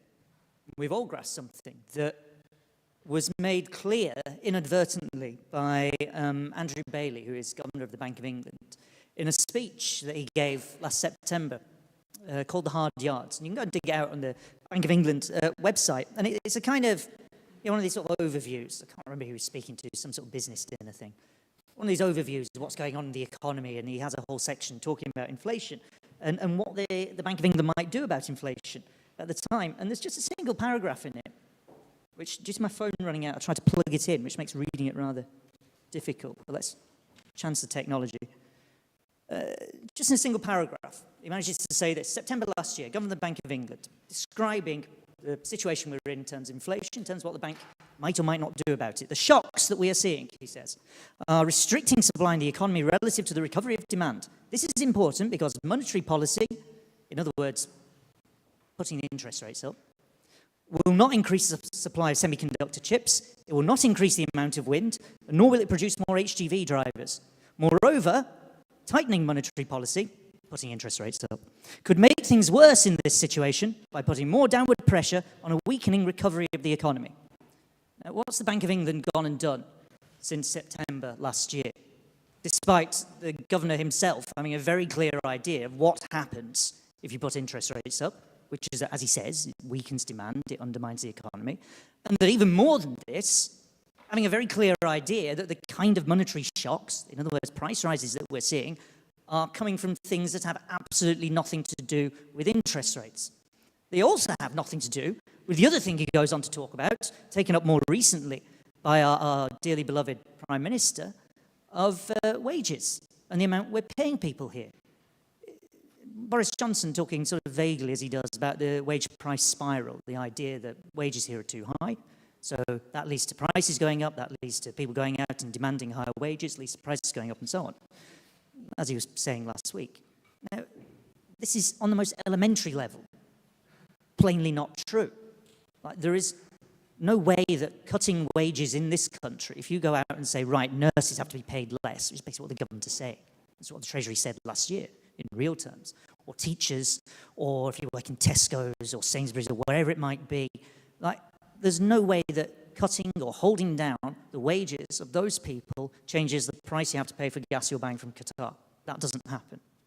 There's no way that changing the interest rate, there's no interest rate you can find here in London that will end the war in Ukraine. That won't happen. You can't cut someone's wages far enough that they'll stop a plague of locusts, as is now happening in East Africa, or end floods in Brazil so that coffee can be grown properly. These things cannot happen, right? There is nothing you can do in the money system or by changing people's wages that will affect any of these. And yet every single person in a position of authority, whether it's the Governor of the Bank of England, whether it's other members of the Monetary Policy Committee, whether it's members of the government itself, will give you a story where what we have to do now, fundamentally, is either put up interest rates and or try and keep wages down. And neither of these things can work against the kind of inflation we're experiencing. So that tells you something important. It tells you something crucial, I think, about why this event matters. Because we have a situation where whatever ideas are in people's heads, whatever ways of working are built into the institutions we have, the idea of an independent, so-called, central bank that takes sole responsibility for inflation, that will manage inflation by fiddling around with interest rates and then kind of on the sly do a vast amount of quantitative easing. That's another story for the last decade. But basically, this institution is supposed to manage inflation, and it's got a big lever that can do nothing. But it still has to repeat a story that we're going to have to do this because this is just what we do. This is an institutional failing, and lurking behind that somewhere is a failing of ideas. That whatever ideas people have about how the world works, inherited really from a crisis in the 1970s. I mean, that's where this stuff comes from, a wage price spiral. I mean, how much nonsense. What planet do you have to be on to sit there thinking that after a decade in which wages of most people in this country either stayed exactly the same in real terms or fell, and then you hit a period of exceptionally high inflation where, by the way, trade union membership in the private sector is what, 12% now? In 1979, it was more than half of employees. And you're busy saying, oh dear, there might be people going mad, going out there, bargaining for higher wages. How? How will they go out and bargain for higher wages if no one's in the trade union? With what? You're just going to turn around and say to your boss, oh, just pay me more. I mean, for a brief period, by the way, last year, people were doing the great resignation thing. They're just saying, I'm going to leave my job and get another one. That worked for a bit. It's not going to work against 10% inflation. It's not going to work if you don't have any institutions in your workplace that will go out and bargain higher pay for you. You can't get that bit of the wage price spiral where wages go up because there's no mechanism to make wages go up. And then incidentally, the government's sitting there saying, well, public sector pay can't go up, benefits can't go up, pensions can't go up. That's no part of the wage price spiral there. So that bit doesn't work. And then if you're saying wages are too high, plenty wages are too low and falling. Almost every part of this crisis is the exact opposite of whatever the official institutions and the official kind of rhetoric around it is telling you. It is not the case that wages are too high, and that's the problem here. Everybody should know this. If you just go out and try and buy some things, if you know people who try and buy things, if you know anybody who works, anybody has to rely on money, which is everybody, you know perfectly well the problem isn't that you're being paid too much, is that you're being paid not enough. The problem isn't, as Milton Friedman once said, oh, there's too much money around. The problem is not enough money around, or rather, not enough money in the hands that people actually need it, because its prices are going up and wages aren't. It's the opposite of the official rhetoric, the official ideology. And that's why conferences, I think, like this. That's why I thought this would be a good idea. Because when you have a crisis like this, that is exactly that ecological crisis that's driving all that price increase, that you have an institutional crisis where something like the Bank of England can't affect the rate of inflation. They can put up interest rates or whatever, they'll panic at the end of the year and probably pull them back down again. But it can't affect the rate of inflation that you're now experiencing. And if you have an official ideology that says, but it's going to be a wage price spiral, you can't pay people more, that is a major crisis on every level of the system, and it is a crisis of ideas. And what matters about a conference like this is an opportunity to start to shape and win and think about what ideas we might have to replace this. I'm so glad that all of you have come today. That was the purpose, I think, of what we're trying to do here. We have an opportunity to lay out an alternative to this. Just as there was an opportunity in the 1970s, seized in the end by Margaret Thatcher, by the Conservatives, by the neoliberals, we today have that opportunity, and this conference can be the start of that.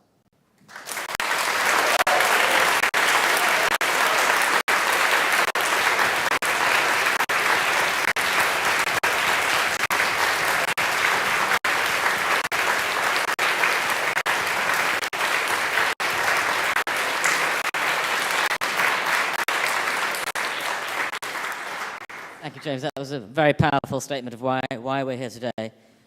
So our next speaker needs little introduction. Ed Miliband is the Shadow Secretary of State for Climate Change and Net Zero since 2021. He's been a Member of Parliament for Doncaster North since 2005. Ed.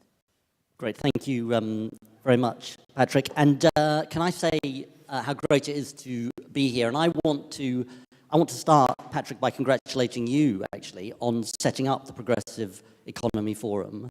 It's an incredibly important thing that you did, and also, James, the brilliant job that you are doing and the brilliant speech you just made, and it's great to share a panel with Grace as well. Thank you for what you said. It's also great that you're still all here. There are more people at the closing session than the opening session, which is a sign of a good conference, and also a sign that the opening session was at 9:30 this morning. My best moment, apart from listening to James and Grace and Patrick, I just want to give a shout out to Alex Bradford. Is Alex Bradford still here? Yeah, he is. Alex Bradford asked me about the recipe for an aubergine and tomato bake that I talked about on my podcast. And I can honestly say to you that while there are often associations made between me and food, it is the first time that I've been asked for a recipe. I think that deserves a round of applause, doesn't it? Come on. Now, I do want to be a little bit more serious. So I am relatively old compared to James and Grace. Sorry, I don't mean that in the wrong way, Patrick. So I remember the 1990s, and you're going to read lots in the newspapers at the moment. This is like the 1990s. Discredited, tired, awful government, out of touch, all of those things. And I want to tell you why this is different from the 1990s, because I remember the 1990s, and what lessons we should learn. First, it's different from the 1990s because the scale of crisis is much greater. In particular, we know we confront a massive economic crisis, a long building economic crisis, but also connected to a social crisis, which we see all around us, and of course the climate crisis, which I'm going to say a bit more about. Is it just the case that people in rooms like this talk about that? My answer to that is no. My constituency, Doncaster North, voted by more than 70% for Brexit in 2016. As I always say, the biggest reason was because people thought the economy wasn't working for them and needed to change. And we are 6 years on from Brexit, and for the people in my constituency, that change has not been delivered. Second point, the response, second difference from the 1990s, the sort of thing that follows on from that. Our response has to be different. You can't look at the scale of the economic, the social, the climate crisis and say a little bit of tinkering around the edges is going to solve this, is going to address this. No way. I mean, no way will it be equal to it. That's why when people talk about the New Labour example, I was part of that government did many good things, but you can't say that the playbook from 25 years ago is the answer for the 2020s. Now, I think you have to, as I put it in my book, available outside this venue, go big. What does that mean in my area? So I want to talk a little bit about that. The windfall tax has been important because I think it's said, it's defined the perennial question of politics, whose side are you on, who do you stand up for? But I think even more important and even bigger is the climate investment pledge that we made at the last year's party conference, which we'll say more about this year's party conference.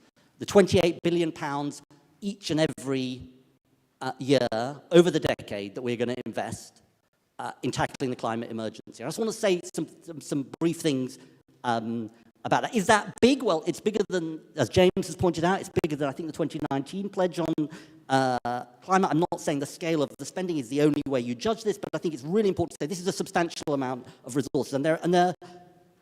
And why is this important? Because I want us to be the first government around the world to not just talk about a Green New Deal, but deliver it. That is what the next Labour government could do. And what does a new Green New Deal mean to me? It means, first of all, that, yes, tackling the climate emergency is about taking on the existential threat we face, but it is also about changing the nature of our economy so we put fairness right and economic justice right at the heart of our economy. And that's the only way we succeed, by the way. And I think we always talk about the danger of the climate breakdown. Of course we should, and we should tell the truth about that. But think about the possibilities. We're going to have to change the way we heat our homes, travel around, use our land. Are we really going to go from the high-carbon, unjust, unequal world to the zero-carbon, unequal, unjust world? No. We can tackle fuel poverty and indeed abolish fuel poverty. We can change our public transport system so we have a decent public transport system. We can change the way we use our land as well. So firstly, it's about, for me, the Green New Deal idea is about economic justice and climate justice together. Second, it's about a different role for the state. I was at a wind farm, as you might expect, in Wales recently. It's the largest onshore wind farm in England and Wales. It powers 15% of Welsh households. Right, okay, it's a wind farm. Ed's going on about wind farms. Why is it interesting? Well, it's cheaper power, it's cleaner power, it's quicker power, if only the government would do it. But here's the interesting thing for me about it. It's 100% owned by a company called Vattenfall. Vattenfall is 100% owned by the Swedish state. And I go around the country and I find these folk from Vattenfall are around quite a lot. So there is a project in Bristol, which is using the temperature of the water in Bristol to do a district heating network, clean district heating network. That's also owned by Vattenfall. My thought when I was there is, the British state should be doing this. Not because I resent the Swedish state doing it, but because it is about a different conception of the state. The state has to lead this change that we need. And that's just one example of the question of generation. And why are we just saying that foreign-owned companies, state-owned companies should come and do this? Of course, it's good that they're doing this, but why isn't the British state doing it? If you talk to Marvin Rees in Bristol, he says, well, we're not going to get any resources from the British state to do this, so yes, we have to turn to Vattenfall. That's the second point. Thirdly, organised labour. We have to take seriously the role of organised labour, much more seriously than we have in the green transition. If it's green, it doesn't automatically mean it's fair. If it's a low-wage, fly-by-night, non-unionised company, I don't care whether it's in the green sector or the non-green sector, it's wrong. We should do something about it. And I was quite struck being in the US recently that the Biden people, and I know that they're having terrible trouble, they can't get anything through, as Grace said, but they take incredibly seriously the role of organised labour in the delivery of what they're trying to do on climate, and we haven't taken it seriously enough. And when people from my colleagues at the GMB say, where are these onshore wind turbine jobs that you promised would be delivered as an alternative to oil and gas and so on, well, they're kind of right, they haven't been delivered, and we've got to change that. Fourth and finally, it's got to be a different kind of state. And I think this is where Grace is completely right. I'm very struck by what John McDonnell used to say about this. If we try and deliver this from central government, yes, we need to deliver the resources from central government. If we try and deliver this from central government, it's not going to succeed. We're not going to deliver. We're not going to deliver this. And there is an opportunity here. It's got to be locally led by local government. If you're going to deliver this 10-year, just to give you a sense of what we've committed to, we've committed to a 10-year national insulation and retrofit plan, £60 billion over 10 years. We can't deliver that from Whitehall. I'm already thinking about the delivery challenge that this means. And of course, we've pledged 19 million homes to bring up from EPC to EPC Band C, which would save hundreds of pounds for people, cut carbon emissions, but we've got to deliver it it's got to be done by local authorities. We can't possibly do this from central government. But it's not just that. It's about community wealth building and learning the lessons of Preston. It's about procurement. This has got to be based for me on a different conception of what the state does and how the state works. And I think Grace's point, by the way, is absolutely right, which has got to be a more democratic state as well. And, I'm designing this new department, if we win the election, Department of Climate Change, snappily named Department of Climate Change and Net Zero, as you might expect of me. And, it's got to be, I want it to be a different government department in the way it works. So that's a little bit about what I'm trying to do to go big in my area. Thirdly, and I will sort of get on with it because I can see James looking at his watch. Thirdly, I am arguing for these things not because I believe in political purity. I believe they're the right thing to do, but I also believe it's the right way for Labour to win the election. I think it's a really important point, this. We're not for big change in the economy simply because it's right.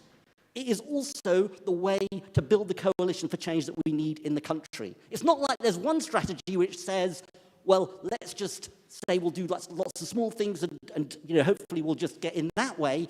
And then there's another strategy which is a failing strategy which says let's go big and lose. I'm saying this because it's the way to win.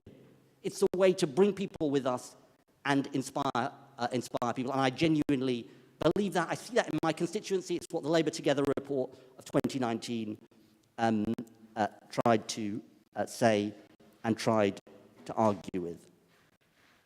The last point I want to make is this, and that is about the movement and the role of the movement. Because this is about the 1990s as well. So I was saying to somebody who works for me earlier on, I said, look, things are very different from the 1990s. Did you know that Channel 5 was only launched in March 1997? And he said to me, what's Channel 5? Which made me feel very old. Some of you know what Channel 5 is. But I think there's a really important point here about the fact that that election in 97 was just in a totally different, so it's banal and obvious, but that was just in a totally different world.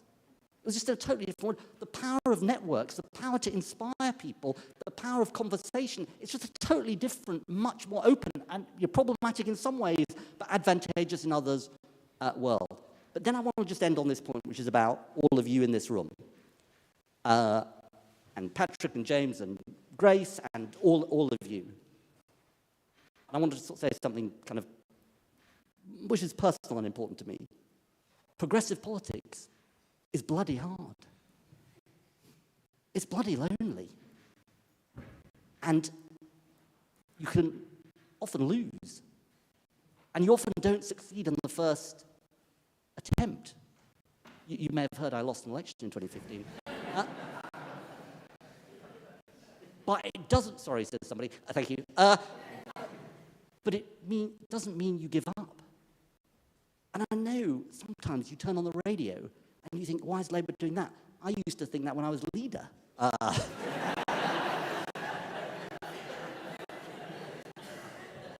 But honestly, there is a chance. There is a chance. But it's coming back to where I started. Yeah, the Tories, it's not just Johnson. You just know when a government has sort of run its course. And the government's run its course. And it's sort of, I genuinely think it's in our hands. But it's also, if I can put it this way, whether you're engaged with the Labour leadership or not engaged with the Labour leadership, it's also in your hands too. And this is the point about the movement. I was very struck in the US that the power of the movement of AOC and others did influence Biden. It did have an impact. The power of their ideas, the strength of their movement did have an impact on him. And we can all have an impact too. And I think, and I'll end on James's point, which is, this isn't like the 1990s, actually. This is much more like the 1970s. The old settlement is totally discredited. The old order is, to use an overused cliche, dying, and it's our job to put a new one in its place. Thanks.